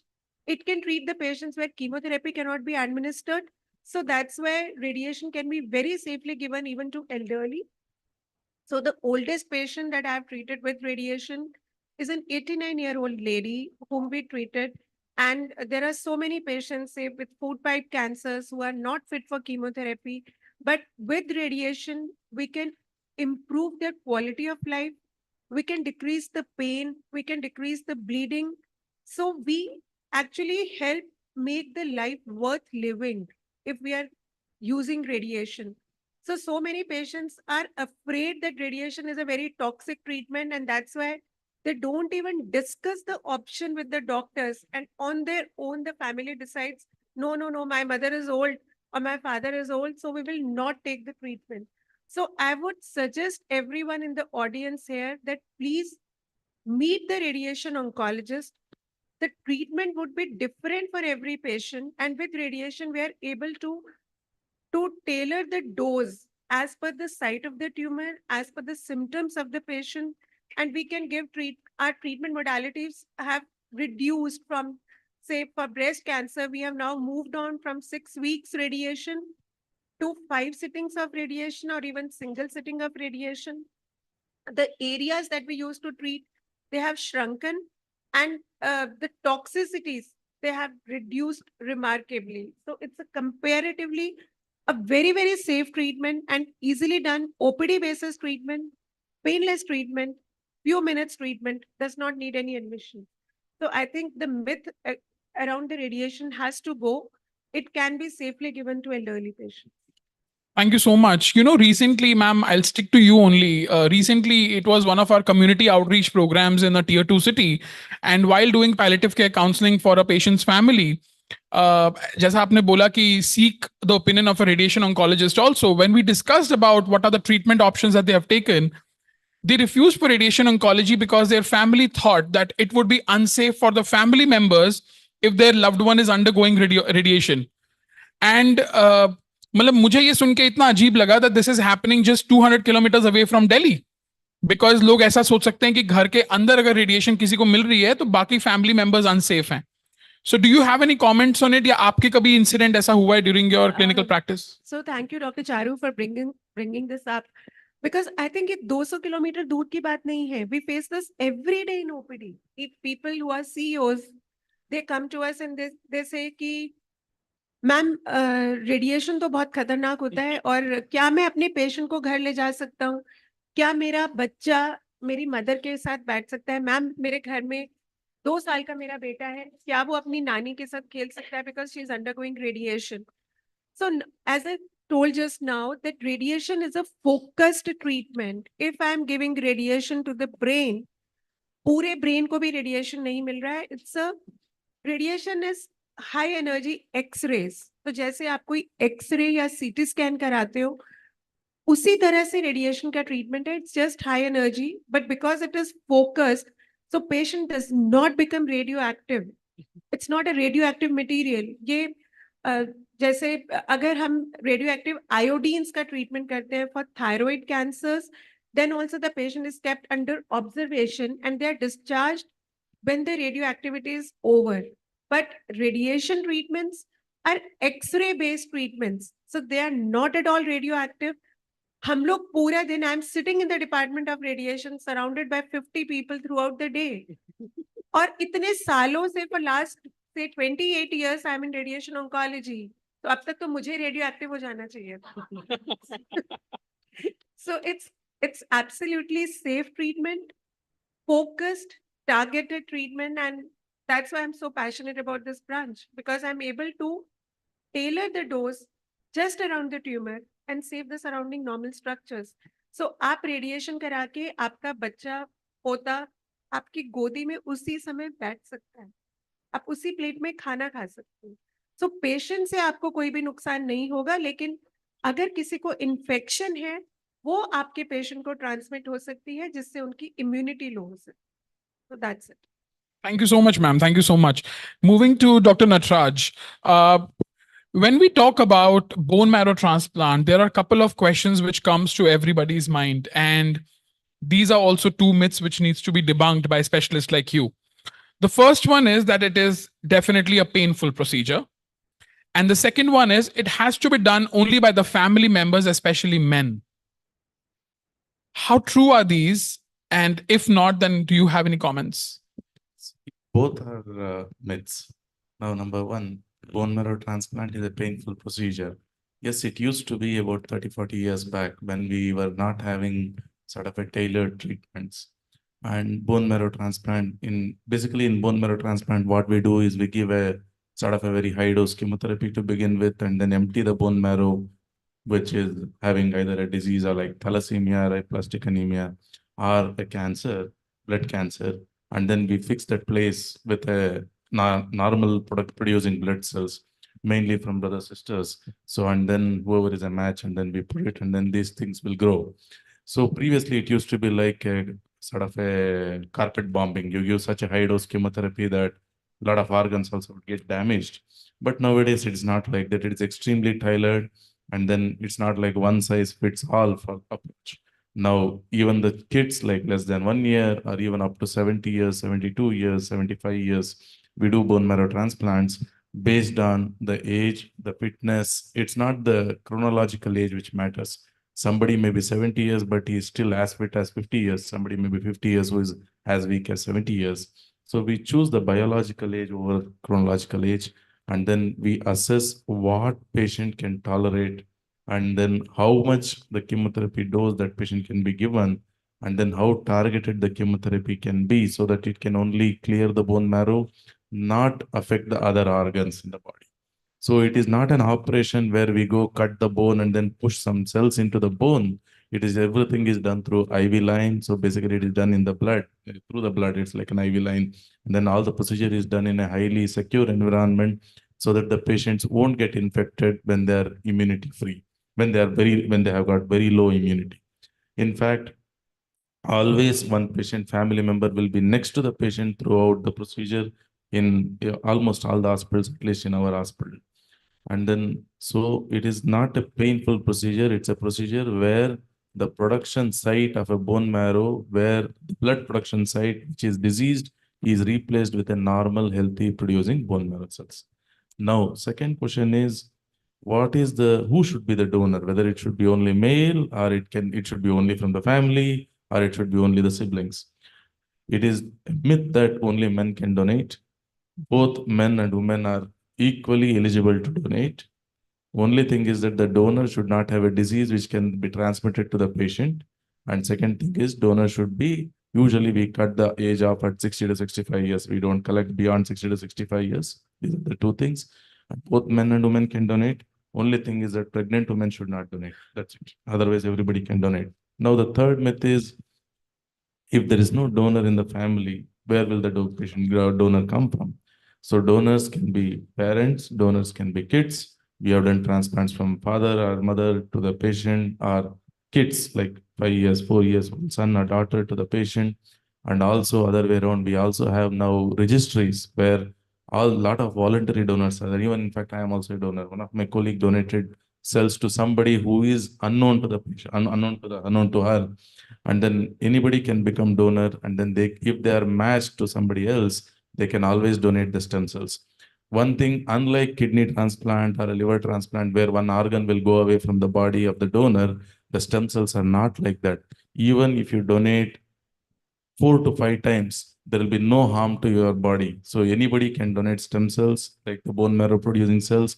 It is collected from the blood. No more, we are not going to put a drill the hole to the donor and then collect from the bones. We are collecting from the blood, and then it is very safe procedure.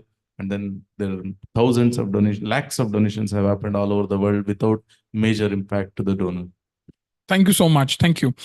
So moving ahead to Dr. Mahajan, there are a lot of companies, private companies, which are claiming to be FDA, EU approved, and they are saying that one single blood test can predict and prevent cancers, the entire universal cancer screening with single blood test. And patients get really confused. Families do get confused when they come to the doctors that is there some blood test which is 100% safe, 100% effective, they are FDA approved. So, sir, with your experience and your knowledge, can one blood test really predict and prevent the entire cancer?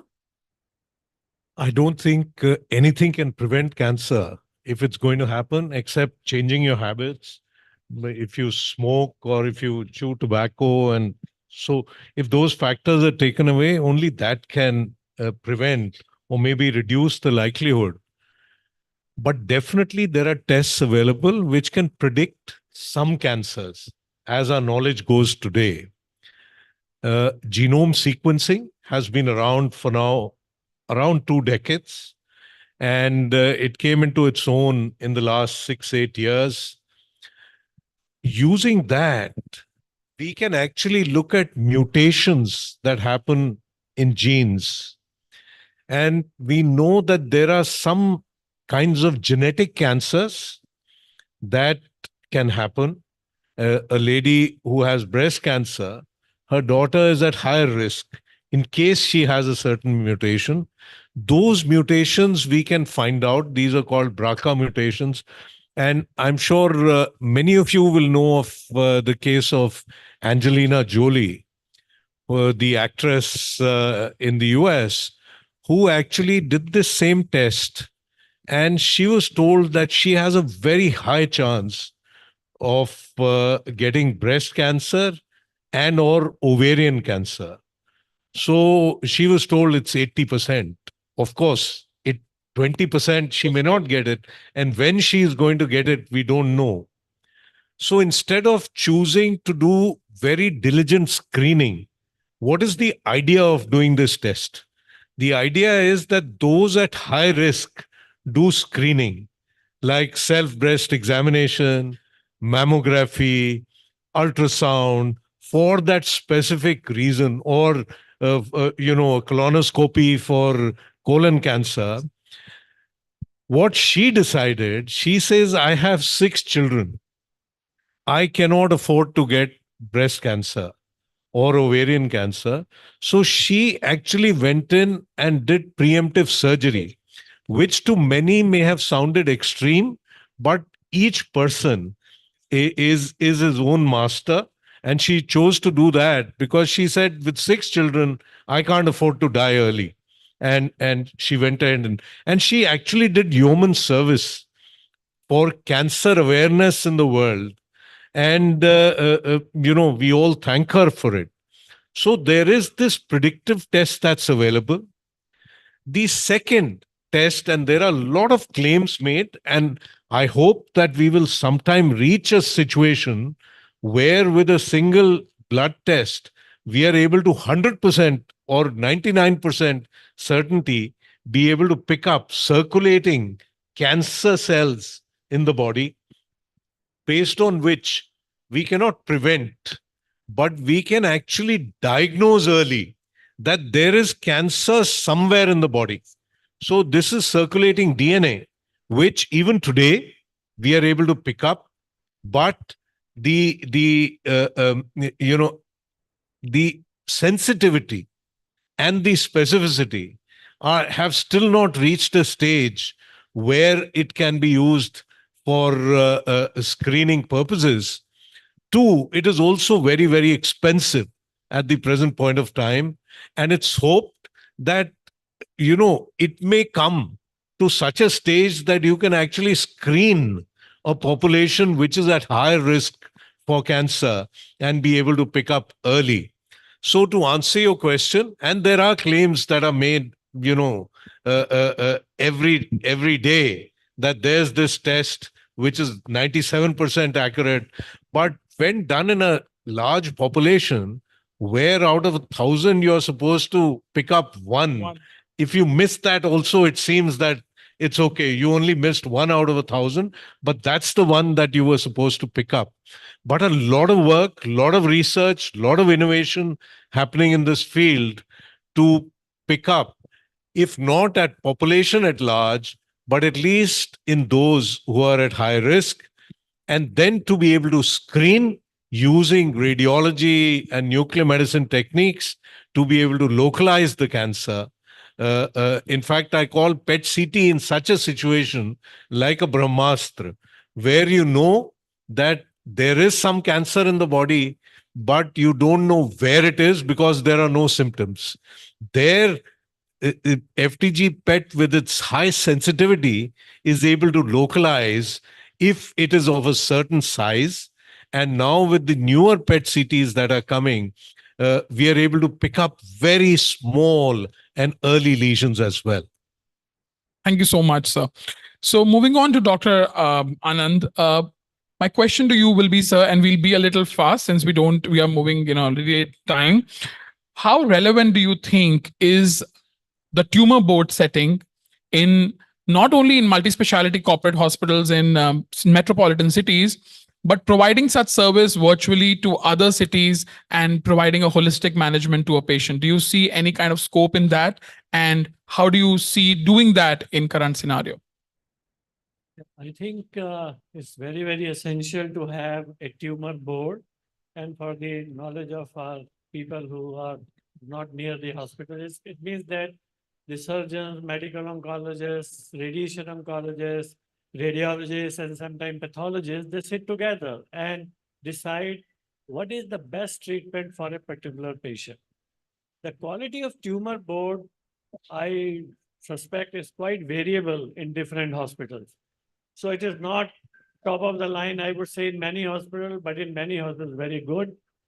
And what we need to do is that it is also for the education of people across specialties. Because suppose I am radiation oncologist and I feel I can do the best for this patient. But when I put that case in a tumor board, the surgeon may give his advice and may say that, no, doctor, this patient may be better treated by surgery, or a vice versa. Surgeon may suggest that I can remove this big tumor and the patient will get rid of this tumor. But I can say in radiation oncology or in medical oncology, let's shrink the tumor with chemotherapy or hormone or something, and then maybe do a organ salvage. Organ salvage means I protect the organ while I cure the cancer. So this is a very big kind of development in which the patient should demand organ preservation. Patient should say, doctor, I want to make sure that my organ remains. And the biggest example is breast conservation. However fast we are developing, even in big cities, still there is a fear among women about breast cancer. And many of them say, even for early breast cancer, doctor, remove the entire breast. And then they have regret later on in the life when they suffer psychological issues and flat chest and its attendant complication. So this kind of bigger view is in tumor board we discuss, but I think in tumor board, patients also have to be the participant. And I will request that patients should gain knowledge, howsoever Google may be good or bad, but should think, well, recently I met a lady, she's very aware, upmarket lady, I would say, and she said, no, I want to get rid of my breast. Why should I have another chance of tumor coming back? I said, no, this is a myth. Early breast cancer, if you do breast conservation surgery and radiation, cure rates are same. In fact, some studies are now saying breast conservation people do better than mastectomy people. That also is coming. So therefore, this tumor board should spread across not only surgical, medical, radiation, radiologists, and the nuclear medicine specialists and pathologists, but the patient and the family should be part of that tumor board. And in many institutions I have seen, once we have discussed, we call the patient and the family into the hall. And we call them that this is our decision. But sometimes I have seen patients say, no, doctor, I don't accept your decision. Please explore whether I can conserve my limb, for example, in a sarcoma, or in a breast cancer, or in many other situations where organ must be spared. It is the best thing which we can have with current technology. Now we have technology in surgery, we have technology in radiation, in technology in many times we do induction chemotherapy, maybe, for example, tongue. We can spare the tongue. We may not sacrifice the 2/3 of the tongue by doing some preoperative treatment and then doing chemoradiation. So I think it is a huge topic. And I must say that the time is prime time for our personalized medicine. Medicine is getting more and more personalized. It is not same copy-book treatment for everybody. Breast cancer, you do mastectomy, you give chemo. No, it should not be. The lady in question or the person in question should demand that I need this kind of treatment. And I can tell you, most of the demands can be met. That's wonderfully put. Can I have the liberty of asking one question? One last question. That would be to Dr. Nataraj. And Dr. Nataraj, my question is that these days, the hot selling cake is CAR T-cell therapy. And everyone is talking about CAR T-cell therapy for every kind of a blood cancer or lymphoma. What is CAR T-cell therapy in 30 seconds for you? And in what reasons or in what situations should it be used wisely? Yeah. CAR T-cell therapy means it's taking away one's own immune cells, that is T cells, and then sticking them with sort of targets, which can go and find where it has to go and then kill the things, and then kill the cancer. And then these T cells or the immune cells will go and release some toxins to that specific area so that it kills that cancer cell, and then it can move to the next cancer cell to kill. And also they have got the ability to self-renew, means they can divide. If you give one CAR T cell, it can become 1,000 CAR T cells inside the human body. And also equally, it is important that it should be given to the right people at the right time. So usually CAR T cells now work best for blood cancers, mainly acute lymphoblastic leukemia. It works good for lymphoma, B-cell lymphomas. It works very good for multiple myeloma. There are many other diseases which is getting there are a lot of other diseases which the trials are going on, but these are the only 3 diseases which have shown proven efficacy. But in all the 3 diseases, it is given at relapse setting, not at first setting. And then in majority of the places, it is not a replacement to the existing treatment modalities. It takes some more time for the CAR T cells to move ahead in the line of treatment. Maybe it can become first or second line treatment in coming decades. And also equally very important, every CAR T cell doesn't work the same. That is very important for you to know because Carticel is not like a drug biosimilar where there's a rituximab which is there in America, which rituximab is there in India. It works the same. It's not like that. It is Carticels are vector dependent, and then vectors are different from different products to products. So it is important that Carticel of, for example, Tisacel in America if we take it as reference, the cells that we get it from somewhere else will work the same as both. So it is important you ask the doctor whether how is the efficacy, what is the data, and then how the things work. And then it is very important that yes, it's a very good modality of treatment, but this is not a replacement existing treatments. Thank you so much, Dr. Natraj. So our questions are never ending, but the time has come for all of you to enjoy lunch. And thank you so much to all the esteemed panelists and over to the organizers. Thank you. Thank you so much, Dr. Charan. I'm very sorry because we had to cut short of time. A picture, please. Because you're short on time, I was going to say we're going to skip lunch and move ahead to the next one, but not that. I always say this from food for thought. It's now time for food for your stomachs. It's 2:15. Let's try and be back here by 2:45 so we can start on time. Just a request to have your lunch quickly. For all our speakers, lunch is served outside, and for everybody else, lunch is right at the back of the hall. Thank you. Enjoy your lunch.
Hello. Not here to stop you. Of course, please enjoy your lunch. We have a couple of minutes more, precisely 3 to 4 minutes. We request you to please try and wrap up in that so that हम आगे बढ़ सकते हैं for the next session. Thank you.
Hello. Welcome back, everybody.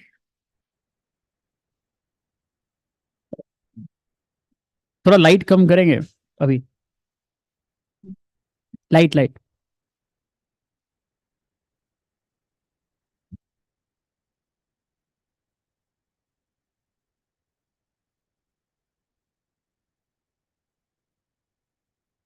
Achal? नहीं मतलब, can you please take your seats? And make sure your friends also do. I'm trying to find a link between them. For all our friends at the back, we're about to start now. So I request you to please settle down.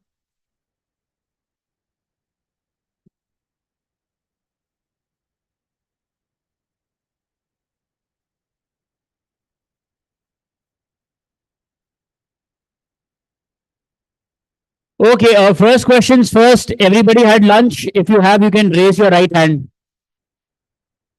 As only 4 members, 5, 6, 7. There's one, yes, I saw 8. Only 8 members who've had lunch. For the rest, there are 10 now. There's 11, there's 12. No, it's okay. I've not been asked to count the number of plates. Absolutely not. हम बस थोड़ा वक्त गुजार रहे हैं. Absolutely not. Achal, are you here?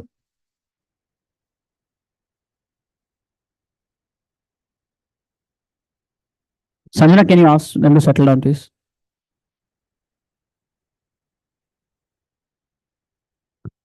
Okay.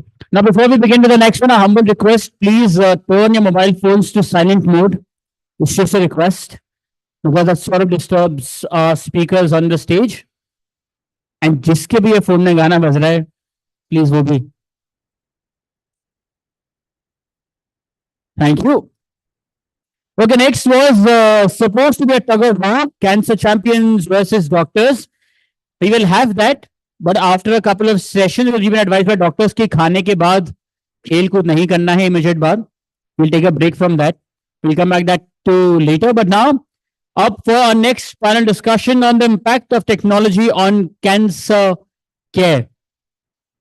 This panel will talk about increasing importance and role of robotics in cancer treatments, importance and role of clinical trials, research as well, role of AI and machine learning in palliative care, in cervical cancer vaccines, and also in innovations in immuno-oncology as well, along with other things.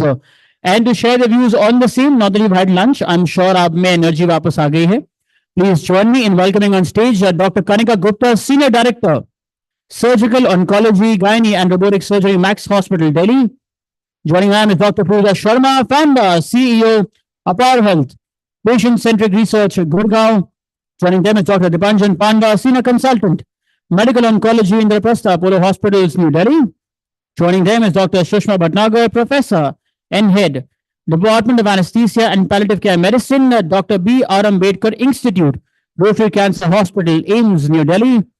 Joining them this time as a panelist is Dr. Charu Dutt Arora, Consultant, Physician, Geriatrics, Palliative Care Provider, held Amiri Health, Home Healthcare, Asian Institute of Medical Sciences, and this one will be moderated by Dr. Aparna Dhar, Director, Oncology, Precision Oncology and Genetics, Max Healthcare, Delhi. Let's collectively welcome them, please.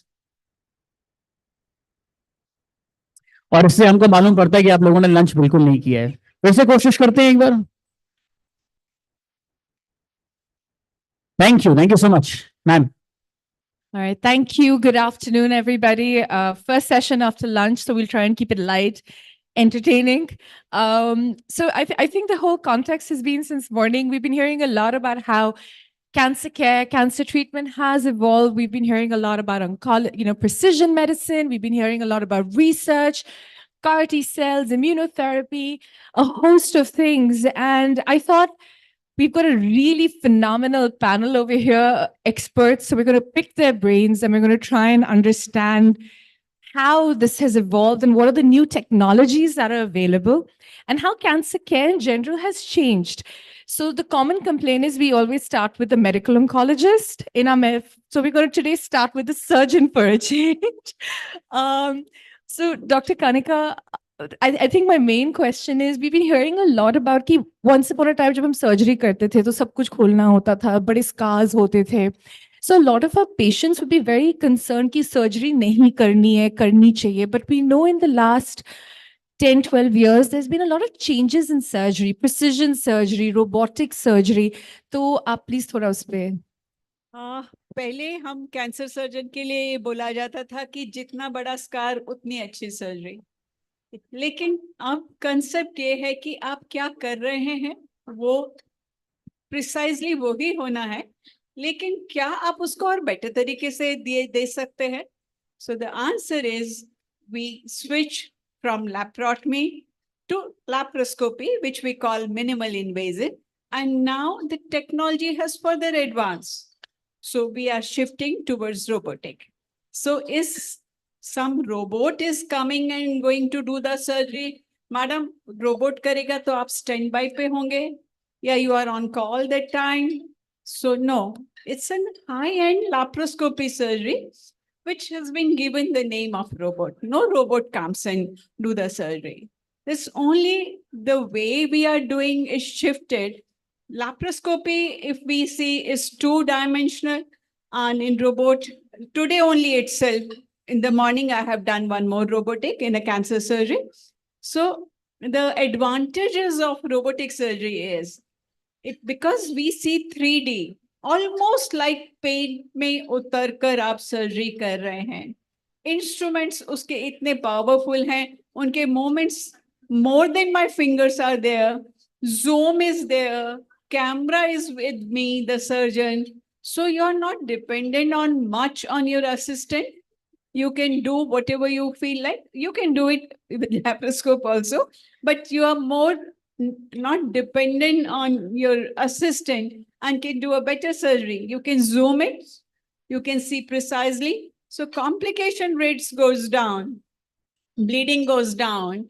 Pain goes down. So almost it can be a daycare surgery जहां हम आपको सुबह admit करें और शाम को घर भेज सकते हैं.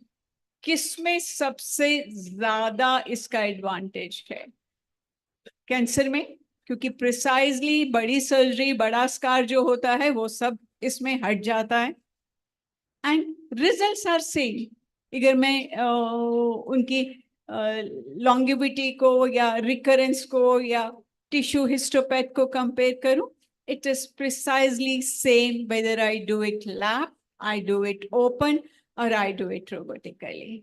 जब पेशेंट घर जल्दी जाता है, घर चल पड़ता है, तो नेचुरली जो फीलिंग वेलबींग की होती है कि मैं आधे से ज्यादा मैंने अचीव कर लिया, वो that is there with them. Second thing it comes is cost. So क्या कॉस्ट रोबोटिक की सच में ज्यादा है कि ये हाइप ज्यादा है?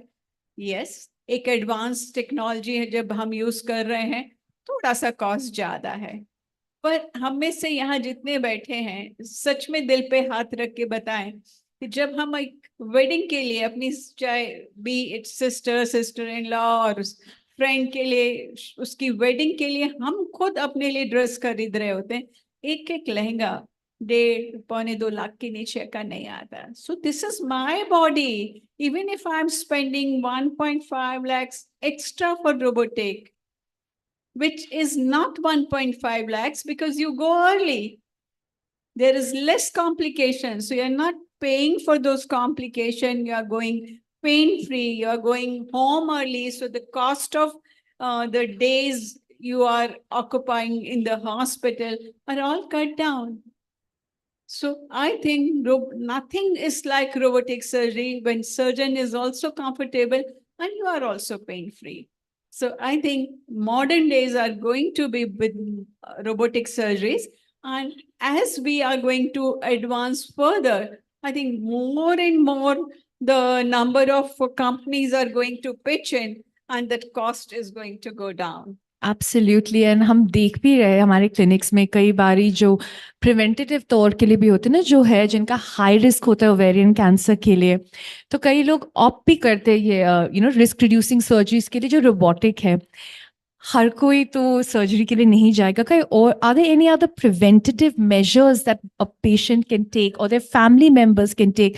कॉमन क्वेश्चन होता है कोई वैक्सीन है, तो आप उस पे थोड़ा Yeah. If you can shade So, light एक प्लीज। चीज जो मैं रोबोट में भूल गई कि मेनली ये जो ओबीज और एल्डरली वुमेन्स हैं उनके लिए बहुत बेटर है women, because I am a gynae oncologist. It's for the elderlies and obese. I have done more than 130 kg obese women sent back day after the surgery. 82 years we have done the surgery. She's gone back next day. So coming back to your question for prevention. So prevention we divide into 3 parts: primary prevention, secondary prevention, and tertiary prevention. So primary prevention, where the vaccine comes in, also depends upon your lifestyle, what you are eating, how you are exercising, whether using tobaccos or not, and then comes the vaccine. So vaccines can only be there when there is bacteria or virus. So we know 2 or 3 virus. All of you knows. Can somebody names 2 viruses? Come on. Yeah. HPV, okay. What is commonest virus? अभी सब Covid कैसे भूल सकते हैं यार Covid को? Polio 2 बूंद जिंदगी की, isn't it? So these 2 virus से हम ये निकाल सकते हैं कि there is no treatment for the virus. It's the prevention, which is vaccination. So cervical cancer, which is the commonest cancer in a woman, is the causative agent 99% is human papilloma virus. And out of this 100 HPVs, there are few strains which are high risk. And out of those 14 or 15 high risk, there are 2 virus, HPV virus, 16 and 18, which causes 70 to 80% of the cervical cancer. So if we can prevent them by giving vaccines to our younger girls, starting the age 9 years to 14 years, 1 dose or 2 dose. They are coming up with single 1 dose also.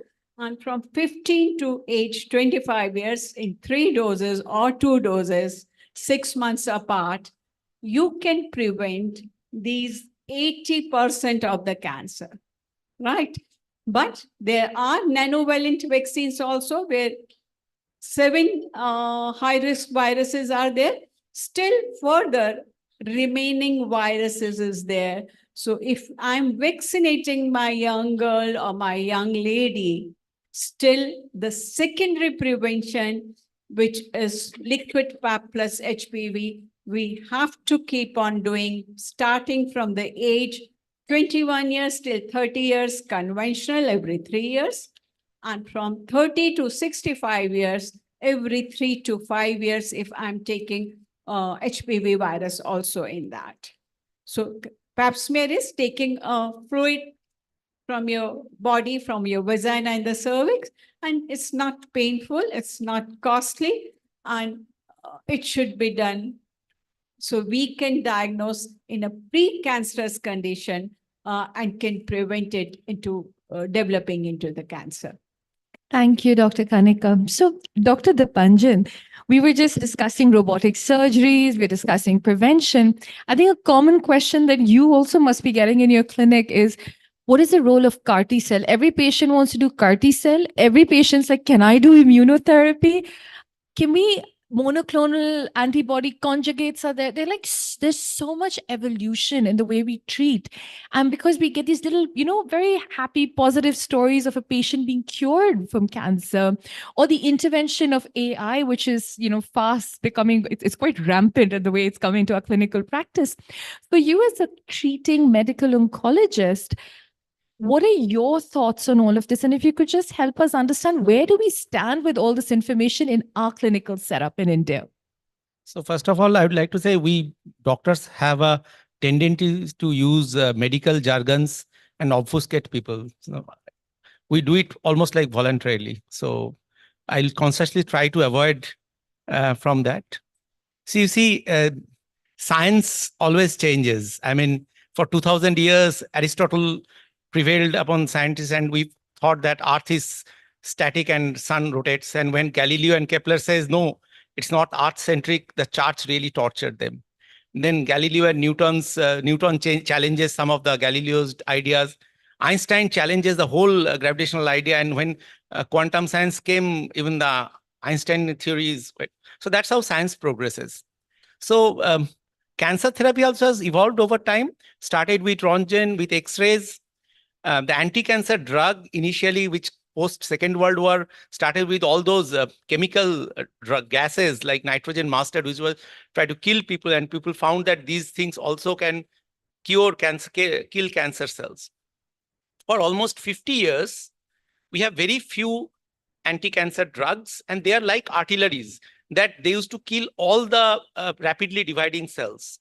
And we have so few. I actually at B.B. Dixit Library at AIIMS, I got the first volume of Harrison's textbook of medicine, and the whole chapter on oncology was around 20 pages. It was so few. From there, we have come a long way. Especially after late 90s and early 2000, we started realizing that conventional anti-cancer drugs, which kills not only the cancer cells, but also kills a lot of normal cells and has a lot of side effects, are not the only answer. Like ma'am has says, from Halstedian theory of doing a bigger surgery is better, we are coming to minimal access and minimally invasive surgery. We also started understanding the pathophysiology of cancer cells. And we found that body's immunity plays a bigger role, not only in preventing infections like bacteria and viruses, but even preventing and treating cancers, body's immunity has a big role. So there was a Japanese scientist named Honzo and an American scientist named James Elson. They found that how the cancer evades. So like a stealth bombers, which evades radar. If you have seen a Harry Potter movie, there was a cloak. If you wear that cloak, you become invisible. So the cancer cells also presents themselves as a friend of body. So body do not recognize them. So they do not mount any immune attack to kill them. So what immunotherapy, it's a very big term, but vaccine is also a type of immunotherapy. So they basically activate our body's immune system to identify and kill cancer cells. So there are various types of immunotherapy. Vaccine is the oldest immunotherapy where body's immune system recognizes these cells and it can kill. But also there is an immune checkpoint inhibitors, which has now become a very widely prevalent. This is a drug which, unmask the cancer cells to our body's immune system so that they can recognize and effectively kill them. Now, how immunotherapy is different from conventional cancer treatment. In conventional cancer treatment, the moment you kill the cancer cells and drug effect is over, few cancer cells, after Second World War, the cockroaches survived because they are radio resistant and they kept in the deep inside. So some cancer cells always live. To give an example and perspective, a 1 gram of tumor, which is size of a pea, has got 10 to the power 9 cells, which is roughly 100 million. And when you increase by 3 log, that is become roughly 1 kilo, that is the size of a medium-sized cabbage. It has got about 100 billion cells. So if you kill 99.9% of cancer cells and from that cabbage only a pea remains, still you have about 10 crore cells remaining. The immunotherapy, what it does, once it activates the T cells, there is a subgroup of cells called memory T cells that it remembers. So there was a Hollywood movie where a father gave his son a makeshift radio, and a son always remembers. So that T cell remembers. So again, when the cancer cells try to replicate them, the T cell again become activate and kill. So the beauty of immunotherapy vis-a-vis conventional therapy that the effect of this treatment lasts longer, even if you stop treating. So that is what immune checkpoint inhibitor does. That is what vaccines does. Now, about CAR T cell therapy, as I told you, we oncologists are a little fond of acronyms. We need to have a tendency of force. But CAR T, but CAR, there is nothing called CAR. It's called chimeric antigen receptor T cell therapy. Chimera was a Greek animal, I believe. Yeah. There are two animals which are the face of something and a body of something. So this is basically, it is used in blood cancer. Dr. Nataraj actually very eloquently told. So mostly they are used nowadays in blood cancer. Also, I think in coming future, very near future, will be used in solid tumor also. But as of now, it is in the lymphomas and acute lymphoblastic leukemia and myelomas. So you have got a blood cancer. We take the T lymphocytes, which is a normal blood cell from the patient, and then we put the chimeric antigen receptor in vitro, that is in lab, against that particular cancer cells, and then we proliferate and re-inject them. And it is very, I'm trying to say it easily, it's not so easy. And then the advantage is they not only specifically kills those cancer cells, they also by themselves self-replicating, proliferating. So you have an army from 1 से 1000 हो गए, जैसे महाभारत में वो नारायणी सेना थे ना अर्जुन के. But there are certain side effects of CAR T cell. So I am a devil's advocate. CAR T cell can cause hyperimmune reaction. Okay.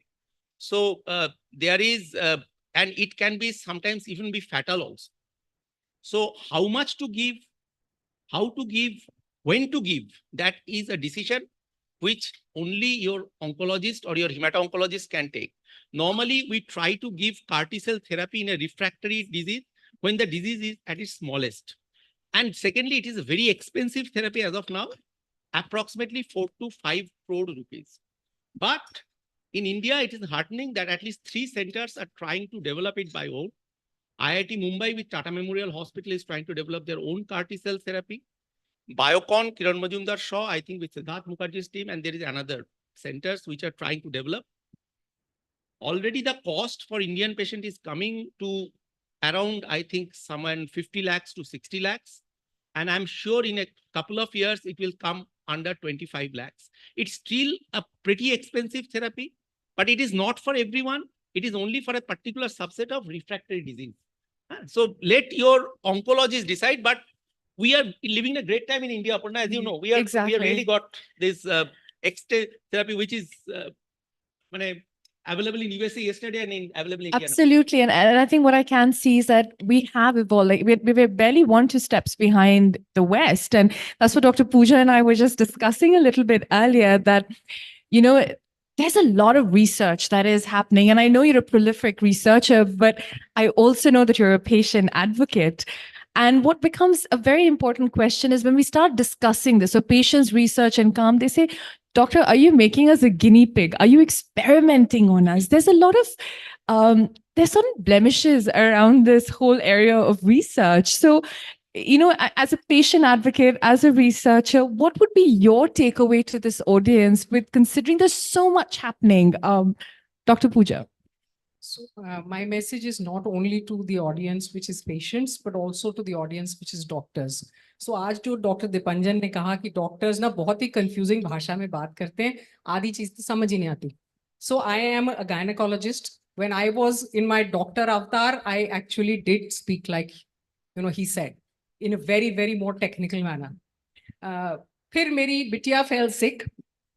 And doctor जो expert थे उन्होंने कहा कि पूजा there is 80% chance of this and 20% chance of this. तो मुझे समझ ही नहीं आया.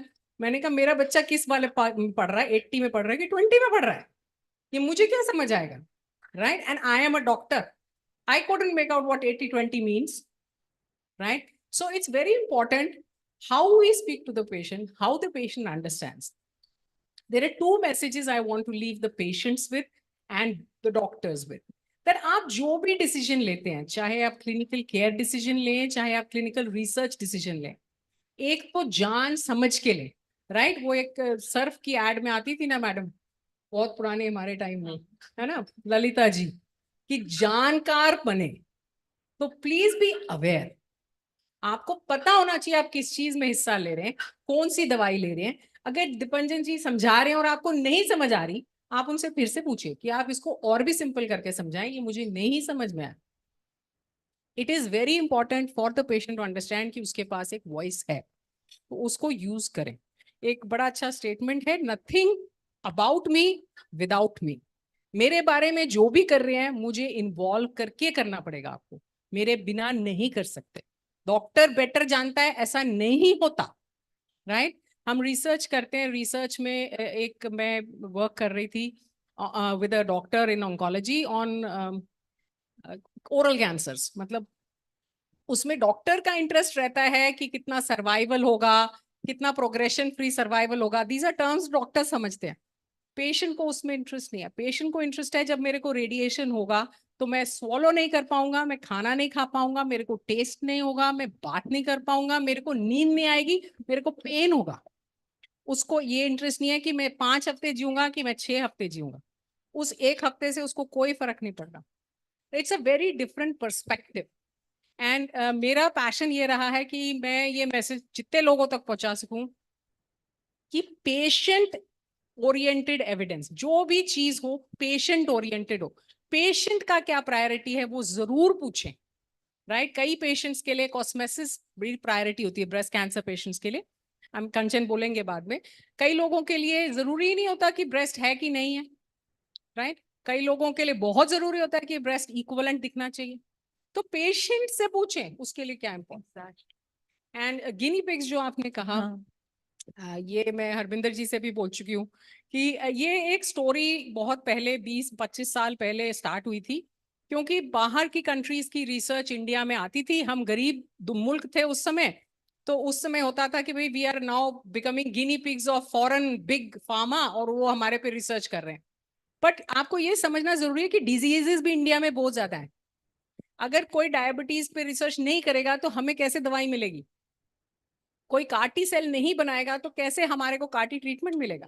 तो ये जो गैप है इसको कम करने के लिए हमें रिसर्च में हिस्सा लेना चाहिए। अब रिसर्च में हिस्सा लेकिन again as a knowledgeable partner लेना चाहिए, एंड एज अ पार्टनर लेना चाहिए, नॉट एज मेरे पे एक्सपेरिमेंट हो रहा है। नहीं, आप पे कोई एक्सपेरिमेंट नहीं हो रहा। So it's important to understand. And अब इंडिया में इतने रिसोर्सेस हैं कि आप करेक्ट रिसोर्स में जाएं। गवर्नमेंट ऑफ इंडिया ही बताती है आपको।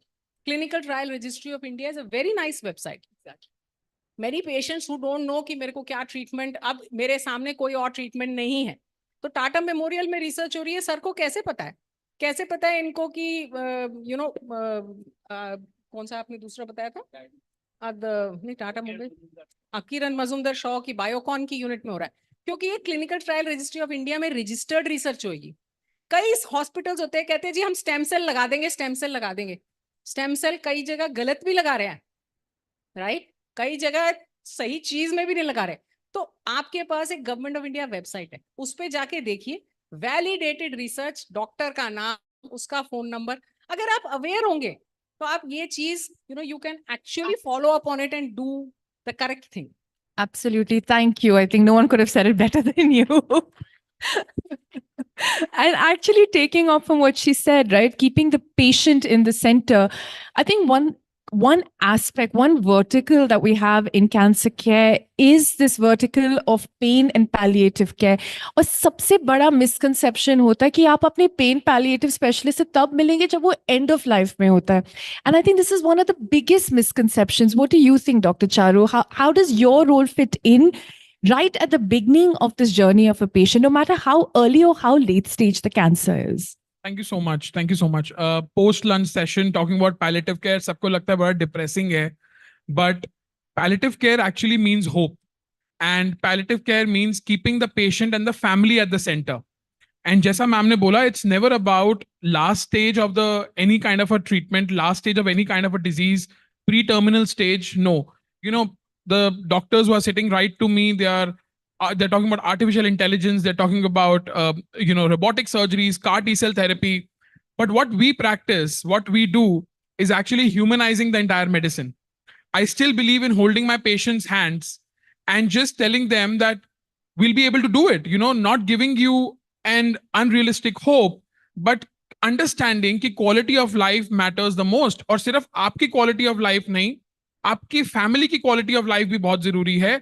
Understanding your social status, understanding your financial issues, understanding your psychosocial issues, understanding your job satisfaction, understanding your employment status, all this can actually make a lot of difference from anybody suffering not only from cancer, but for other irreversible terminal issues. And as she rightly said, palliative care should not only be considered by any specialist when the disease is getting pre-terminal.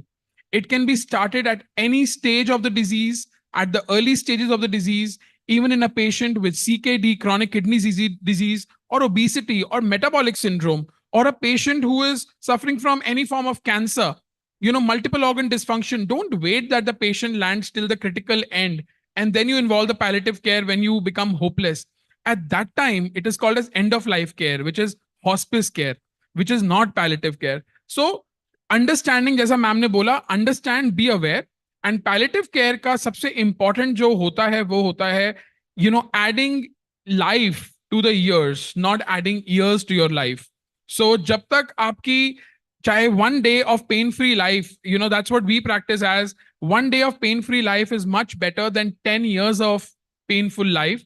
And as long as the patient, as long as their families are in the sync of a better quality of life, a better dignified way of living, having a good financial, social, emotional, spiritual, and then physical well-being, unless and until that happens, the entire treatment modality and interdisciplinary approach of including different doctors with high-tech technologies go into vain. So it is very important to add, and especially with an increasing geriatric population in India, the gray tsunami is touching in, and we are expecting at least double the number of senior citizens above the age of 60 by 2030 and then 2050. Every third to fifth person in India will be a person above the age of 60. We must understand the importance of geriatric inflammation, aging inflammation, chronic issues, chronic diseases such as cancer, which are coming up, and they need to be tackled within a holistic manner. Thank you. You kind of beat me to the question of what would you do different from a geriatric perspective? But we do have 2 minutes left. Would any of the panelists like to add anything? Dr. Panda. I think I forgot to mention about artificial intelligence, what you asked. See, artificial intelligence or machine learning has come a big way. So we are gathering data, machine analyzing, and taking many decisions for us. It has got its pro, like digital pathology, teleradiology has made our life easy. But I have a little other perspective to it. Unless and until we put the patient or a human being in the center of this, the thing can be really, really grotesque. Have you recently heard some disturbing news from Gaza that Israel soldiers are using artificial intelligence to decide who is the terrorist and who is an human being, leading to tragic loss of lives? See, I come from eastern part of India, from a middle-class family, studied throughout in my life with a government school, government college, with a scholarship. And I always remember that scholarships money has come from taxes, not only paid by income tax paying people, even that half-naked person who is buying the salt and paying that indirect tax, that money has also gone into my study. From Calcutta to Harvard, this journey is basically sponsored by the poor people of. If you think of that, then your decision making, as Mahatma Gandhi said, if you have issues, whether right or wrong, think that whether this decision reaches to the last man. So I think that philosophical perspective, unless it comes in the centers, artificial intelligence, machine learning, big data, deep learning has no meaning unless you have put that human mind into it. So whenever I come for these discussions, I was discussing with Aparna. By the way, she's a great scientist and researcher, though she's moderating, that sometimes we get swayed, we become big, we think we are too big person. As we say in Calcutta, it is very rare. Do you know more than me? Sometimes the doctor tell the patient. And ma'am has just rightly said, it is the patient's body, patient's mind. So I think when you think of that last man, and don't think is judge him by his clothes and always remember how the ultimate aim is to improve his quality of life and ease his journey in a difficult phase. I think then only all this technology will come into place. So whatever technology now or future, the philosophy remains same. It has to be that human being in center. Then everything will be better. So that was my. Thank you. Thank you. I think what the main essence of this panel has been, yes, we have great technology available to us, but all of it is patient-centric. The patient, our focus is the patient for the betterment of the patient. And I think there's not a better way to sum up this panel. So thank you so much to my panelists, and thank you so much to the audience for your patient listening. Thank you. Thank you, Aparna.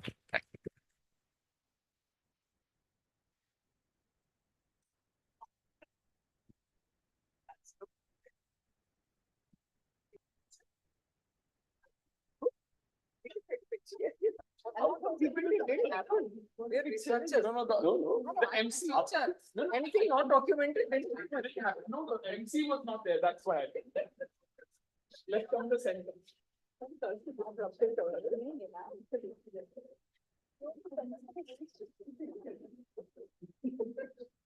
Dr. Charles been covering it up pretty well.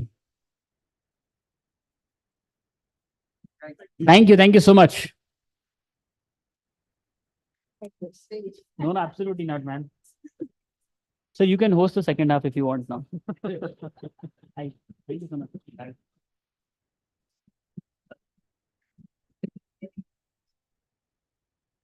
Okay, while they are getting the stage ready for the next one. Next is a standalone session followed by another panel discussion. Then, of course, happening for the first time, at least that I've been seeing while I've been hosting the Business World shows, is the ramp walk. Then another keynote address followed by the last panel discussion for the day. And we'll try and also have the tug of war in the evening after the sessions end. That's the plan as of now. Harvinder serves the referee. And I've just been pulling you in every conversation. But of course, thank you for being such a sport. Thank you. Next is a survivor story.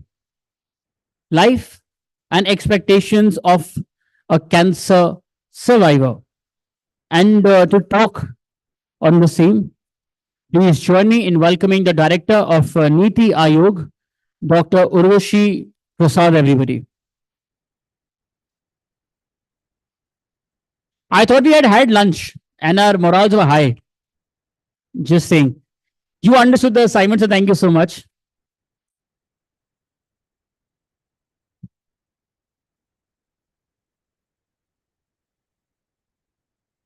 Would you want a hand mic? Aapko? I'm sorry, I pulled you up, right?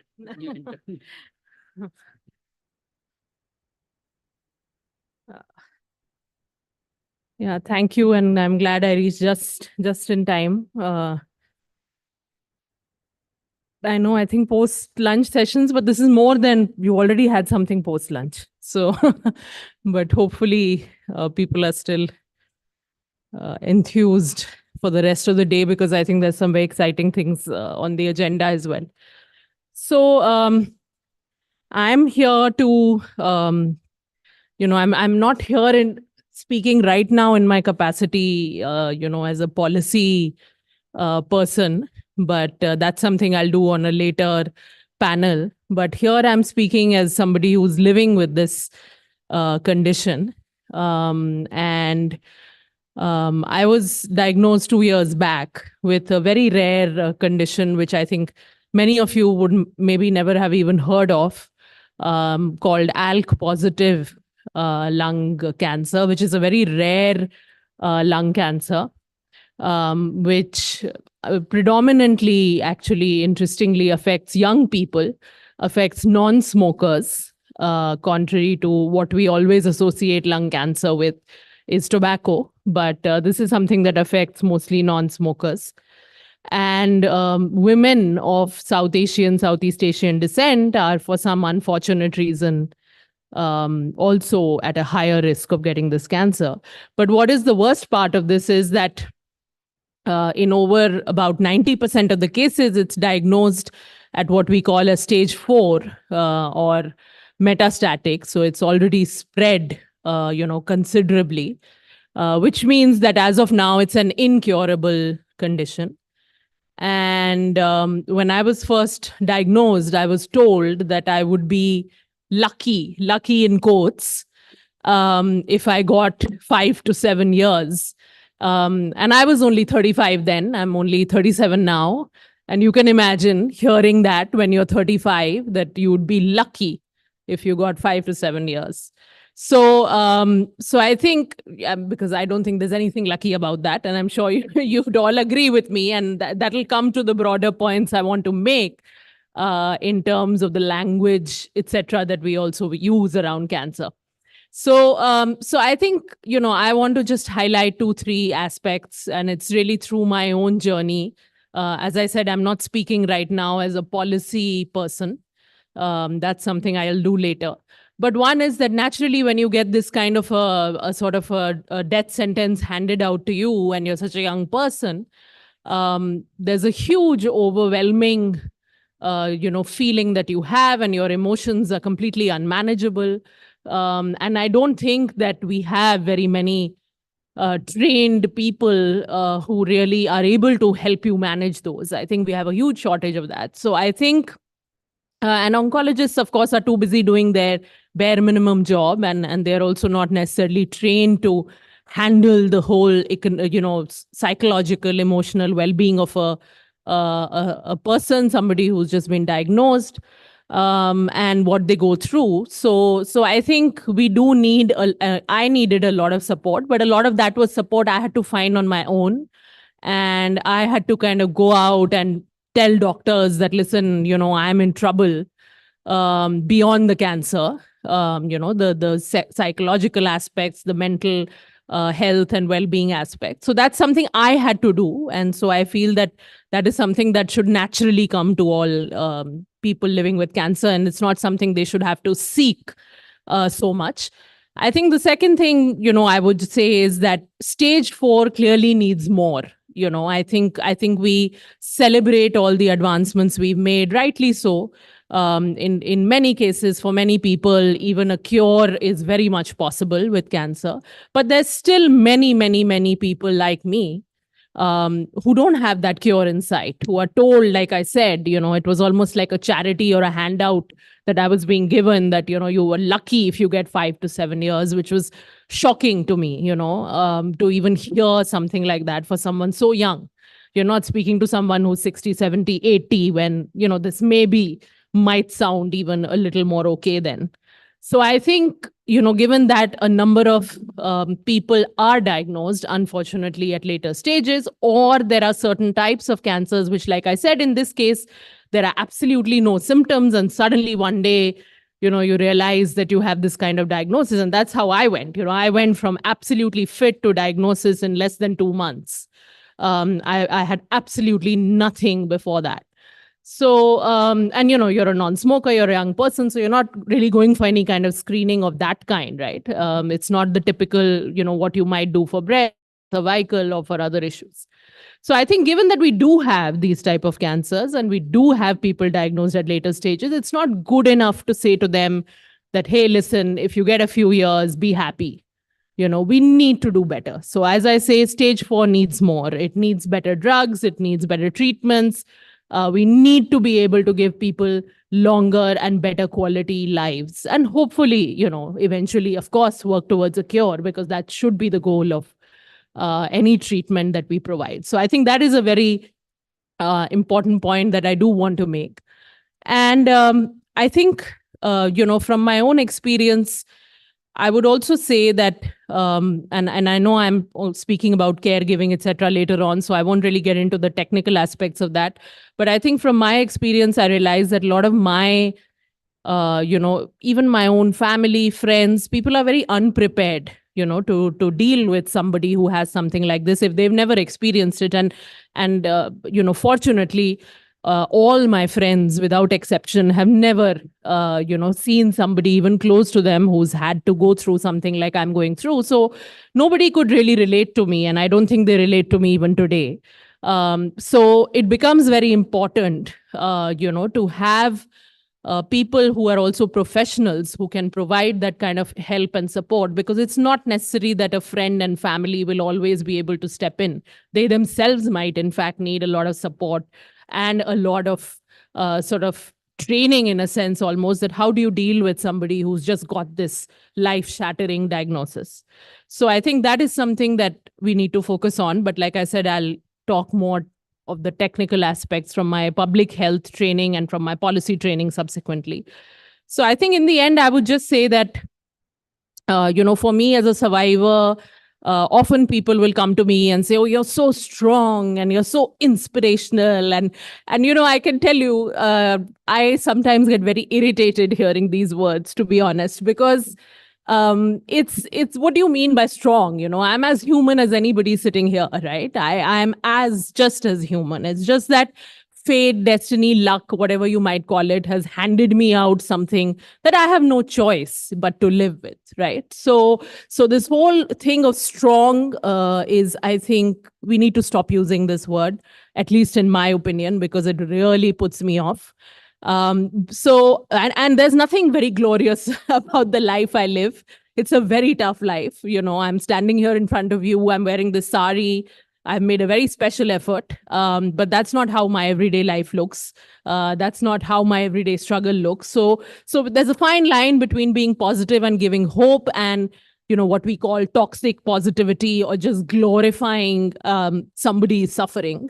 So I wouldn't want to in any way portray that kind of a picture. I think cancer has robbed me of a lot. It's robbed me of my health, my happiness, the future that I was building with my husband. Robbed me of a career, possibly, and left me with this death sentence. I don't know when you're going to die types. Every PET scan is going to determine how much longer I'm going to live. But I would just say that it has not been able to rob me of my spirit, and that is something I attribute only to my parents. It's because of them. It's because of how they brought me up, how I've seen them living their lives, which have also been full of challenges of all kinds.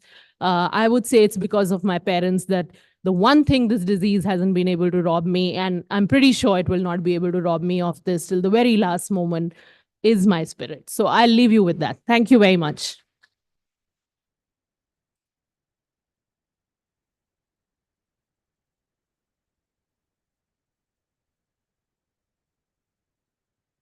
Thank you so much, ma'am, for sharing with us your experiences. Now, we move ahead with our next panel discussion on gynecologic cancers, treatment paradigms from early stage to inflammatory. Discussion on subtopics from the patient's perspective, like reducing the cancer burden through screening and early detection for breast cancer, oncologic and plastic surgery approaches to breast cancer, identification of systematic treatment options, post-traumatic stress, AI and machine learning in breast cancer, male breast cancer research, and also immunotherapy, precision medicine, and genomics in breast cancer, and more. And to share the views, why they set up the stage, please join me in welcoming Dr. Karishma Kirti, consultant, breast specialist and oncoplastic surgeon, Jaslok Hospital, Mumbai. Joining her is Dr. Kanchan Kaur, senior director, breast surgery Medanta, the Medicity, Gurugram. Dr. Harsha Agarwal, head, psycho-oncology, Rajiv Gandhi Cancer Institute and Research Center, Delhi. Joining them is Dr. Sukhdeep Singh, principal consultant, plastic, aesthetic, and reconstructive surgery, Medanta, the Medicity, Gurugram.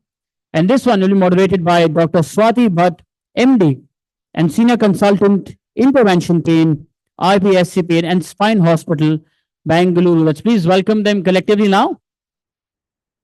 Please. Thank you so much.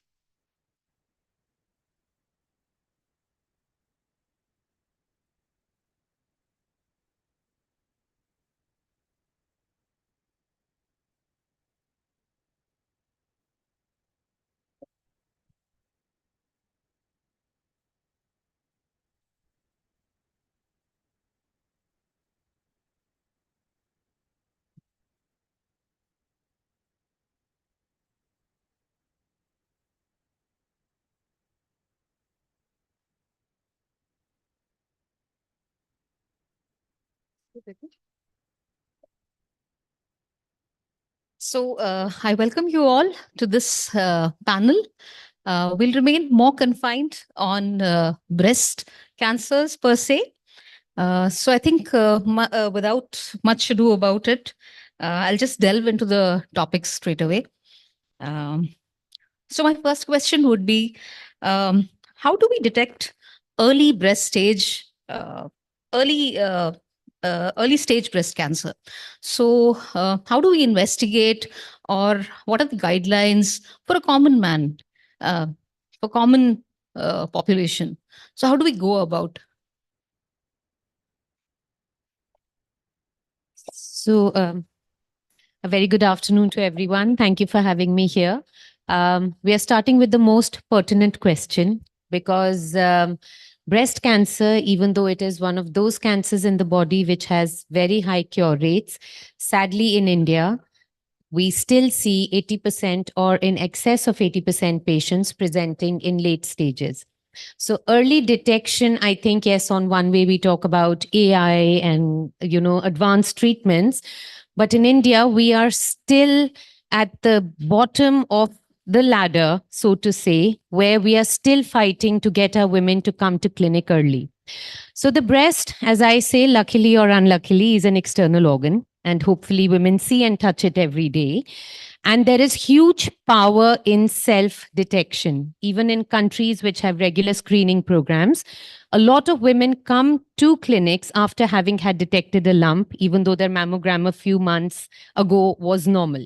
So the first thing is self-breast examination, and every girl, every woman should know how to self-check, should know what are the basic, simple symptoms of breast cancer. The commonest being a painless lump. Every day in clinic, and I'm sure Dr. Sab also hears that, we see women coming to clinic saying, I felt a lump, it did not hurt, I thought it was normal. And they wait till the lump is big and has spread. So the biggest message that needs to go out to women of my country, even in this century, is that if you feel a lump in your breast, it could be cancer. So please get an opinion from a doctor. So self-breast examination is the first tool. Getting yourself regularly examined by a clinician. Now in India, because we see a lot of young breast cancer, in the West, young breast cancer is only about 6% incidence. In India, it is in excess of 16%. So even if we start doing screening mammograms from the age of, say, 40 onwards, we will still miss a significant number of cancers because they're happening at a younger age. So I would advise from the age of 35 onwards, maybe, get at least a yearly self-check with a doctor so that you are also confident in how to self-examine and get yourself examined. Then from 40 onwards, guidelines are that we get an X-ray of the breast, which is called a mammogram. Now, I really want to give this information out here today that a mammogram should be done only at a specialized center with doctors who are specialized to read mammograms. Because if you get a mammogram done at a center where a small lump is missed, then in that case, that mammogram is more harmful because you will sit at home feeling reassured that my lump is not cancer. So that is why it's extremely important to get mammogram screening done only at centers which have a high volume of doing screening mammograms. Screening means that you're doing the test when you do not have a problem. So when you don't feel a lump in your breast, when you don't have any problem in the breast, and when we do a screening mammogram, cancers as small as sub-centimetric cancers, 5 millimeters, 6 millimeters, cancers in the pre-invasive stage, what we call ductal carcinoma and C2. So the mammogram may pick up certain features like calcifications and pick the cancer up early. So just to kind of summarize, self-examination from the age whenever breasts are fully developed, which could be 18, 19 onwards, so that it's a habit to do. Then a clinical checkup may be yearly from the age of 35 onwards, and from 40 onwards, screening mammogram. Here, even experts differ on what should be, the frequency of doing a screening mammogram. In the UK, they do it once every 3 years. In the US, it used to be yearly. Now they're recommending once every 2 years. But because in India, breast cancer peaks in the 4th and 5th decade, it's sensible to get a yearly mammogram from the age of 40 onwards till at least 55, and then take it on from there. And just one final thing, that if you have a strong family history of breast or ovarian cancer, kindly go and ask your doctor what is the ideal recommendation for screening mammograms. Would you just add upon that? I mean, it would just finish off the entire questioning, the second part to the whole thing.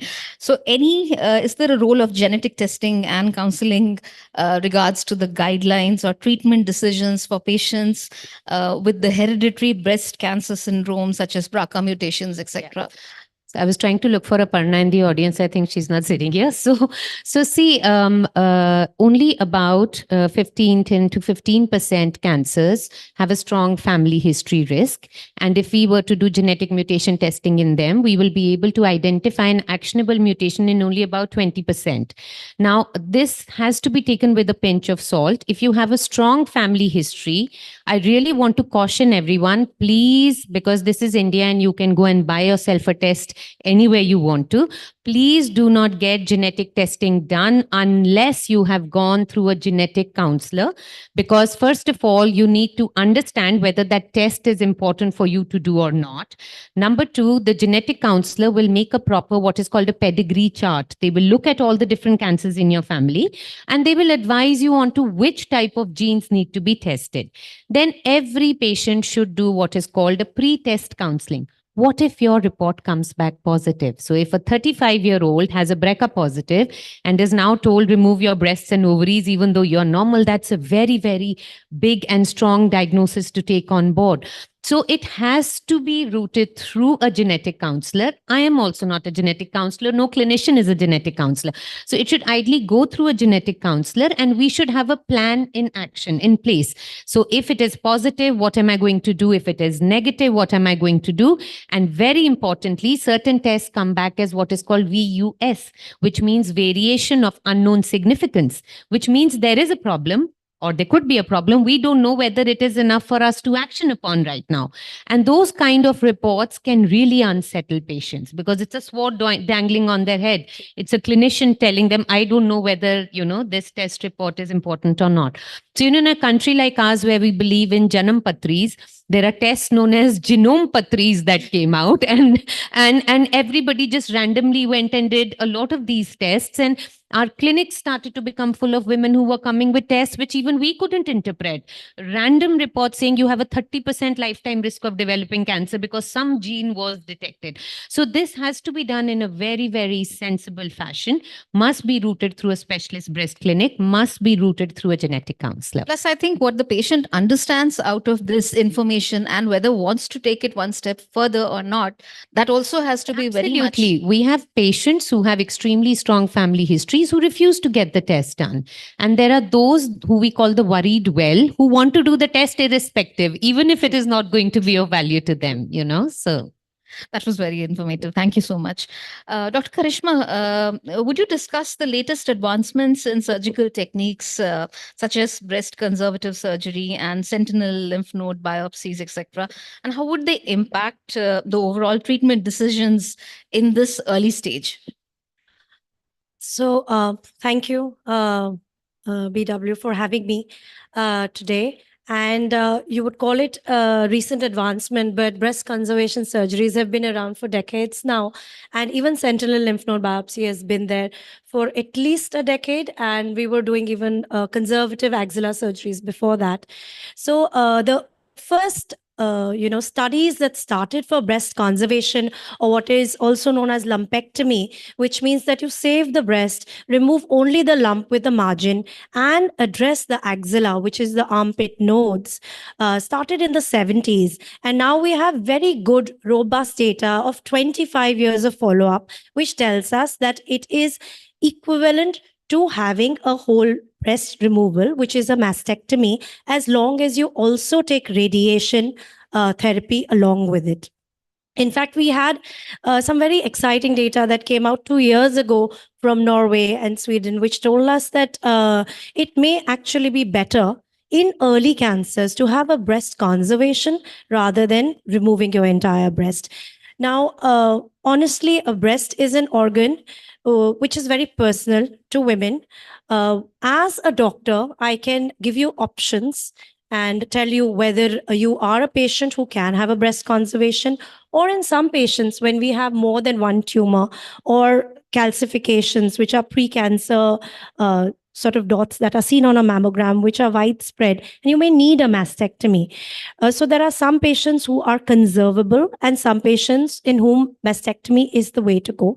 But in those conservation patients also, we always give that choice to the patient. In every patient, in every decision we make, we always ask the patient, what do you want? And then come to a decision, which is a shared patient-doctor decision, because what are her treatment goals? What are my treatment goals? And we come to something that we can both mutually agree on.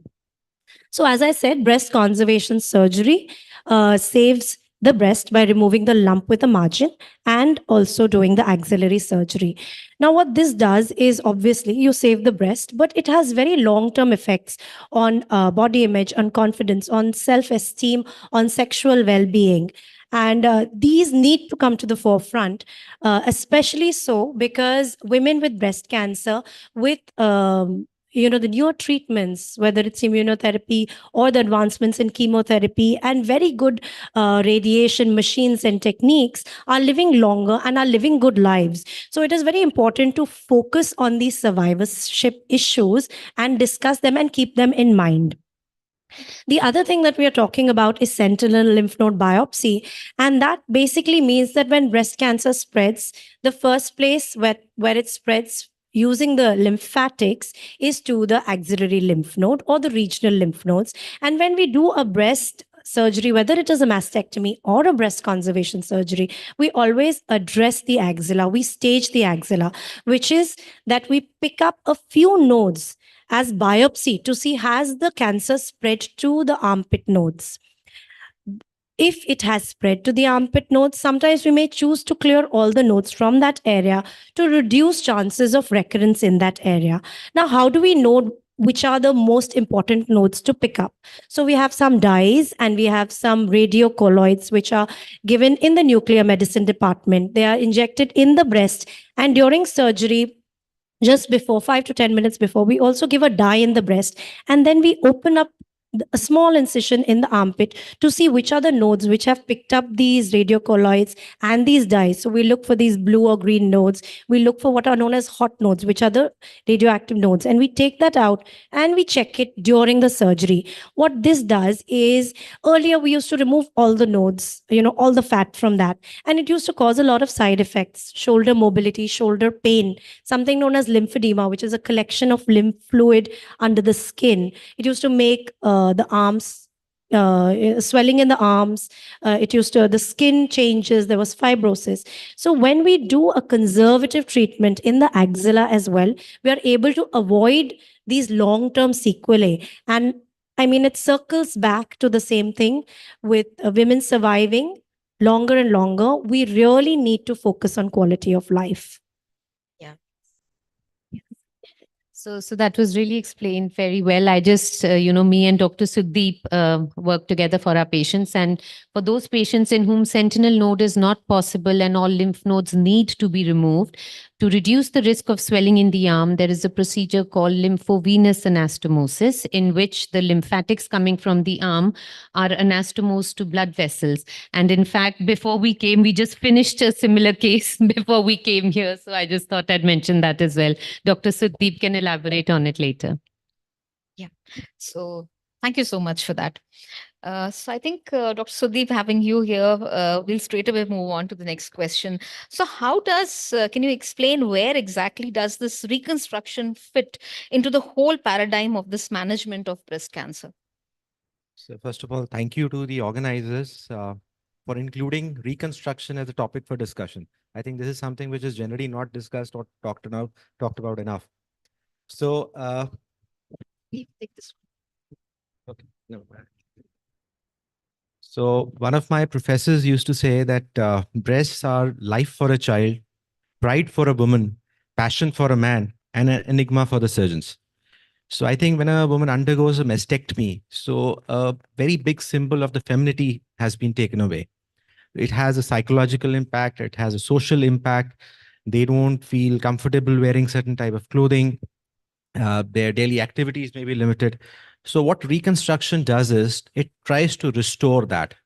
So you try and create what has been taken away so that the woman can have the confidence to go out, do what they want to do, what they were doing earlier, and restore the body image that was there earlier.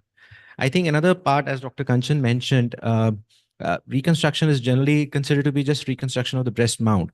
But I think with the newer things that are coming up, one that she mentioned is the lympha, that's the lymphovenous anastomosis for lymphedema. Another is if you have an established lymphedema because of the breast cancer treatment, there are ways and means to address that. So I think that's how this is an important part of the management, which unfortunately is not made aware to the patients. Patients don't know that these options are available, what they can do, when they can get it done, and how this can help in improving their lives. So in that respect, I think when a patient is detected with breast cancer, the first point of contact is either the oncosurgeon or the breast surgeon or the oncologist. They don't come to a plastic surgeon that, okay, I want a reconstruction. So that information needs to go out to the patients at the first point of contact. I think that is very important. And that's how their lives, and as someone mentioned, it's not about how many years you live after you're diagnosed. It's about the life that you're going to have after that. So that's where reconstruction comes in.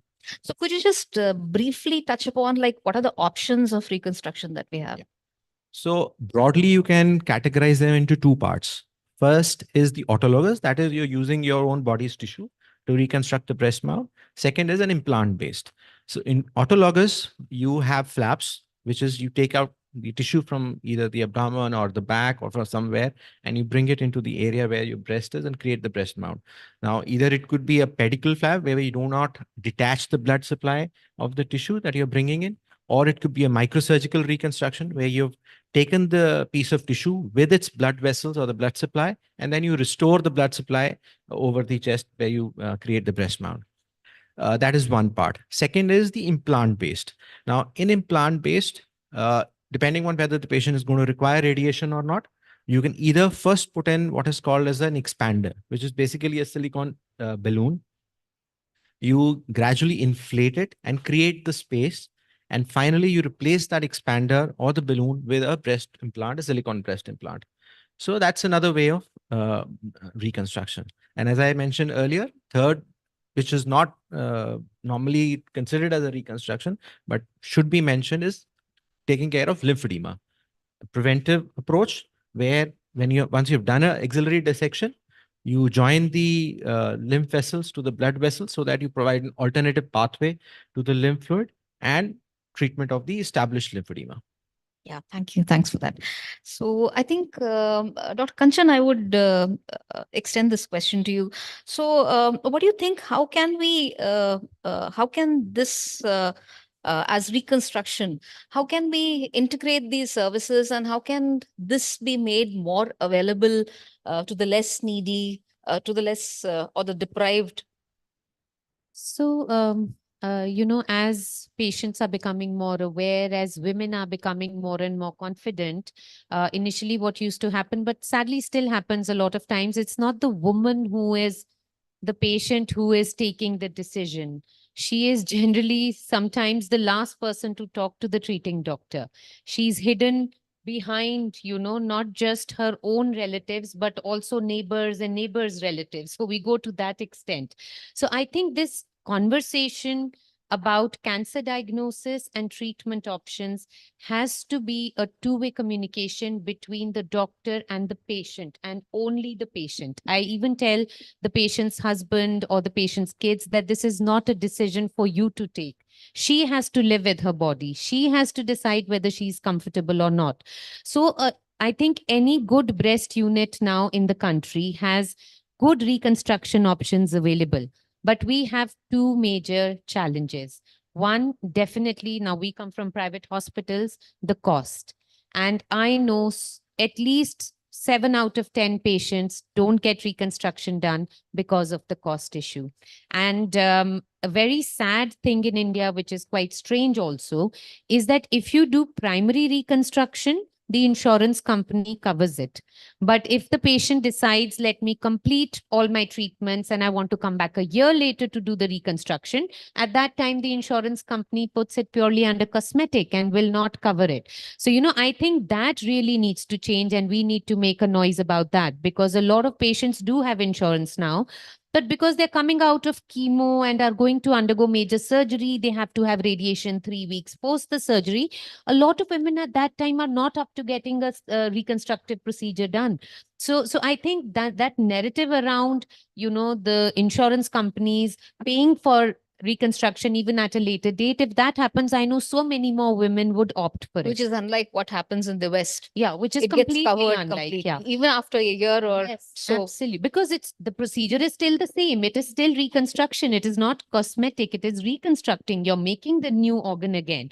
So, and the second challenge that we face is relatives and well-wishers. So patients go home fully convinced they want the reconstruction done, and then they hear some random story of somebody telling them don't do it, and they come back and they say they don't want to do it. So I think that is the second big challenge we are facing. Otherwise, the past 5-7 years have seen such a brilliant development of breast surgical units across the country. I think we have gone from being a handful 10 years ago to a huge community of doctors who are purely focusing on treatment of breast cancer. And there are so many good reconstruction options available, but cost and patient attitude towards reconstruction is kind of a spanner in our works.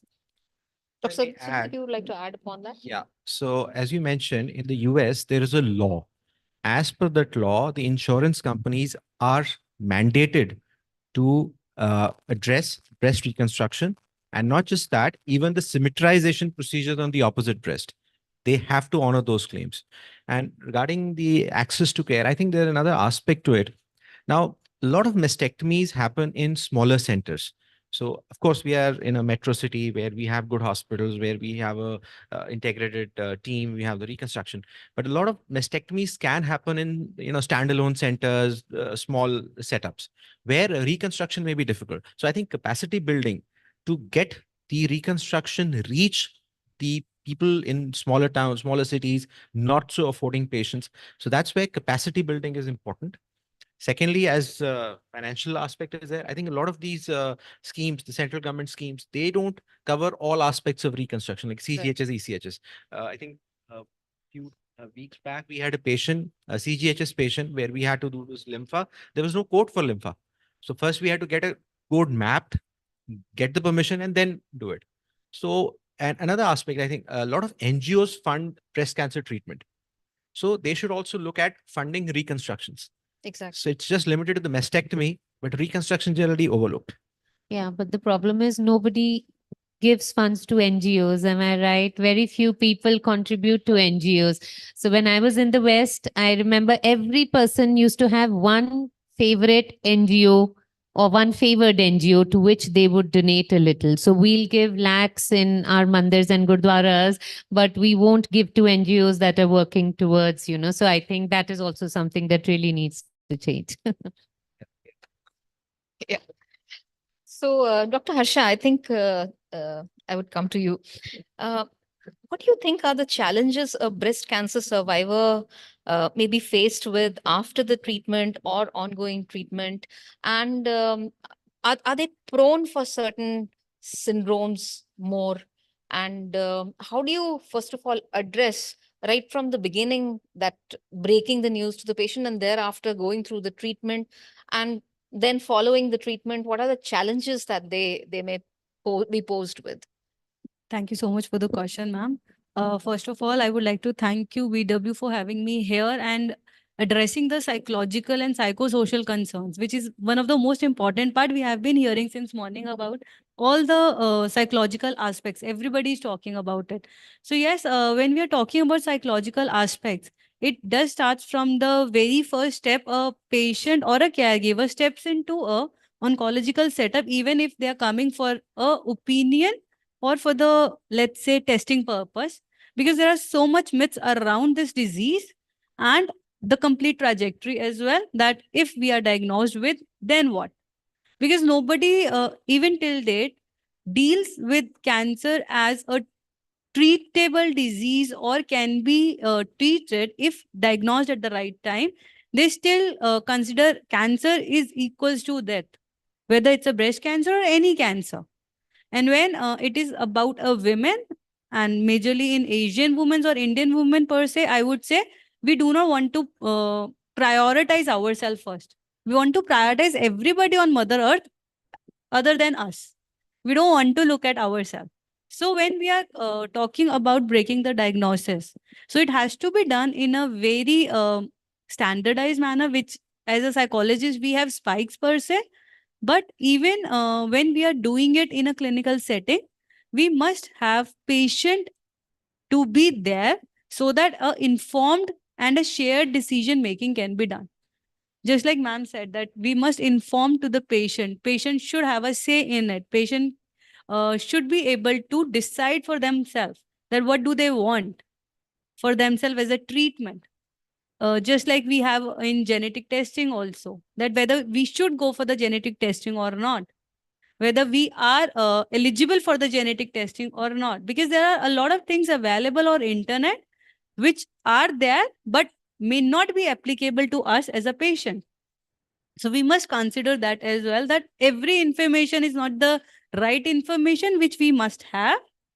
So we, this Dr. Google, I say, usually should not be referred before the oncologist or your primary treating team, and should not confirm or reassure the information which you're getting from doctor with Dr. Google.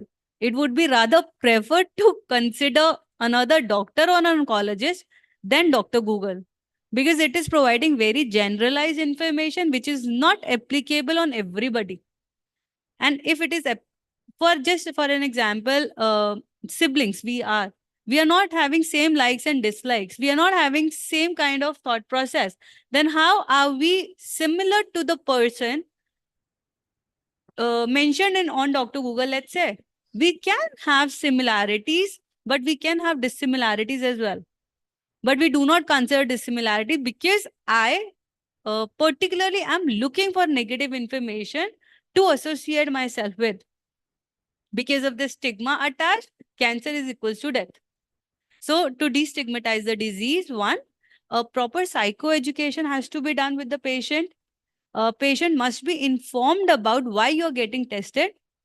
What are your symptoms? For these symptoms, we are looking out for cancer as well. If you are diagnosed with cancer, then what can be the next steps?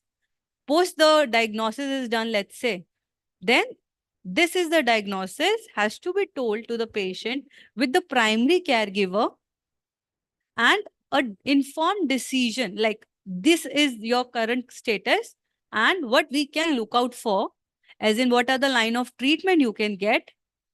These are the options you can choose out for. It is not a mandatory that you have to choose this only.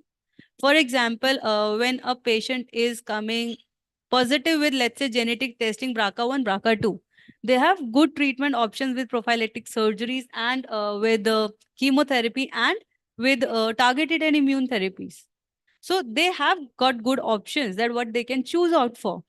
So with that, and so that becomes the informed and shared decision making, where patient is playing a role. Patient can discuss openly about their fears, their worries, their concerns, about the financial concerns they are having. There are a lot of myths attached to the we say treatment. For example, with chemotherapy, there are so many myths that when we go for chemotherapy, then there are n number of side effects only which we have to deal with. But we can deal them in the right manner and they are not going to harm us more, because if we'll see the chemotherapy or the treatment is our need, it is not been forced onto us. So if something is my need, I need to get it done with all the positives in me. If I myself is going to apprehend about I am going to get the chemotherapy done and I will be suffering, then certainly because my brain has generated those signals to my body, I am going to suffer. These are the We've been psychosocial talking effects. about shared decision making has the most important role and the most pertinent in deciding how the treatment line is going to go. I wanted to ask you a few of these questions which almost everybody has in their minds. How often do you see this post-traumatic stress disorder? Do you see this what is the incidence? Do you really feel that it's quite high, or do we just talk about it or read about it? It is high. So almost I would say 8 out of 10 are having this PTSD. Even after diagnosis only, and there is a very huge fear of recurrence also in the survivors. So when we are talking about survivorship, the fear of recurrence is way too huge. At times it is that huge that a survivor to whom I call warriors, they don't even want to go for their testings. But if we are going for get the testing done, I may get some positive signs for the recurrence. So I don't want to even go for testings.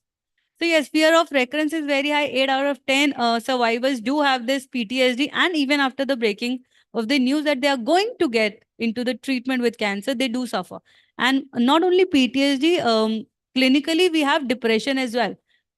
If we'll see, otherwise to diagnose depression, let's say MDD, we need to wait for at least 6 to 8 months with persistent symptoms.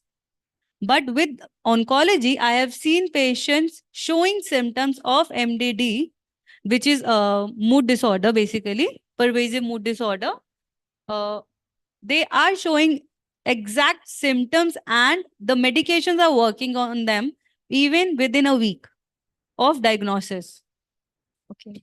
So it does happen. Dr. Kanchan, I wanted to know, in fact, it's a common question amongst anybody who is having the fear in the first place, and second, having been diagnosed or going through the treatments, parenthood, conception. How are these factors, or how are these going to be dealt by anybody? What would your advice be for anybody who has these kind of thoughts? So, as I said, that India sadly sees a very high number of young breast cancer patients, and girls nowadays, because of career choices, are pushing motherhood to later and later age, of their life. We do pick up girls in their 20s and 30s whose families are still not complete. And treatment for breast cancer, like chemotherapy, may shut down the ovaries. And if you have hormone sensitive tumor, we are going to make you postmenopausal, to reduce the risk of disease coming back. So this discussion about what we call fertility preservation is an extremely important part of the discussion process, patient-centric, what we are talking about. When we break the bad news, and we talk about treatments, with all young girls, we do talk about fertility preservation, okay? And a lot of them do take it. So before their treatments start, there are oncofertility specialists who will, like for IVF, we retrieve the egg and preserve it. They would do that for them. Having had said that, again, there are so many social barriers and psychological barriers to doing that, especially for unwed young girls. Sometimes for religious purposes, they may not want to do that. And now, as Dr. Kirti also said, women are surviving longer and longer. At that point in time, they're only thinking, oh, I have cancer, I will not survive. But 8 years, 10 years down the line, when their life has come back to normal, they will look back and think, oh, I wish somebody had told me about it. So when we start talking about fertility preservation, a lot of time patients don't want to talk about it. So, we have to counsel them through it, that, take your time, think about it, because, we are seeing 10 years down the line, 8 years down the line. Having had said that, when we have very young patients with, breast cancer who complete their treatments, they can even go on to have natural pregnancies. It's not that you have breast cancer treatment and you will never become a mother. That's not true at all. All of us have so many patients who go on to live near normal, if not better lives after a diagnosis of cancer. And that's why treatment for breast cancer ideally should be in a multidisciplinary setup. It's not like the woman comes to me with a lump in the breast and I say, chop it off. It's about discussing. The psychologist plays a role, the fertility preservation, the plastic surgeon, the medical oncologist, the radiation oncologist, all of us play important roles to complete the puzzle of treatment for the patient so that we give them the best outcomes. To add to that? I would add to that. Actually, fertility preservation is coming up in such a big way. And of course, there are barriers to that, as you said.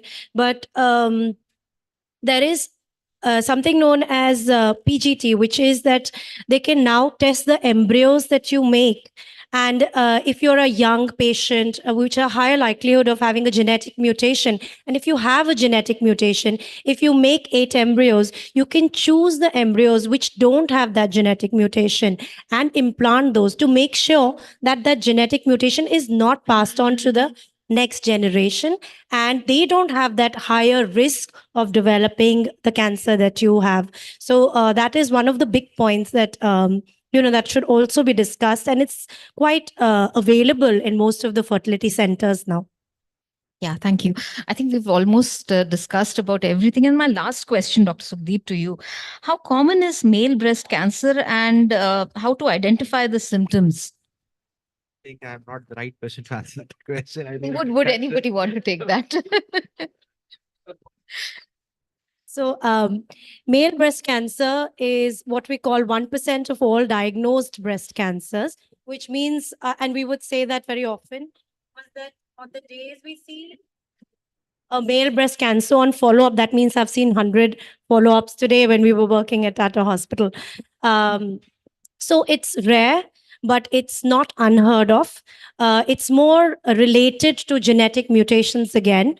And while we are raising awareness about breast cancer in women, men don't think they can get breast cancer at all, because logically breast nahi hai to breast cancer kaise hoga. But underlying everything, the anatomy is similar.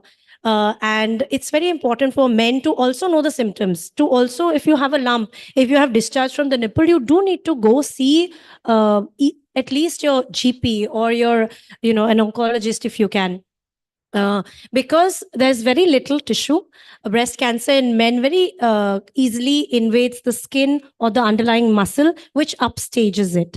So it's important that while they don't really need to do a clinical breast examination, awareness in men about male breast cancer is very important, especially in men who have a family history of breast and ovarian malignancies. My last question to everybody, anybody who wants to answer that. We've been talking about AI since morning and so many genomic studies and everything.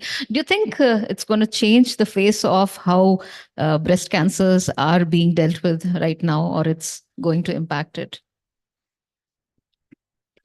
I think I think AI is going to make inroads into almost everything as we see. And there are already studies, especially when it comes to radiology. So when we're looking at mammograms, the way we look at it, the way and they are using computer assisted detections, even the mammograms that we do now. So AI is definitely going to make inroad into breast treatment. In what way, we are still to see. And we are currently, I don't think we're using it in treatment as of now, but it is in its early nascent stages. And I think in a few years, we will see it in practice, probably, especially for diagnosis. So, I think just to kind of wind that up, as I said before also, we still have a long way to go for artificial intelligence, real life common sense, alive intelligence for women to come when they have a symptom is in our country right now still the need of the hour. Required. Yeah. Exactly. I thank all the panelists. It's been a wonderful, wonderful panel. And I think we've almost touched upon everything, right from basic questions that everybody's minds are allured with on a day-to-day living. And I think we've discussed upon everything. Thank you so much for being here and sharing your valuable inputs. Thank you. A picture, please. एक second.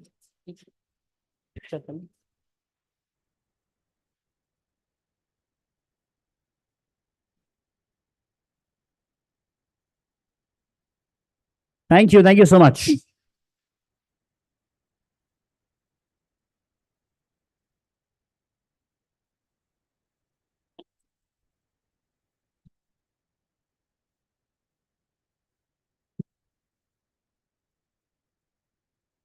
Okay. Now you might be wondering as to suddenly why is half the hall empty? Because we are going to be doing something for the very first time, at least for all the shows that I have hosted for BW Business World. I've not seen this happening. We are going to have a small depiction of a journey from fear to empowerment. And we're going to do that via a fashion walk, via a ramp walk. Now, the models, let's say, the warriors that you see who are going to be walking the ramp for us, they've come from all over the country, from Mumbai, from here and there as well, of course, from apart from being from Delhi NCR as well. So we have cancer champions, parents, caregivers, nurses, doctors, colleagues of survivors, all of them going to be walking the ramp for all of you. Now, this entire session it's been curated by Miss Achal Sharma. She's the founder of Can Heal and Meals of Happiness. So what does Can Heal do? In very simple bhasha, it's a one-stop solution, a platform, a brand, a company, a home that provides end-to-end solution and caregivers to all sorts of cancer patients. Achal, where is Achal? Oh, yo. Can you get a mic for ma'am, please?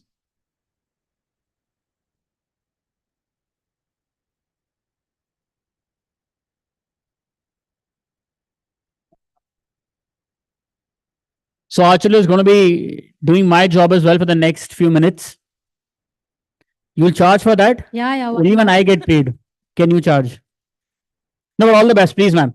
Have fun. Thank you. Also, humble request to all the audience members, as I had mentioned, ये जो models आपके लिए आए हैं, ये कोई जो बहुत ही trained and highly qualified, not approachable, not been seen any kind of models हैं. So when they walk, please give them all the love and support and attention that they deserve. Walking from that side will be attendants and doctor, etc. Once they're there. And walking from this side will be the survivors. Rest, I leave to your curation, ma'am. All the best. Have fun. So all the doctors left side. Yeah.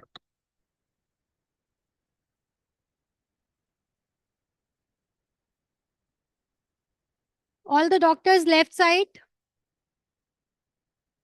And all the Maharathi. So हमने अभी नाम change किया है. Warrior नहीं बुलाएंगे. We will call them Maharathi. And all the Maharathi will be there. And the doctors here. पर doctors बहुत कम number में है यार.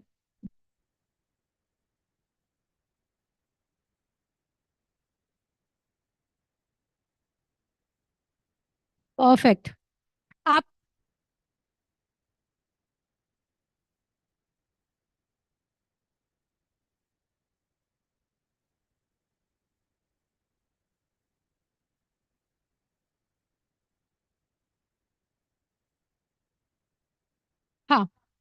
हाँ नहीं possible नहीं है.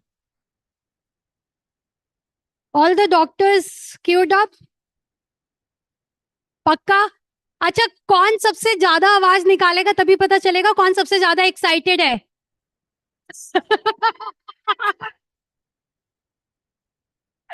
ठीक है, हम म्यूजिक दे रहे हैं अभी. Okay. Please give your 100% attention as they all come from far, from Mumbai, Bangalore, Mathura, and so many other cities. So give full attention. And Pukhraj, you also give full attention. Another Maharathi is sitting there. So,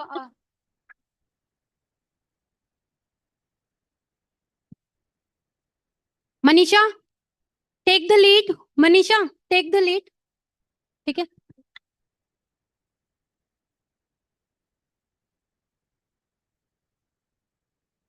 Cheer up, yaar, cheer up. They are not ordinary people. Wow!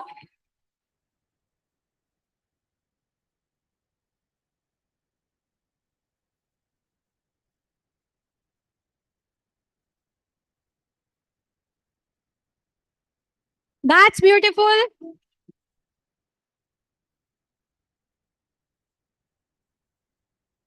Dr. Aman and the beautiful partner. She already chose her partner. Wow! Aman beautiful. वारती को देख के अपना confuse हो गए थोड़े से.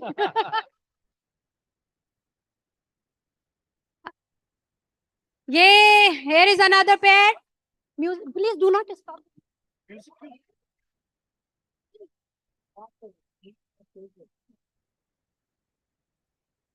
देखो ये होती है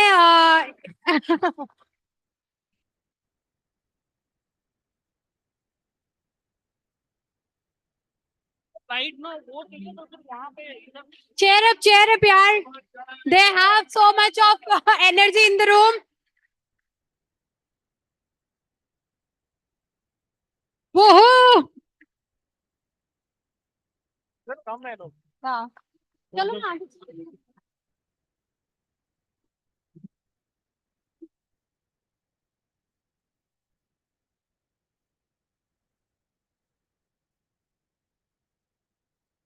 ये सर ये फूल तो नहीं है, आप लाए क्या है तोहफे में?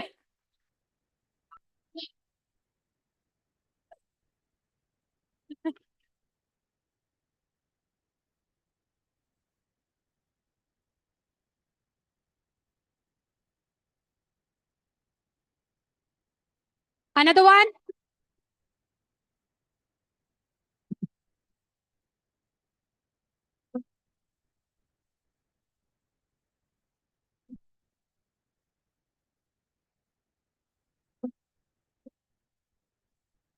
That's the energy. Without music भी उनकी एनर्जी में कमी नहीं आ रही है, आपके म्यूजिक में कमी जरूर आ रही है, but not in their energy.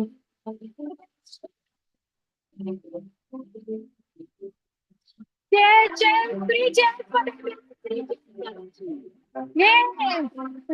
that's the attitude we need. Wow.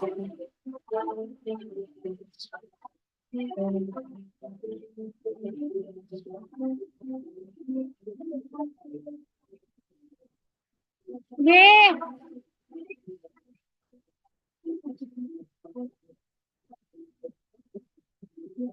Hold the hand and pull.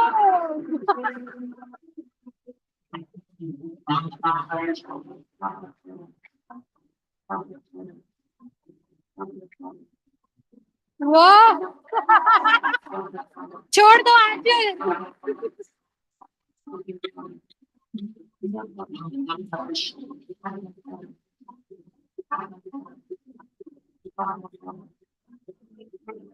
यार एनर्जी इतनी लो आप लोगों की. खाना खाया था ना सबने?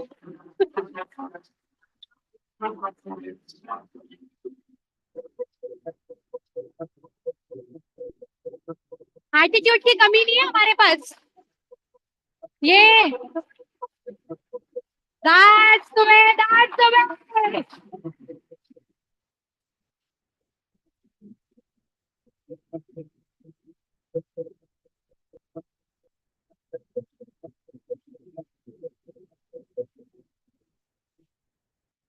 Cheers, cheers, three cheers to them. Woohoo!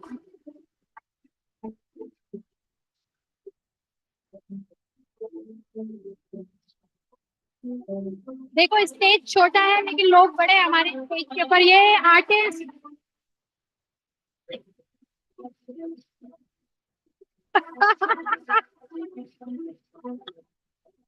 अभी अभी ये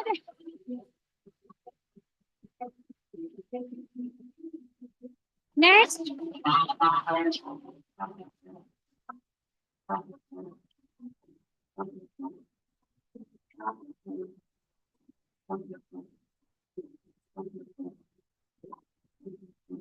Whoa! Bilkis, you need a mic for this, sweetheart.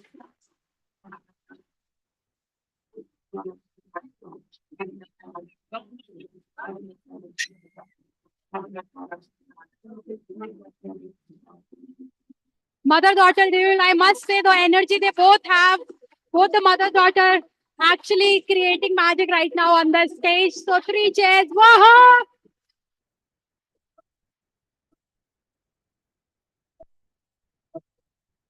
कोई नहीं सर आइए.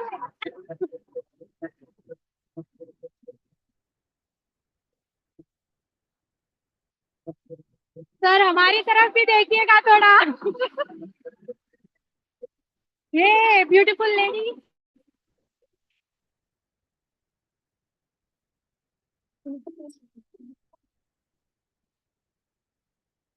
डॉक्टर साहब के लिए तालियां हो जाए.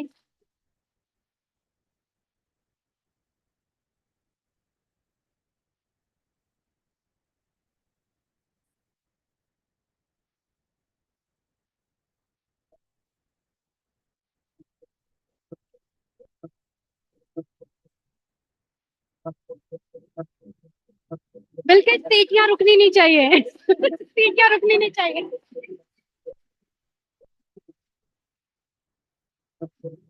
Let's have a mother daughter there. Woohoo!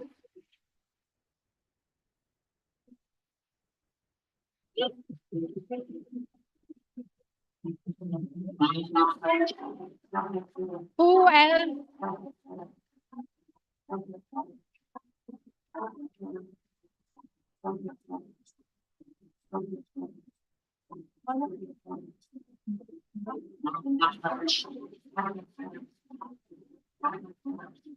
देखिए स्टेज छोटा पड़ गया तो हमने थोड़ा सा क्राउड मिक्स कर दिया है अभी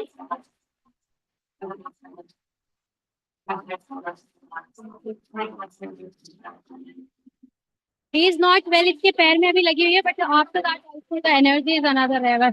Wow! You deserve it. Yes. That's good. Be careful.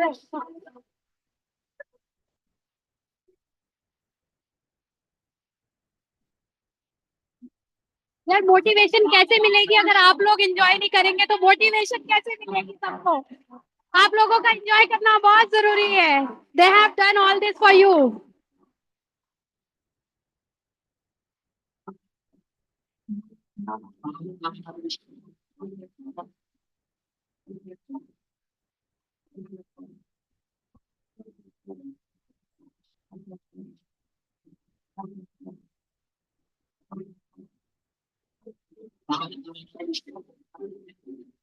ये राजस्थान कल्चर स्टेज पे लेके आई है मैम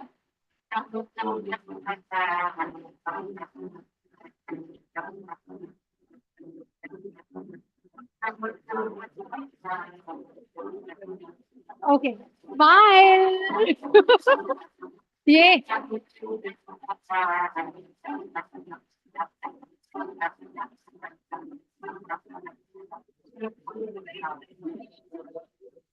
अगेन मदर डॉटर माँ बेटी की जो जोड़ी में एनर्जी आती है आई डोंट थिंक तो मैंने अभी किसी के यहाँ पेयर में देखी है यार कुछ तो थोड़ा लाउड होना चाहिए खाना खाया फिर से पूछ रही हो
Whoa!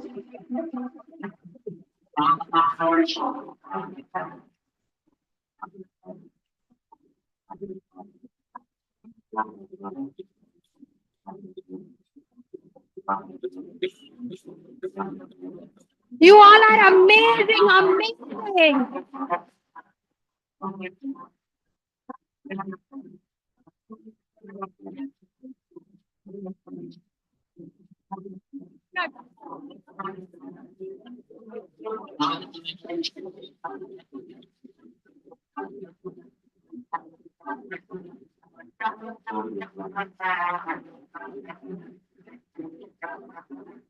And now we have the curator of this one walking Archel.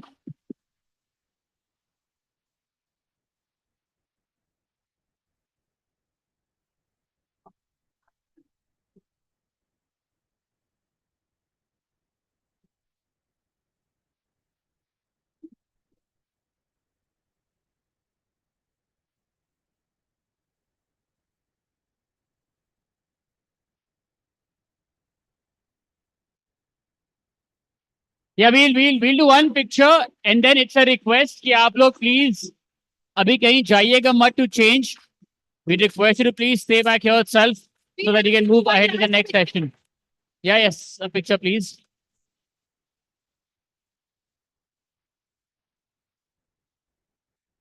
सब लोग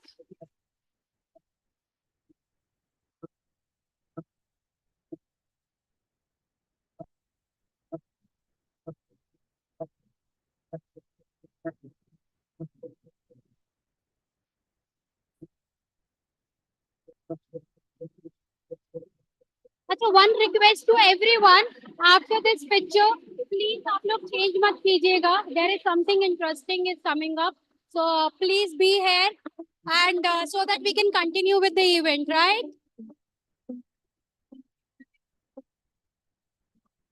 Hello.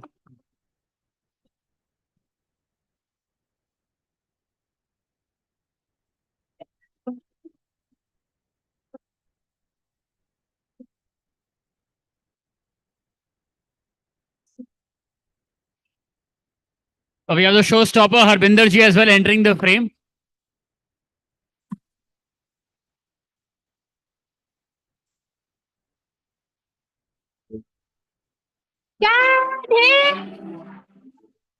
Okay, फिर से 1, 2 and 3.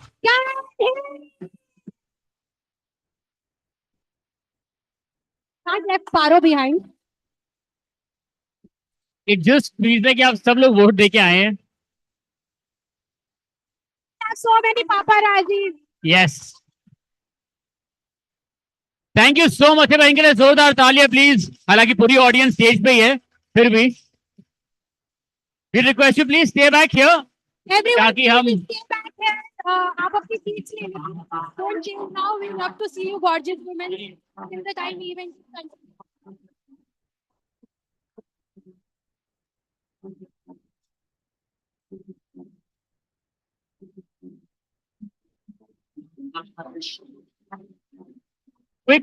quickly. अच्छा, अभी शो खत्म नहीं हुआ है.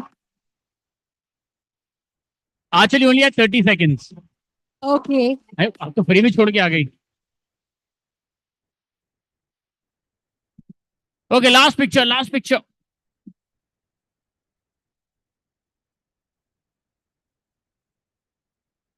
Done? Photographer done. Thank you so much. आइए.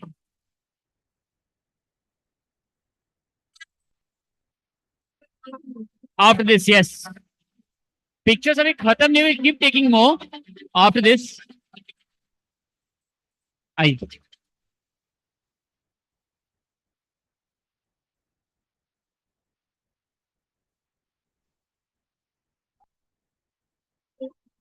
Okay, everybody, please take your seats so that we can start with the next one. Achal, where are you? I'll need your help. To have everyone seated.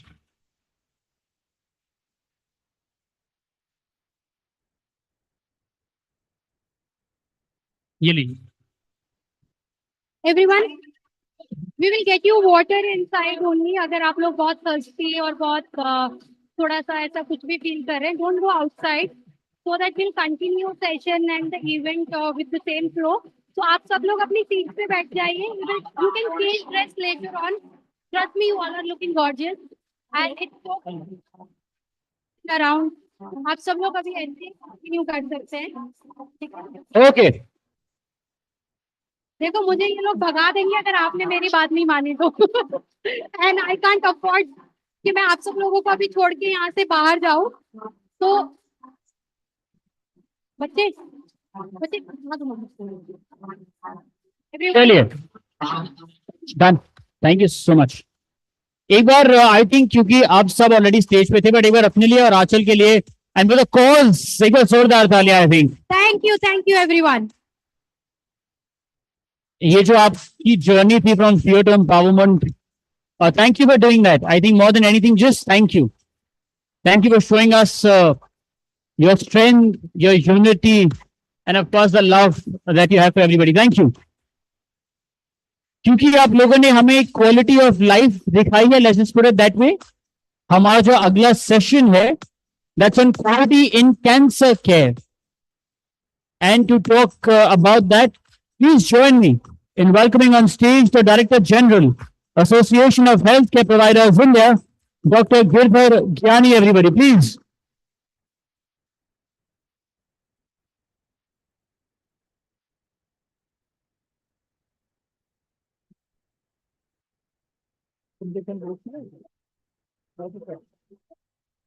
अगर है तो ठीक है सामने आता हूँ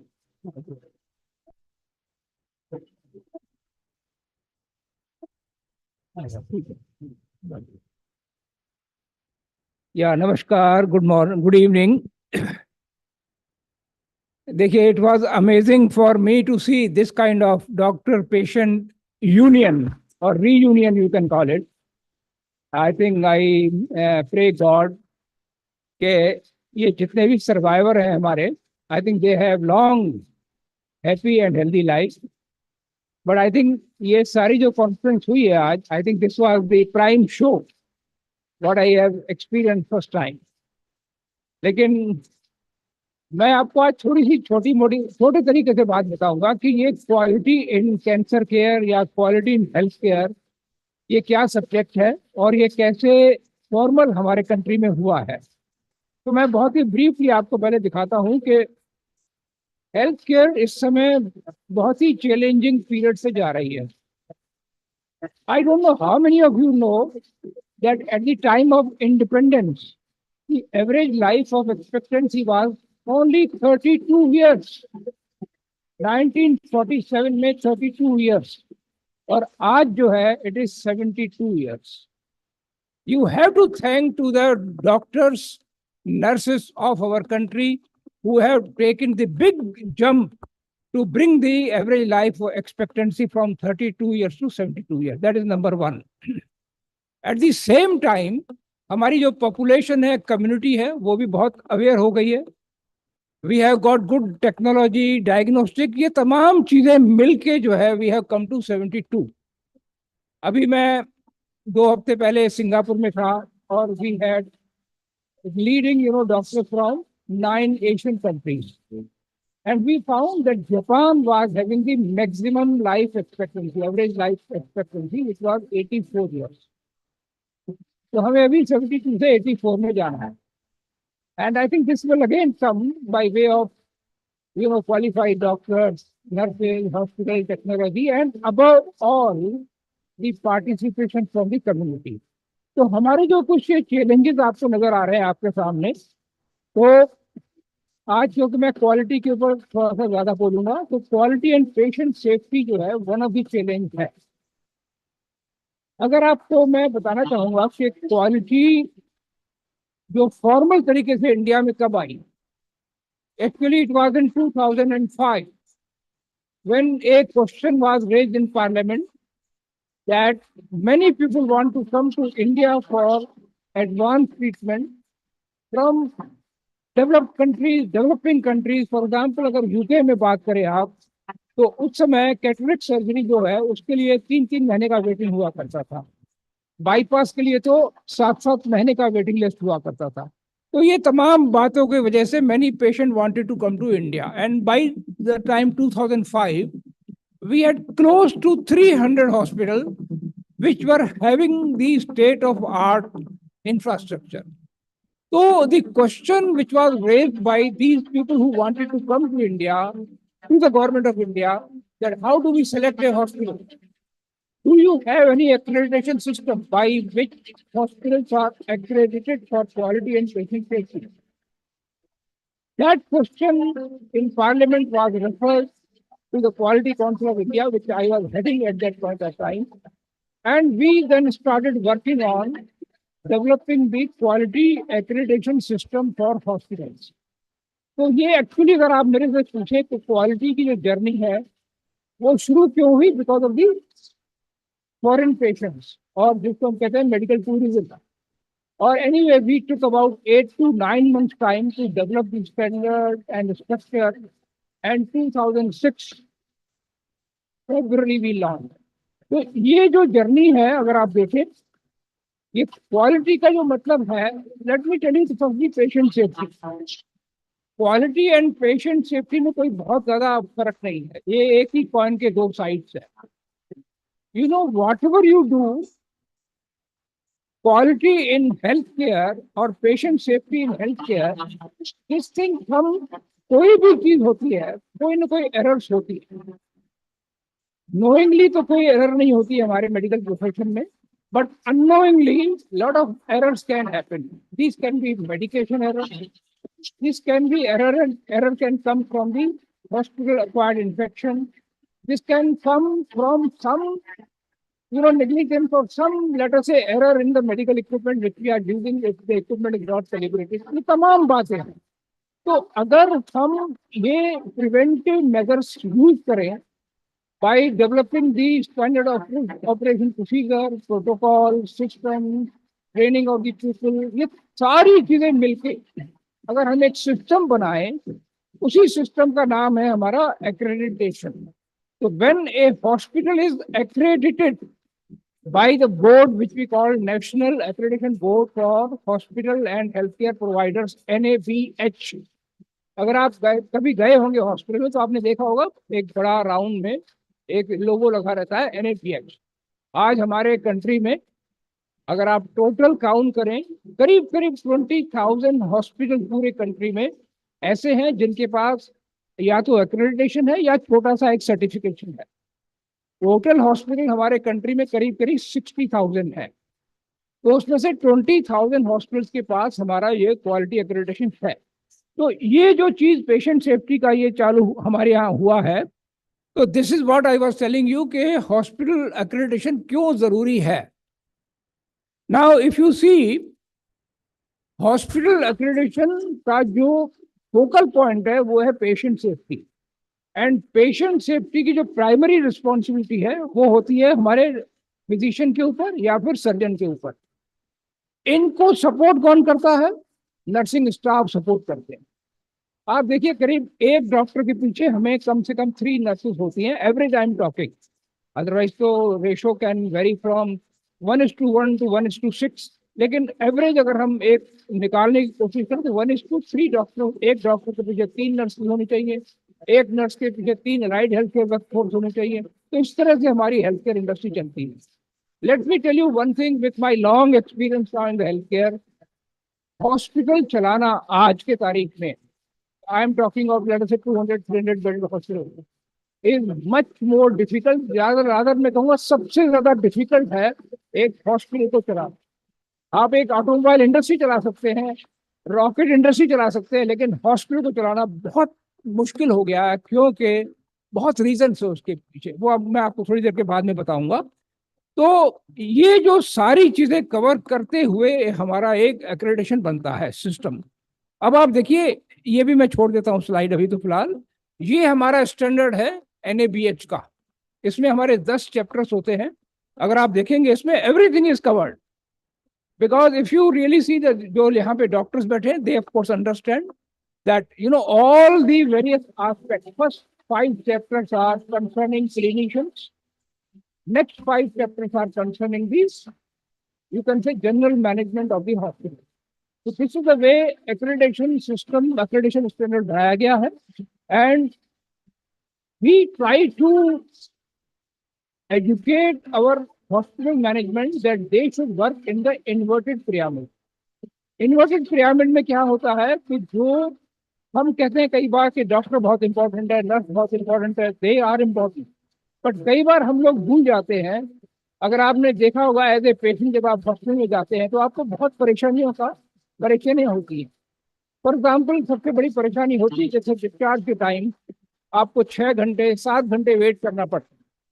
कई बार आपको फीस भरनी है, उसके लिए बड़ा आपको कौन से काउंटर पे जाना है, इस काउंटर पे जाना है, उस काउंटर पे जाना है. इस तरह से अगर आप देखें जो हमने टॉप के ऊपर ये दिखाया हमने कि जो लोग डे टू डे मॉनिटरिंग करते हैं, OPD एडमिशन करते हैं, डिस्चार्ज सर्टिफिकेट बनाते हैं, फी कलेक्शन करते हैं, ये लोग को हम पहले किसी जमाने में बिल्कुल इम्पोर्टेंस नहीं देते थे, बस ऑर्डिनरी लोग कोई भी बिठा देते थे. But today's time if you are a accredited hospital, ये लोग बहुत इंपॉर्टेंट हैं because ultimately they are interacting with the patients on 1-to-1 basis.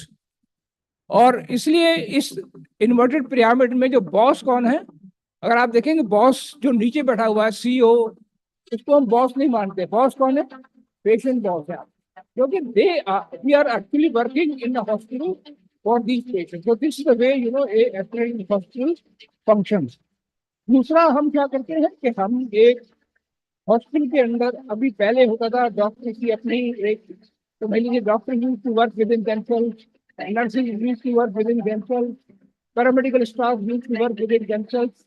अभी क्या है, in the hospital, it is a very complex situation, and that is why we try to promote the way a football team functions. Football team में भी देखिए अलग अलग होते हैं, forward, defender, goalkeeper.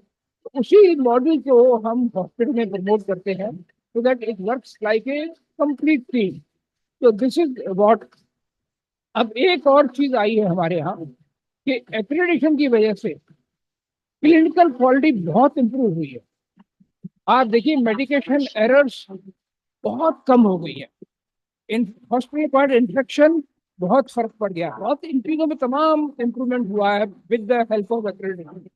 But somewhere when we took this survey about 2 years back from the patient across the country, they gave us that service quality still needs to improve.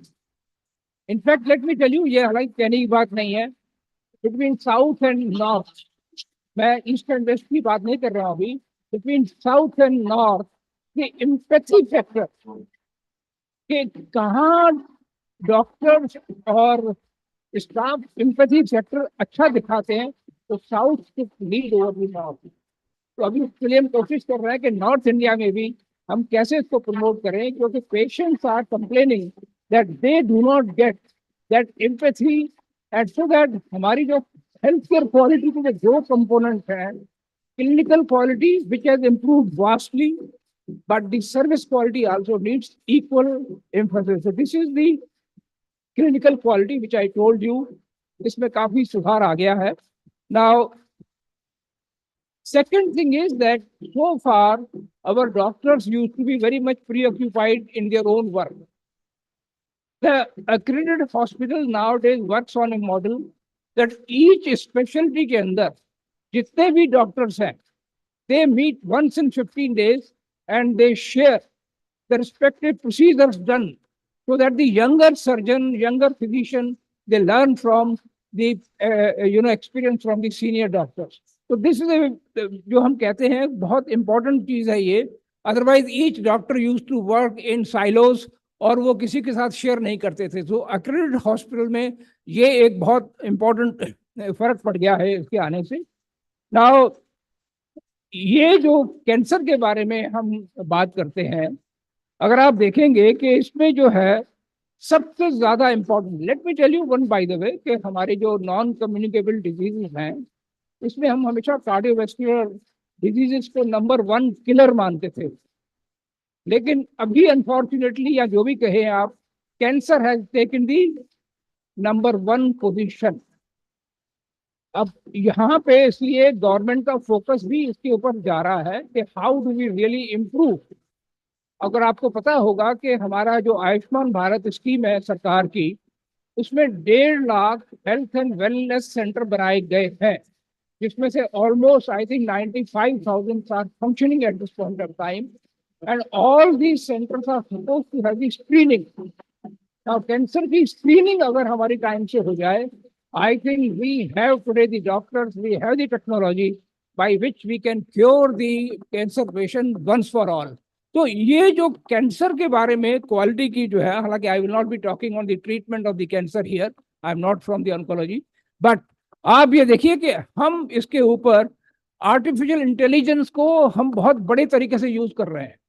There are now devices हमारे पास हैं कि हम patient को अगर diagnosis करें और पास में हम 1 लाख केसेस हमारे उसमें स्टोर रहते हैं, and we can just compare with them and try to see which is the best treatment plan. Of course doctor will be the final boss on this one, but still that artificial intelligence के through हमारे पास इस समय बहुत सारे तरीके हो गए हैं दैट वी कैन एक्चुअली। तो जो सर्वाइवल, हम कई बार क्वालिटी को जब जानते हैं, when I was talking to Singapore, तो सिंगापुर में ये एक एक्सरसाइज हुई थी that oncology cases में survival rate was considered as one of the factors by the insurance company to compensate the reimbursement to the hospital. So these are some of the factors which actually are important when we look into the quality for the cancer care. Now future में जो है हमारी बात है, जो pain management है, emotional and spiritual support है, family involvement है and holistic care approach. These are the 4 areas, last 4 areas on which our association now is working with the government, with our hospitals, because that is where some gap is still visible. And these gaps are not very easy to solve. But the kind of energy which I saw a while before, I think that actually tells us that our country is prepared that to take care of this emotional family involvement, pain and symptoms management. So these are the areas where I think we are working and the kind of expertise which we have generated. एक चीज सिर्फ रह गई है, we are trying to have global collaboration with the leading cancer hospital in USA, in Australia, and in Germany. That initiative we have taken through our association, and our leading doctors are participating in that. So I can only tell you that future is very bright, and the cancer is not going to be any disease that we should be afraid of it. Only these screening that is being done through 1.5 lakh countries in the country, once that becomes active, I think we will be able to win over the battle. Thank you very much.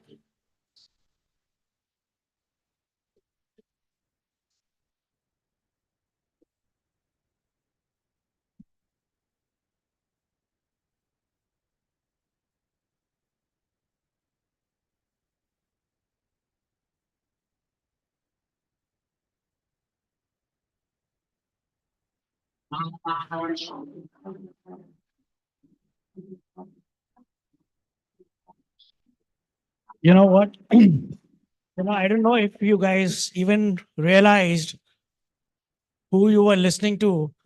I mean, Dr. Girdhar Gyani is someone who's referred to in the healthcare industry as the father of quality. So I'm really grateful, Dr. Gyani, if you're here, to have taken out time to be with us today, because this was something really amazing. जब हम cancer care की बात करते हैं या किसी treatment की बात करते हैं, we forget that quality and the standards that we need to be aware of play a very important role. So I'm so glad that he could take out time to share his perspective of what we have achieved. कई बारी हम इतने negative हो जाते हैं हमारे health care system के बारे में that we forget कि जहां हम पहुंचे हैं, that itself is a very big achievement when we look at the global healthcare, and keeping in mind that we've got the best doctors in the world and we've got the best engineers in the world. आने वाले time में जब health take का जमाना है, we are poised to be the ones who will create the standards and the world is going to follow. Gone are the days when we were asked to follow the standards of what is happening across the globe. There was a time that we could proudly say that अब हमारे healthcare is equal to what the West is doing. I think now is the time when we can proudly say that, we will set up the standards and the world is going to follow. So thank you so much, Dr. Girdhar Gyani, for being here. Over to you, please. Thank you. Thank you so much, Harvinder Ji, for sharing with us your thoughts on what exactly is happening and what more will happen and how will this workspace and the people be perceived. Thank you. We've heard people in their individual capacity share their views. Now this panel is sort of bringing them all together to talk on family and workplace dynamics, supporting loved ones through screening to survivorship, the entire process of it, the entire path, the entire journey of it, and to talk on this journey of fear to empowerment, on collaborative triumphs, patient stories, the experiences, on palliative care, on addressing misconceptions, also stigmas surrounding cancer, patient actively participating in their own care decisions, and also more. To share their views, please join me in welcoming on stage Dr. Urvashi Prasad, Director, Niti Ayog, Joining them is Dr. Swati Bhatt, MD and Senior Consultant, Intervention Pain, IPSC Pain and Spine Hospital, Bengaluru. Joining them is Miss Achal Sharma, Founder, Can Heal. Joining them is Dr. Ambika Rajvanshi, CEO of Can Support. Joining them is Brajendra Brajmohan Gupta, Cancer Fighter Partner, Horizon Institute, Ahmedabad. Miss Suman Kumari Yadav, Cancer Fighter, Joint Director, Lok Sabha, Secretariat, Parliament of India. And this one will be moderated by Dr. Aman Gupta, Oncology, Head, Urology and Transplant, Fortis Hospital, Delhi. Let's please welcome them to the stage, everybody. आपकी जोरदार तालियों के साथ हालांकि गिनती के से 5 लोगों ने ताली बजाई है out of the 75. See, I'm very mean when it comes to this. I think acceptance and recognition should be given wherever it's deserved, especially for people who were very, very, very senior in the domain that they work in. So over to you. ये सामने ये घड़ी लगाई है इन लोगों ने जिसका onus मेरे कंधों पे है, बाकी सर आपके हाथों में.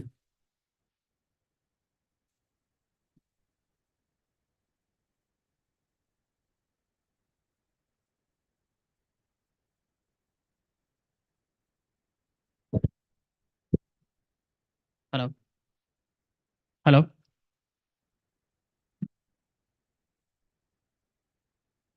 Good evening everybody. एक अग्निपथ मूवी थी, उसका डायलॉग था, तू ना थमेगा कभी, तू ना थकेगा कभी, तू ना मुड़ेगा कभी, कर शपथ कर शपथ कर शपथ, अग्निपथ अग्निपथ अग्निपथ. ये एक ऐसी जर्नी है, एक एक अग्निपथ है.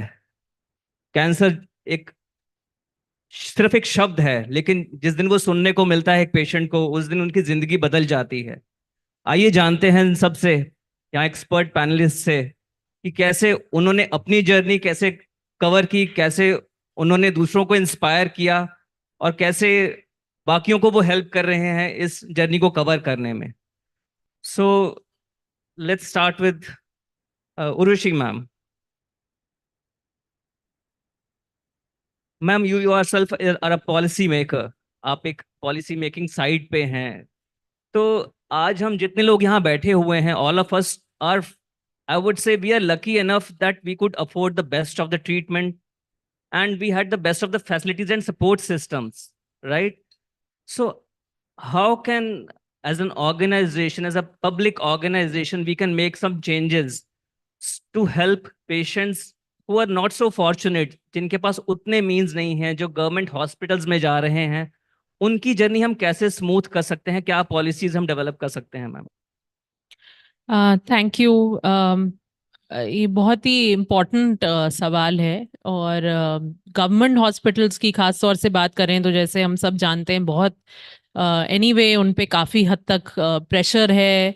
जो डॉक्टर्स हैं वो बहुत लोगों को केटर करते हैं, तो वो एक चैलेंज रहता है. इसलिए डॉक्टर्स के साथ साथ सपोर्ट लोगों का होना, और जैसे पहले भी हमने पैनल पे सुना कि डॉक्टर्स के साथ एक पूरी टीम एक तरह से काम करनी चाहिए. सिर्फ एक ऑन्कोलॉजिस्ट हर चीज़ नहीं कर सकते. और गवर्नमेंट हॉस्पिटल में तो और भी मुश्किल हो जाता है जब आपके पास हज़ारों पेशेंट आ रहे हैं जिनको एक वो बेयर मिनिमम भी आपको केयर प्रोवाइड करने के लिए काफ़ी जद्दोजहद हो जाती है उसमें. तो ऑफ कोर्स हमें वो सिस्टम को इम्प्रूव करना है. अपने जो स्पेशलिस्ट हैं, डॉक्टर्स हैं, वो नंबर्स बढ़ाने हैं. हर तरफ पे हमारी कोशिश है.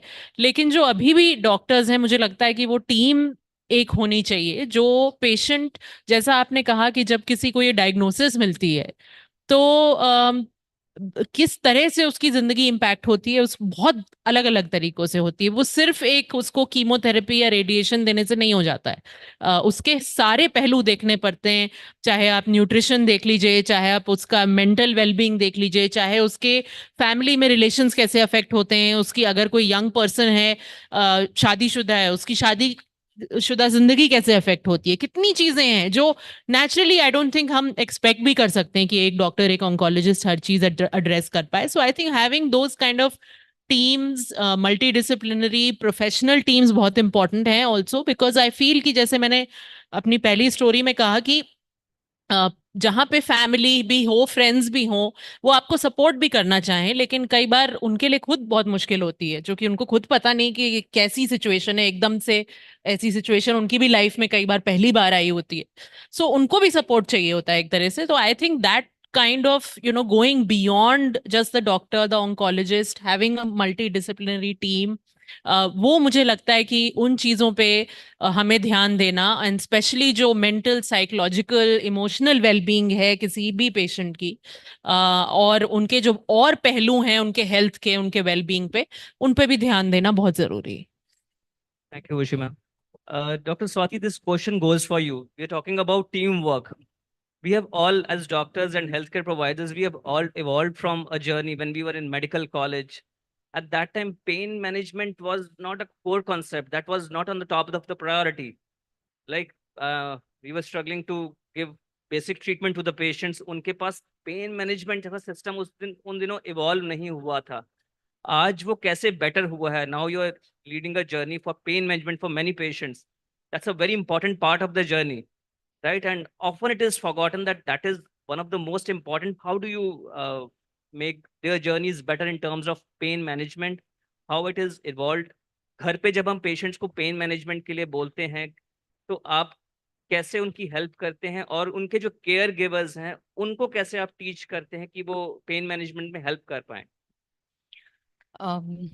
Okay, coming to the advancements, you have taken me from a stage when you said we were in the age of when we did our graduations, and tab pain care kaisa hua karta tha compared to what it is now.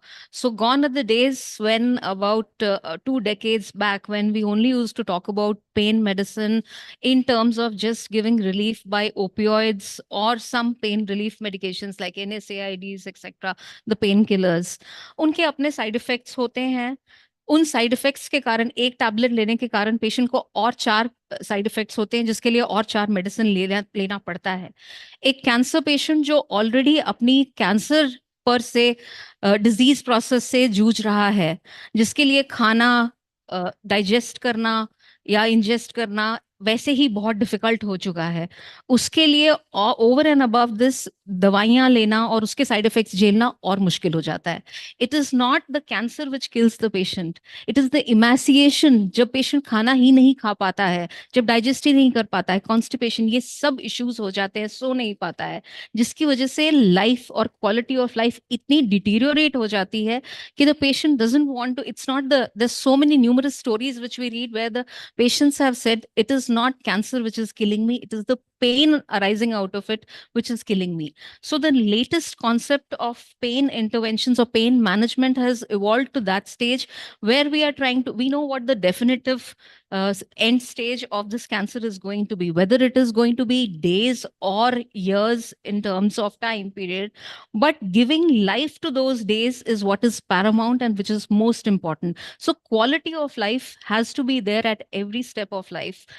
Dignity till the end of life or till the last breath is what we want to achieve, and that is what should be the goal.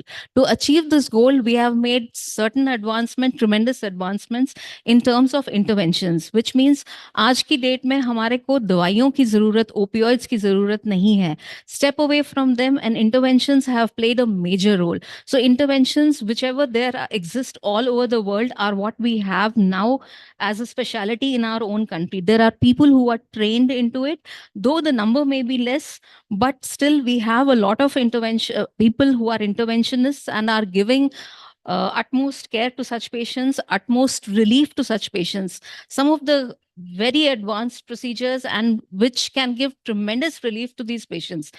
Patients, cancer patients, usually metastatic disease से पीड़ित होते हैं, जिनके fractures हो जाते हैं spine में, patient bed ridden हो जाता है, उठ नहीं सकता है. It is not again the cancer, but it is the overall quality जो पेशेंट की खराब हो जाती है. So vertebroplasty, which is just a percutaneous procedure, जो पेशेंट को विद इन फ्यू आवर्स फिर से अपने स्पाइन पे, अपने पैरों पे चलता हुआ बना सकता है.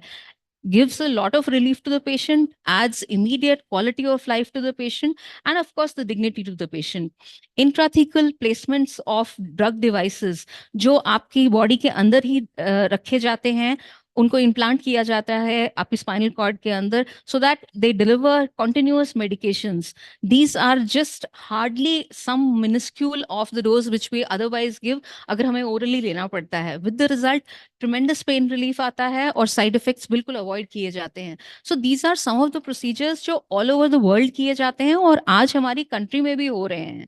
द अनफॉर्चुनेट पार्ट इज कि हमारी कंट्री में अवेयरनेस काफी कम है. So I think what majorly we need to do is we need to make people aware about it. Besides the medical fraternity, I think most of the patients who come to us are those who are related to some doctor or the other. But we should go one step ahead and make these procedures and these interventions known to each and every person who's related or non-related in the medical field, so that patients, whoever, wherever they are, they can seek this help and can be pain relief. As far as coaching or teaching for the family is concerned, ये बहुत जरूरी है कि patients के attenders को बताया जाए कि कैंसर से मरना या फिर पेन बर्दाश्त करना is not the ultimate. Nowadays इतने प्रोसीजर्स हैं, इतने ट्रीटमेंट्स हैं कि पेशेंट सर्वाइव कर सकता है. But at the same time we also have to make them, this is a dynamic process. It keeps changing from day to day और month on month. So may be getting 100% pain relief may not be a tangible goal to look at, but somewhere around 90-95% relief is totally possible, and this should be taught to everybody, and it is the right and role for every doctor to give it to the patients, as well as it is the right of every patient to receive this. Thanks for the input, Swati. Achal, this question is for you. Ma'am ने दो बातें बोली कि cancer patient जो होता है ना, उसको पेन से दिक्कत होती है और इमैसिएशन से दिक्कत होती है, भूख. मैं एक प्राइवेट सेक्टर में काम करता हूँ, मैं पेशेंट को बोल देता हूँ अच्छा खाना खाना. कई बार हम इंसेंसिटिव हो जाते हैं, कई बार सामने वाला पेशेंट वो अच्छा खाना अफोर्ड ही नहीं कर पाता है. ठीक है, आप मील्स ऑफ हैप्पीनेस रन करती हैं, आपने भूख को बहुत करीब से देखा हुआ है. Your journey has been very tough. आप कैसे एड्रेस करते हो वो भूख वाला जो पार्ट होता है, जो एक अच्छा न्यूट्रिशन वाला जो पार्ट होता है, वो कैसे हेल्प कर सकते हैं? जो आदमी 2 वक्त का खाना अफोर्ड नहीं कर सकता, उसके लिए कैसे हेल्प करें? उसके लिए जैसा कि आपने कहा कि पिछले 2.5-3 साल से हम लोग इस पे काम कर रहे हैं और हमारे पास पिछले 2.5-3 साल में करीब-करीब हम 8 से 10,000 फैमिलीज़ को एड्रेस कर चुके हैं. सो हम क्या करते हैं कि हम लोग इट्स वेरी इम्पोर्टेंट, पहली बात तो कि जो गरीब होता है वो सिर्फ कैंसर से नहीं, वो भूख से ज़्यादा तड़पता है और मरता है. ये फैक्ट है. आई हैव मीट पीपल जो अपना सब कुछ बेच के सड़क पे रह रहे हैं और उसके बाद भी उनके पास एक टाइम का खाना नहीं है. It's true. उसके बाद हम लोग क्या करते हैं, अभी ऐसी फैमिलीज़ को हम लोग जाते हैं, आइडेंटिफाई करते हैं, उनका मेडिकल पूरा स्टेटस चेक करते हैं, what situation they are going through, उनके पास फंड्स है या नहीं है, पूरा बैकलॉग चेक करने के बाद में then we identify families and we help them till the time they are here in Delhi and having their treatment. We will provide them the whole month ration kit which contains all the healthy thing they need except milk, rice, flour, jaggery. हमें लगता है कि महंगी चीज़ों में ही nutrition values जो हैं वो बहुत ज़्यादा हैं, बट ऐसा बिल्कुल भी नहीं है. There are local resources and sources also there, जैसे गुड़ हो गया, चना हो गया, इस तरीके की चीज़ें भी बहुत वैल्यू ऐड करती हैं. तो हम ये बेसिक जो आइटम्स होते हैं उनसे एक किट बनाते हैं and we are make sure कि जब तक वो है उस भूख से एटलीस्ट वो इफेक्ट ना हो. So this is the simple thing we are doing. Ambika ma'am, आप एक ऑर्गेनाइजेशन की हेड हैं, can support organization की head हैं, and your role is very important in the society, especially for the palliative care, right? So palliative word जो है Latin word से derived है pallium, which means cloak means cover कर देना patients का. जो हम कई patients को treat नहीं कर पाते हैं, उनका सिर्फ हम pain relief कर पाते हैं, उनके जो बाकी पैरामीटर्स हैं वो हम कंट्रोल कर सकते हैं, मिटिगेट कर सकते हैं. तो आपकी जो ऑर्गेनाइजेशन है वो कैसे हेल्प करती है? जो लोग अफोर्ड नहीं कर पाते हैं उनको आप कैसे हेल्प करते हैं ताकि उनको पैलिएटिव केयर घर पे मिल सके? आपने बड़ा अच्छा डिफाइन किया पैलियम को कि एक क्लोक है. जैसे एक क्लोक, एक अम्ब्रेला हमको मौसमी विपदाओं से बचाता है, उसी तरह पैलिएटिव केयर जो है वो हमें कैंसर या दूसरी सीरियस इलनेसेस के साथ जो सफरिंग जुड़ी हुई है उसको दूर करने में मदद करता है. यहाँ जितने भी डॉक्टर्स बैठे हैं वो उन्होंने पढ़ाई की है हैरिसन्स बुक ऑफ मेडिसिन की। उसमें हर एक बीमारी जो है वो देखी जाती है कि उनका ट्रीटमेंट कैसे हो सकता है, लेकिन उसमें एक चैप्टर मिसिंग है कि तब क्या हो जब पेशेंट का ट्रीटमेंट नहीं हो सकता, जब वो ऐसी स्टेज में पहुंच जाए जब वो पॉसिबल नहीं है, या पहली बार वो डायग्नोस ही इसी स्थिति में हुआ हो कि अब वो बियॉन्ड मेडिकल क्योर है। तो क्योंकि वो कहीं चैप्टर नहीं है, इसीलिए वो हमारी पॉलिसी में नहीं है, हमारे प्रोग्राम्स में नहीं है, हमारी मेडिकल और नर्सिंग की किताबों में पैलिएटिव केयर जो है वो नहीं है। ये एक बड़ी नई स्पेशलिटी है जो आई हुई है, ऑल्दो इसको इंडिया में आए हुए 30 साल हो गए हैं, बट इसका मेन मकसद जो है वो सफरिंग को दूर करना है। ये डायग्नोसिस के दिन से ही शुरू हो जाती है, पूरे क्यूरेटिव ट्रीटमेंट्स में चलती है, साइड में साइड इफ़ेक्ट्स दूर करने में, पेशेंट्स को प्रिपेयर करने में।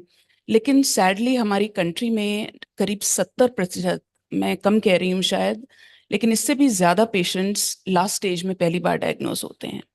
अब इन पेशेंट्स के लिए क्या किया जाए? इनको पेशेंट्स को तो घर भेज दिया जाता है, कौन देखभाल करेगा इनकी? ये जो इतनी पेन में हैं, सिर्फ फिजिकल पेन में नहीं है, ये फंक्शनल पेन में है, इनकी फैमिलीज पेन में है, इमोशनल पेन में है, गुस्से में है, डर है इनको, मरेंगे, भगवान ने ऐसा क्यों किया हमारे साथ? तो ये सारे क्वेश्चंस, ये सारे पेन्स, इतना फाइनेंशियल पेन जो कैंसर के साथ जुड़ा हुआ है, उस सफरिंग को दूर करने के लिए पैलिएटिव केयर बहुत मुख्य भूमिका निभाता है।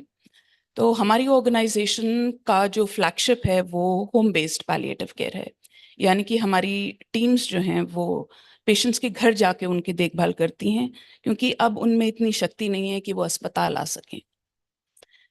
तो जैसे कि अभी यहाँ हमारे पैनलिस्ट ने कहा कि बहुत सारे पेशेंट्स जो हैं वो इतने पुअर हैं कि वो कहीं अपने आप को दिखा नहीं सकते, बट क्वेश्चन तो ये है कि पैलिएटिव केयर कहीं प्राइवेट अस्पतालों में भी मौजूद नहीं है, कहीं है ही नहीं उसका नामो निशान। और ज़्यादातर जो ये पेशेंट्स हैं ये क्या चाहते हैं? ये चाहते हैं कि जो अब हमारी बाकी बची हुई ज़िंदगी है वो कंफर्टेबल हो, फंक्शनल हो, हम उसके कंट्रोल में रहें, हमारा सेल्फ वर्थ हो। क्योर तो अब बहुत दूर की बात है, लेकिन अब जो गोल है वो क्वालिटी ऑफ लाइफ है, एब्सोल्युटली, जो कि ले जाएगी क्वालिटी ऑफ डेथ में। तो ये जो मल्टी इतने मल्टी डायमेंशनल पेन्स हैं, उनको दूर करने के लिए एक मल्टी डिसिप्लिनरी टीम की ज़रूरत होती है, जिसमें मुख्यतः डॉक्टर्स, नर्सेज और काउंसलर्स होते हैं। टीम का पहला मकसद जो है वो पेशेंट को और उसकी फैमिली को इन्फॉर्मेशन देना है, डीमिस्टिफाई करना है कि वो कहाँ है अपनी कैंसर की जर्नी में। क्योंकि जब तक ये इन्फॉर्मेशन नहीं पता, लोग एक मिरेकल क्योर की तलाश में भागते हैं। इस पहाड़ पे ये मिल जाएगा, थोड़ा सा गोमूत्र पी लें तो शायद कुछ हो जाए, चाहे वो हमारी डिग्निटी के ही खिलाफ क्यों ना हो। तो वो जानना चाहते हैं कि क्या पॉसिबिलिटीज है, चाहे वो दिनों में हो, चाहे जज्बातों में हो, चाहे रिलेशनशिप्स में हो, चाहे ट्रांसेंडल मेरे और भगवान के रिश्ते में हो, क्या पॉसिबिलिटीज हैं। तो यही डीमिस्टिफिकेशन की अब क्या हो सकता है, एम्पावर करता है पेशेंट्स को भी और फैमिलीज को भी इन्फॉर्म्ड डिसीजंस लेने के लिए कि अब इन थोड़े दिनों में क्या चीज़ है जो मुझे चाहिए। किसी को चाहिए कि मुझे बिल्कुल पेन ना हो, कोई कहता है कि मैं किसी से माफी मांगना चाहता हूँ, कोई कहता है मैं 4 धाम की यात्रा करना चाहता हूँ। अब ये चीजें मेडिकल और नर्सिंग उसमें नहीं समझाई जाती कि जो पेशेंट चारपाई से नहीं उठ सकता वो 4 धाम की यात्रा कैसे करेगा, लेकिन वीडियो है जो उसके पास लाया जा सकता है।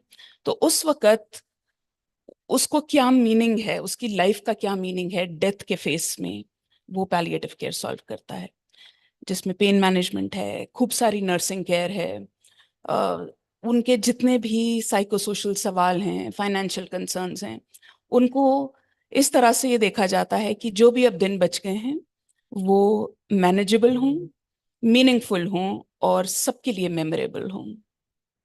गुप्ता साहब, नेक्स्ट क्वेश्चन आपके लिए। आप एजुकेशन से जुड़े हुए हैं, आप खुद एक इस जर्नी से निकल चुके हैं और एक एजुकेशन से जुड़े हुए हैं।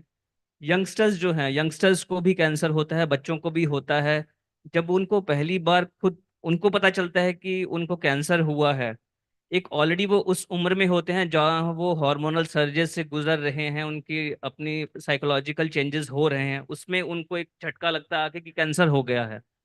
How do you deal with them? आप उनको एजुकेट कैसे करते हैं, या कभी आपके क्या पर्सनल एक्सपीरियंस रहे हैं उनको हैंडल करने के, टैकल करने के? डॉक्टर साहब, आपका क्वेश्चन बहुत अच्छा है।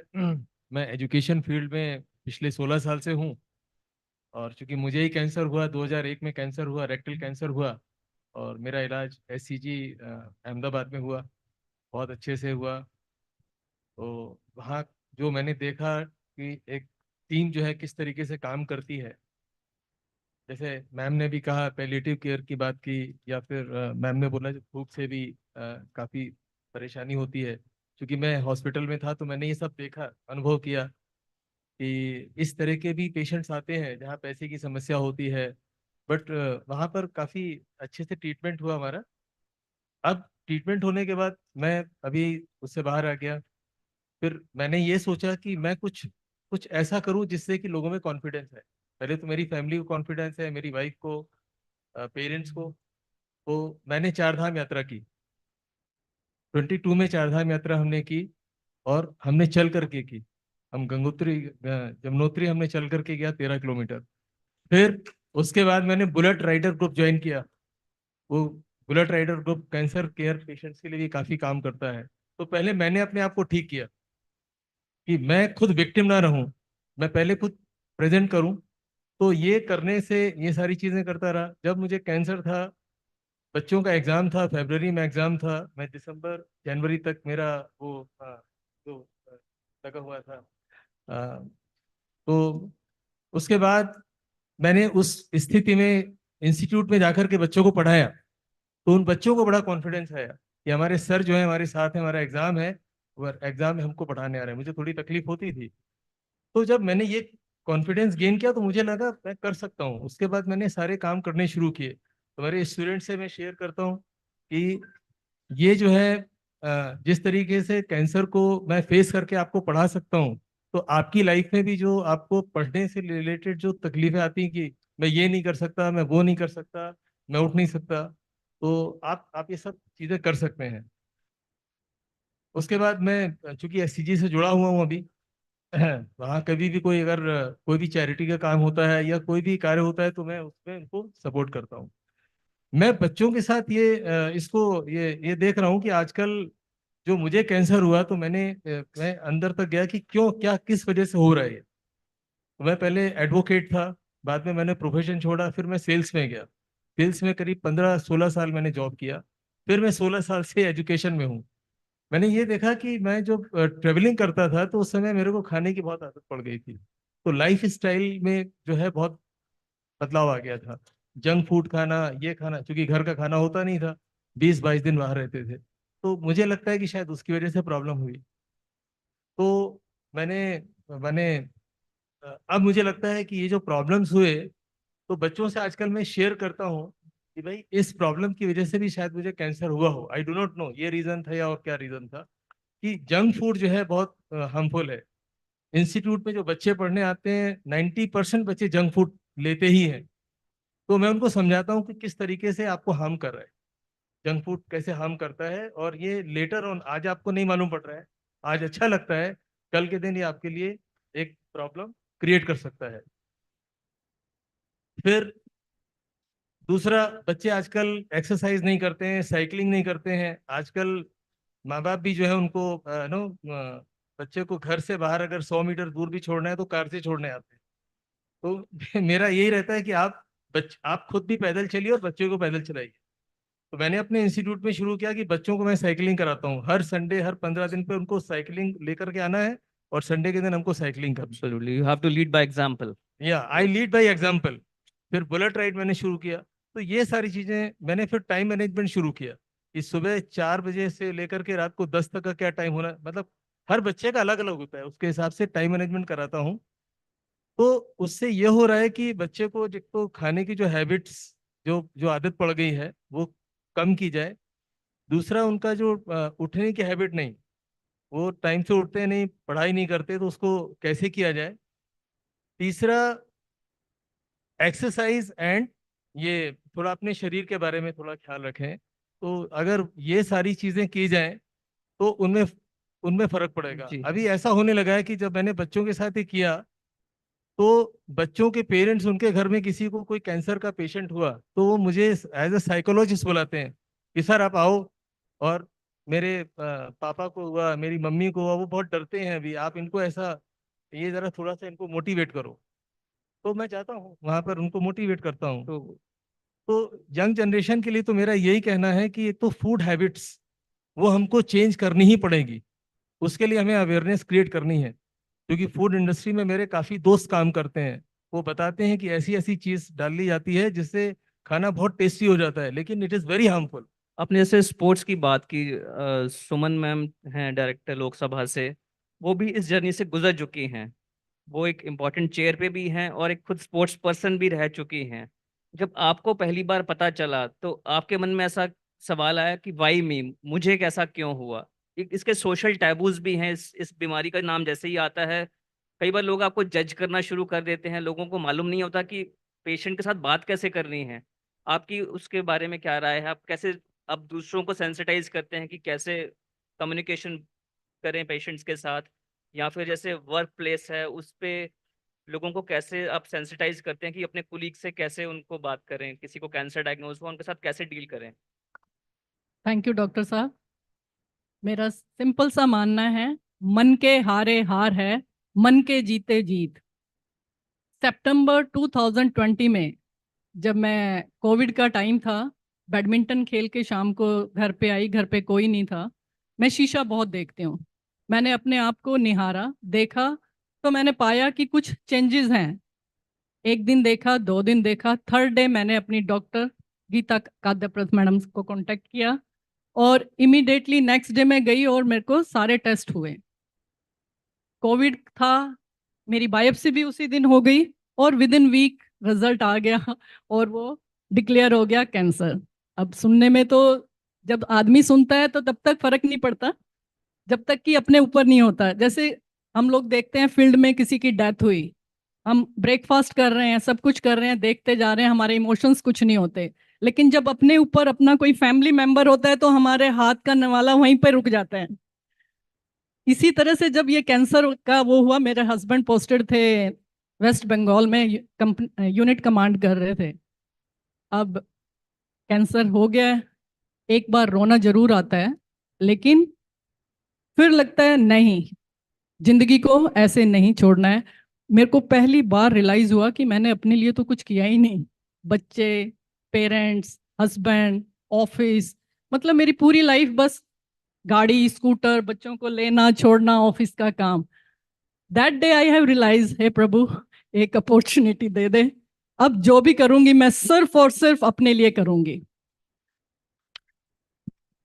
वो मेरी जिंदगी का इतना बदलाव का दिन था। पहले मैं सबके लिए सोचती थी, लेकिन जब डॉक्टर गीता मैडम से मिले, पूछा कि गीता मैं जीना चाहती हूँ, what is the best, she said removal. तो मैंने कहा ठीक है, गो फॉर दैट। कहती नहीं भाई साहब को आने दो। मैंने कहा यार वो क्या करेंगे, ये मेरा शरीर है, मैंने डिसाइड करना है, उनका क्या रोल है। बस मैं बुला लेती हूँ उनको फील्ड से, भाई आ जाइए मेरा ऑपरेशन है। हस्बैंड को बताया, आए। लेकिन मैं एक चीज कहना चाहती हूँ, जब हम इन हालातों से गुजरते हैं तो अगर हमारा फैमिली सपोर्ट हमारे साथ है तो हम बहुत जल्दी उभर कर आते हैं। और आप एक चीज ध्यान रखिए, जब आप अपने आप से प्यार नहीं करेंगे तो दुनिया क्या खाक प्यार करेगी आपको? पहले हम अपने आप से प्यार करें, अपनी खुद की केयर करें, तभी दुनिया हमें पूछेगी, तभी घर वाले पूछेंगे। ये कहना, लोग बोलते हैं ना, सिंपैथी नहीं चाहिए, आप कर्म करते रहिए। आप बिलीव करेंगे, मेरा ऑपरेशन हुआ, मस्टेक्टमी हुई, मेजर ऑपरेशन था। 1 साल बाद कोविड के फिर गेम के टूर्नामेंट हुए बैडमिंटन के। अब टूर्नामेंट डिक्लेयर हो गए लोकसभा में और पिछले 5 साल से मैं कंटिन्यूअस सिंगल और डबल खेल रही थी। अब मेरे मन में वो हलचल हुई, हाय राम, राइट हैंड है, मैं खेल पाऊंगी या नहीं। मैंने गीता मैडम को कॉल किया, गीता मैडम टूर्नामेंट है, क्या करना है? खेलना है, गो फॉर दैट। मना किसने किया है? जस्ट थोड़ी सी प्रिकॉशंस रखनी है, स्वेलिंग ना आए, और थोड़ा हल्का हल्का वेट लिफ्टिंग करो और स्टार्ट करो। आप बिलीव करेंगे, मेरे हस्बैंड गुड़गांव से आर के पुरम आते थे मेरे कॉम्प्लेक्स में, और 1 महीना हम दोनों ने प्रैक्टिस की, और फाइनल में जब मैं खेली तो उससे भी बढ़िया खेली और तीनों ले गई, सिंगल, डबल और मिक्स। उसके बाद मेरा जो कॉन्फिडेंस है इतना बढ़ता चला गया। देखो, हालात सबके हैं, ऐसा नहीं है कि हम देखने में जितने सुंदर लगते हैं, कभी कभी हम भी बहुत कमजोर हो पड़ जाते हैं। लेकिन हम सुंदर हैं भी। जिस दिन मेरी एनर्जी बहुत कम होती है, मन नहीं होता ऑफिस जाने के लिए, तो मैं अपनी वार्डरोब खोलती हूँ और उसमें जो सबसे सुंदर साड़ी होती है ना, वो निकालती हूँ, और नहाने के बाद जब ड्रेसअप होती हूँ, शीशे में देखती हूँ तो अपने आप को सल्यूट करती हूँ, कहती हूँ हे प्रभु, ऐसा भी बना के रखेगा तो बहुत है। और गाड़ी उठा के जब ऑफिस पहुंच जाती हूँ तो 100% ठीक होती हूँ। तो मेरा एक छोटा सा मैसेज यही है कि जो भी बीमार होता है, अभी इस सभागार में इतने लोग बैठे हैं, डॉक्टर, स्पेशलिस्ट, यंग बच्चे, अगर मैं पूछूं कि कोई एक बंदा ऐसा हो कि जिसको कोई बीमारी हो ना हो, मुझे नहीं लगता कोई ऐसा मिलेगा। फिर कैंसर से किस लिए डरना है? वो भी एक छोटी सी चीज है। लोगों को बीपी है, शुगर है, हाइपरटेंशन है, क्या नहीं है जिंदगी में। तो हमें जो चीज मिली है उसका शुक्राना अदा करना है। रात को हम सोते हैं, सुबह लाखों लोग उठे नहीं, कम से कम इसी बात का प्रभु को शुक्राना कर दे कि मैं उठी हूं, आज मेरा जीवन स्टार्ट हुआ है। अपनी छोटी छोटी खुशियों के लिए हम बड़ी बड़ी खुशियों के लिए हम छोटी खुशियों को नौछावर कर देते हैं। मैं सबसे अनुरोध करती हूँ, हर पल को जियो, हर मोमेंट को जियो। आज ये सोचो कि आज मेरा ये आखिरी दिन है, तो मैंने क्या क्या काम कंप्लीट करके सोना है। अब मैंने सोच लिया था कि हे प्रभु, अब मैं जीऊंगी सिर्फ और सिर्फ अपने लिए। मैं ट्रैकिंग भी करती हूँ, साइकिलिंग भी करती हूँ, अपने सारे काम खुद करती हूँ, और साथ में कैंसर मेंटर का भी काम कर रही हूँ। मेरे ऑफिस में एक दिन मेरे एक इंस्पेक्टर की भाभी का ऑपरेशन हुआ 4 दिन से। उसने देखा मैडम तो 20 दिन बाद ऑफिस आ गई, कहते हैं मैडम मेरी भाभी आई हुई है, प्लीज घर चलोगे? तो बालकनाथ जी ऑनरेबल मेंबर की कोठी पास में थी, वहां पे वो ठहरी हुई थी। मैं गई, विंटर सेशन था, साड़ी कोट वगैरह पहना हुआ था। तो जब उस मुकेश से मिली तो मैंने कहा क्यों इतना मुंह लटका रखा है? हाथ ऐसे करके बैठी हुई थी, कोई मूवमेंट नहीं। मेरा बहुत बड़ा ऑपरेशन हुआ है, अलवर से आई हुई थी। तो मैंने कहा मेरा भी हुआ है। नहीं मैडम, आप झूठ बोल रहे हो। मैं उसको अंदर लेके गई रूम में, मैंने उसे दिखाया और बताया कि नहीं, तू सब कुछ कर सकती है जो मैं कर सकती हूँ। और मैंने वो जो एक्सरसाइज डॉक्टर गीता ने बताई थी, 10 एक्सरसाइज उसको बताया। 15 डेज के बाद जब वो वापस आई अपने स्टिच कटाने, तो उसके हस्बैंड इतना बड़ा गुलदस्ता, साथ में मिठाई का डब्बा, कहते हैं मैडम आपने मेरी वाइफ को जिंदगी दे दी, नहीं तो ये सोची थी कैंसर, कैंसर मीन्स मौत। क्योंकि हमारा मीडिया इस तरह से दिखाता है, हमारी पिक्चर इस तरह से दिखाता है, कोई बीमार हो गया उसके बाद उसकी डेथ। तो मीडिया वालों से भी अनुरोध है, अच्छी चीजें दिखाएं। इतने सुंदर सुंदर लोग बैठे हैं, कैंसर के बाद भी बहुत कुछ कर थैंक सकते यू हैं। मैम। एक last question, Urvashi ma'am, this is for you. हम सबके लिए सेल्फ लव सबसे जरूरी है at the end of the day. How do you do that? I heard you are a trained salsa dancer also, am I right? salsa and bachata dancer. So it's 2 steps forward, one step back, बचाता का rule है। हाँ, so बिल्कुल। कैसे self love पे एक कुछ बताइए प्लीज। नहीं, सेल्फ लव पे तो इन्होंने इतना बढ़िया एक्चुअली बोल दिया है already, but I completely agree. And मुझे तो लगता है कि also it's not just true for cancer, I think women also in general have an issue कि हम सब चीज को प्रायोरिटाइज कर देते हैं, फिर अपने बारे में सोचते हैं। तो वैसा किसी को नहीं करना चाहिए, regardless of cancer. And one should also prioritize oneself, one's health, one's happiness. So yeah. तो सामने लिखा हुआ आ रहा है टाइम्स अप। बजर एक दिन सब जरूर बजना है, हम सबका बजना है, पर्दा जरूर गिरेगा। जिंदगी लंबी नहीं, अच्छी होनी चाहिए। और ये जो सब लोग हैं, ये गुलाब के फूल की तरह हैं, कांटों से घिरे हुए हैं, फिर भी खुशबू बिखेरते जा रहे हैं। तो शायद जिंदगी इसी तरीके से जीनी चाहिए। Thank you so much. मेरे पास कुछ है सबके लिए जो इतनी दूर से आज लोग आए हैं। एक लाइन मैंने सोचा डॉक्टर अमन ने शायरी के साथ शुरू करी थी और इतनी शायरी होगी, मैं भी कुछ बोल देती हूँ। सो ये सब आप सभी के लिए जो सामने बैठे हैं, ऑल द महारथी एज वी एड्रेस बिफोर। लोगों ने कहा सब जल गया बचा क्या है, लोगों ने कहा सब जल गया बचा क्या है, और हमने कहा हम बच गए तो जला क्या है।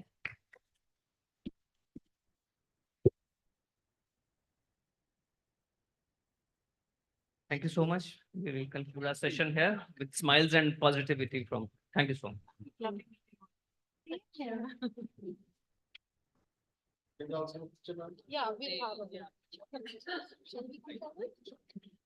Thank you. Thank you so much. A picture, please.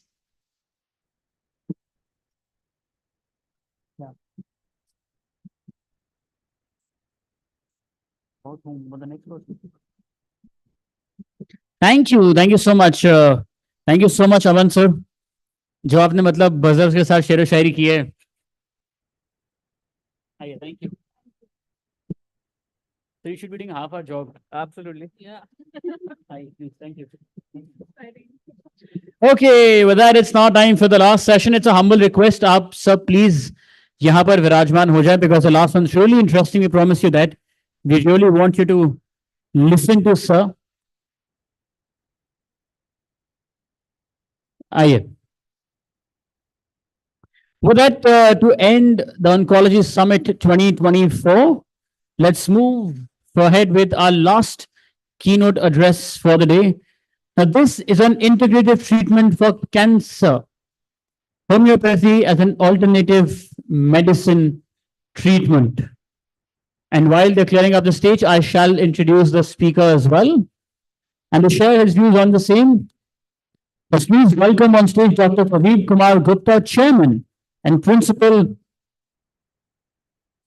Can you please give me another agenda? This one's, it doesn't have the things. I want to get this right. That's why I'll announce it again. Allow me a moment, sir.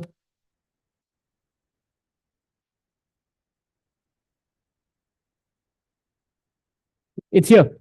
Let's please welcome Dr. Pradeep Kumar Gupta, Chairman and the Principal of Neminath Homopathic Medical College, Hospital and Research Center, Agra. Please, everybody. Aditya, let me take a moment to explain, share with the world who is. आप आइए sir, please. मेरे को बहुत लोगों ने पिछले 2-3 दिन के अंदर बोला कि क्या बात कर रहे हो यार, कैंसर के अंदर होम्योपैथी, एलोपैथिक डॉक्टर्स जो उनसे नाराज हो जाएंगे. But here is this one person I could not ignore. There's a reason I want you to listen to him, because cancer is one thing, but ये जो इंसान आपके सामने खड़े हैं, इनको गवर्नमेंट ने अवार्ड किया है. And do you know for what? Anybody has any idea who this person is? Any idea? बताइए सर.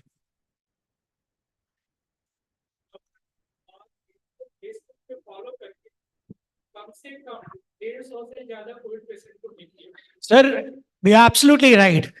During COVID, जब हम सारे अपने खास लोगों को, अपने सबसे करीबी लोगों को से दूर भाग रहे थे, इस इंसान ने अपने अस्पताल को, he runs a COVID hospital, he runs a hospital which was turned into a COVID hospital, and his conviction was so strong that इन्होंने बोला कि मेरे अस्पताल में जो आएगा वो कैसे मानेगा कि मैं उनको ट्रीट कर सकता हूं. तो इन्हें कहा कि मेरे को जब अपने ऊपर भरोसा है और मैं अपने ऊपर उसको इलाज कर सकता हूं, तो that is the biggest conviction. So any person who walked into the hospital who was diagnosed with COVID, he would go without any cover and go without any mask and go and hug that person. हम में से कितने लोगों की हिम्मत दी थी अपने करीबी लोगों के पास भी चले. हमने कमरे लॉक कर लिए थे, उनको बोला था आप आइसोलेट हो जाएं. And he said I will go hug that person to show that अगर मेरे को डर नहीं लगता, मुझे अपनी मेडिसिन के ऊपर इतना भरोसा है, तो इसलिए आपको भी डरने की जरूरत नहीं है. After the 6,000 patients that were admitted in his hospital, COVID patients, there were only 6 who passed on. Rest all made it back. So with that conviction is when I said that, इन्होंने, मैं इसका interview कर रहा था और मुझे इन्होंने बताया कि इन्होंने लंग कैंसर के पेशेंट्स कुछ ट्रीट किए हैं. तो मेरे को नहीं पता, I am not even judging कि allopathy versus homoeopathy, but I thought we must at least hear him out and listen to the story of what happened with him and his patients. So that's the reason, I invited Dr. Pradeep Gupta. In fact, he's traveling overseas. He is from Agra and he came specially कि कल सुबह इनकी flight है. उन्होंने कहा नहीं, मैं शाम को आके थोड़ी देर आपके साथ बिता के जाऊंगा. So thank you so much, Dr. Gupta, for taking out time with us. So Can we have a round of applause for him, please? Good evening to everybody, and thanks a lot to Mr. Narula, such a wonderful introduction. Life में जो सबसे बड़ी चीज है वो allopathy, Ayurveda, homeopathy वगैरह वगैरह नहीं, सबसे बड़ी चीज एम्पैथी और सिंपैथी है। और मेरा अपना मानना ये है कि अगर हम एम्पैथिकली किसी भी व्यक्ति के साथ जुड़ जाते हैं तो हम अपनी एनर्जी उसमें ट्रांसफर कर पाते हैं, और हमारी थोड़ी सी एनर्जी ट्रांसफर हो जाने से वो पेशेंट ठीक होने लगता है। और हमारी होम्योपैथी का प्रिंसिपल ये है, होम्योपैथी बताती है कि आपका जो वाइटल फोर्स है, वाइटल प्रिंसिपल, वाइटल फोर्स, तो हिंदी में बोले तो आत्मा, कुछ भी आता है तो सबसे पहले वहीं आता है, विकार हो कुछ भी हो, और ठीक होना होता है तो वहीं से होता है। अगर हमारी जीवनी शक्ति थोड़ा सा भी इम्प्रूव हो जाती है, वो मेडिसिन से हो, काउंसलिंग से हो, रेस्ट से हो, खाने से हो, हम एक बेटर फेज में चले जाते हैं, हम एक रेस्टोरेशन के फेज में चले जाते हैं और हम ठीक होने लगते हैं। तो सबसे पहले तो ये होता है कि हम ये मान लें कि हम ठीक हो सकते हैं।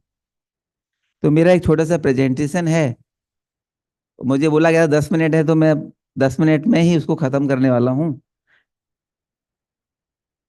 केस ऑफ कार्सिनोमा प्रोस्टेट, ये मैंने इसलिए रखा है कि इसमें अनबिलीवेबल टाइम में अनबिलीवेबल चेंज आया।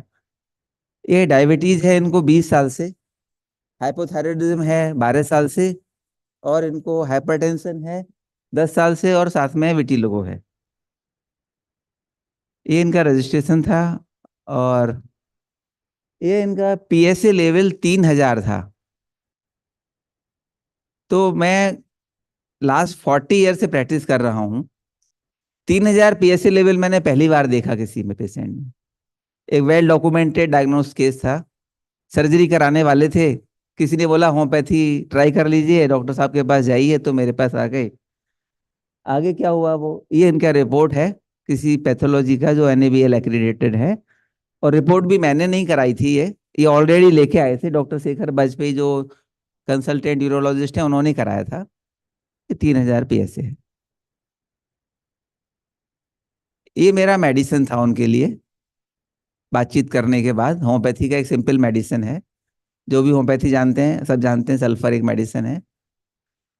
और ये first follow up after few days, इसका वॉइस प्लीज कर देंगे क्या?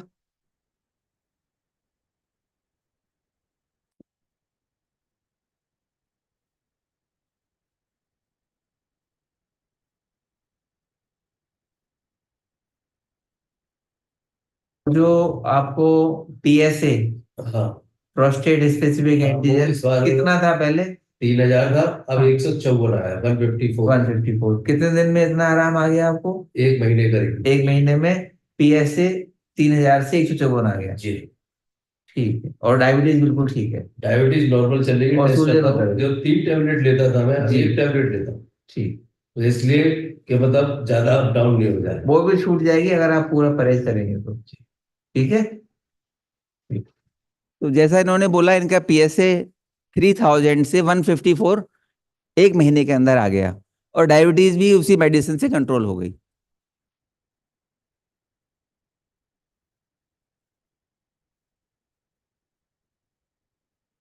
And he reduced the medication. This was my prescription. And this is the PSA report after a month, 154. Same laboratory. और यहाँ कोई नेम मेंशन नहीं है रेफरिंग फिजिशियन का, क्योंकि मैंने बता दिया था मेरा नाम बताना नहीं है, आप करा के लाइए। भैया मुझे ये बताइए कि ये जो मेडिसिन खा रहे हैं कितने दिन हो गए खाते हुए? मेरे को हो गए 2 महीने। 2 महीने। 2 महीने पहले आपका पीएसए कितना था? 3000। 3000। प्रोस्टेट स्पेसिफिक एंटीजन 3000 था। और अभी कितना है? 29। 29। कब कराई रिपोर्ट ये? 3 तारीख। 3 तारीख को। और यहाँ पर आप आए थे 20/12 को।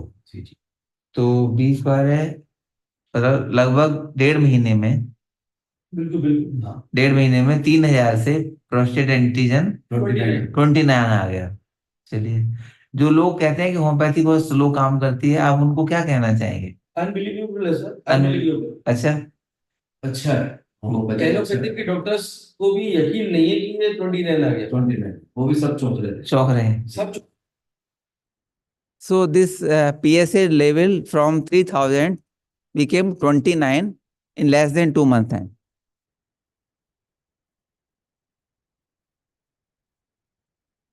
This was the prescription and this is the report. Same laboratory, not mentioning the name of physician.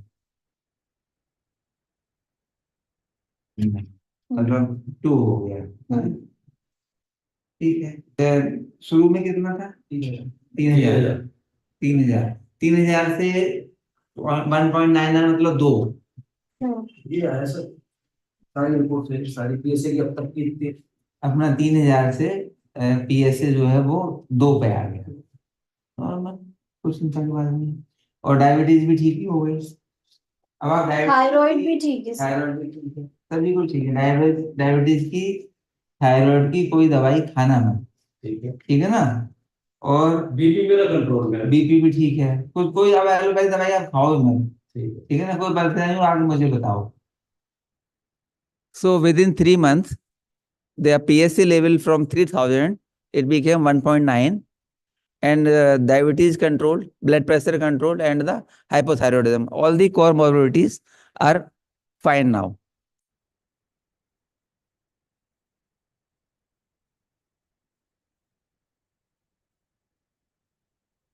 The creatinine level was 2 only. TSH 4.01. And this is the final follow-up. कर लो।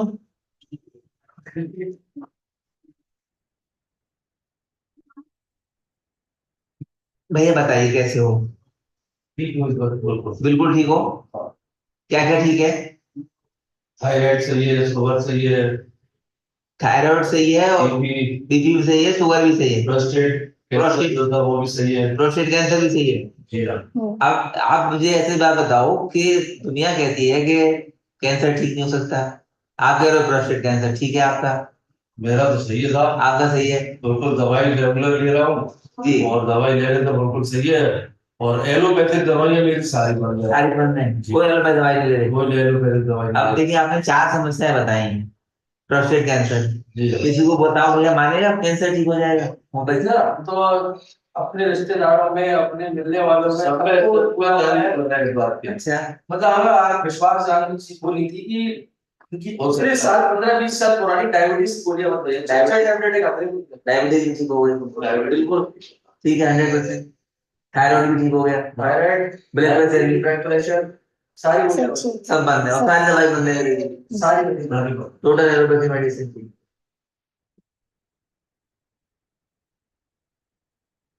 So within 4 months, everything all right.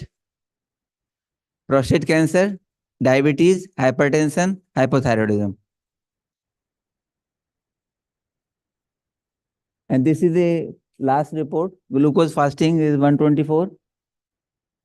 And the PSA is now 1.9 again in the last line.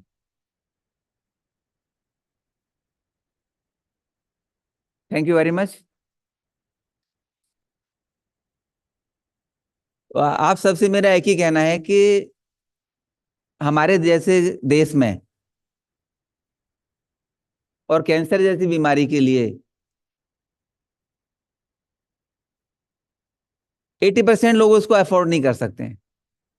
तो treatment affordable होना चाहिए, उसमें homeopathy एक ऐसी चीज है जो बहुत अफोर्डेबल है। बस आपको करना यह है कि अपने नजदीक के अच्छे होम्योपैथी डॉक्टर से मिलें जो एक दवाई देते हों। जैसा आपने देखा इस केस में थायराइड भी ठीक हो गया, हाइपोथायराइडिज्म को भी माना जाता है कि ठीक नहीं होता है, लाइफ लॉन्ग मेडिसिन खानी है। तो इस केस के माध्यम से मैं ये कहना चाहता हूँ कि हाइपोथायराइडिज्म भी 3 से 6 महीने में आराम से ठीक हो सकता है होम्योपैथी से। Same with the diabetes. मुझे इस मंच से ये कहते हुए बड़ा गर्व हो रहा है कि मैं अब तक 36,000 से ज्यादा लोगों की डायबिटीज लगभग ठीक कर चुका हूं। और डायबिटीज को मैं कोई डिजीज नहीं मानता, एक लाइफस्टाइल डिसऑर्डर है। लाइफस्टाइल चेंज कीजिए, डायबिटीज ठीक हो जाएगी। Same with the cancer. Cancer is also too much related. 93% cancer are related to lifestyle disorder. Our food habits, number one. Number two, our lack of exercise. Number three, our lack of conviction to do something good. We as a society were very happiest on the planet. But nowadays, I don't know what happens, that we are the very gloomy and sad society. Nobody talks to each other. So my message is simple to everybody: please talk to each other, be happy, be humble, and enjoy the free sources like sunlight, clean air, and non-bottled water. This bottled water is also itself a big contributor to the cancer. This is my personal opinion, because the plastic, in any way we drink every day, it causes a lot of changes in our system. And my last message here: the disease comes first in the mind, then in the body. So please don't allow to your mind to become sick. Thank you very much. Thank you.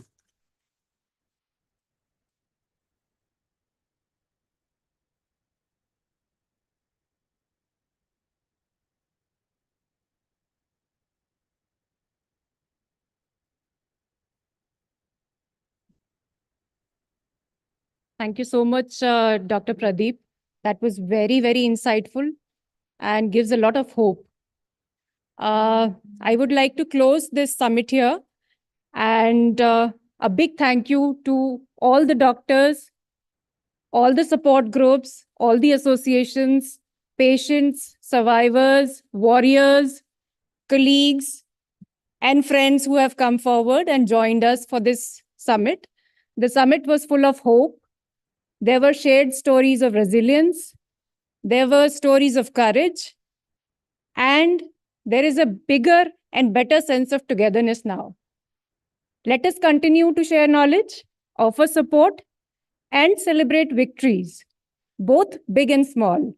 Together, we can make a real difference, and let's do it together. Thank you so much.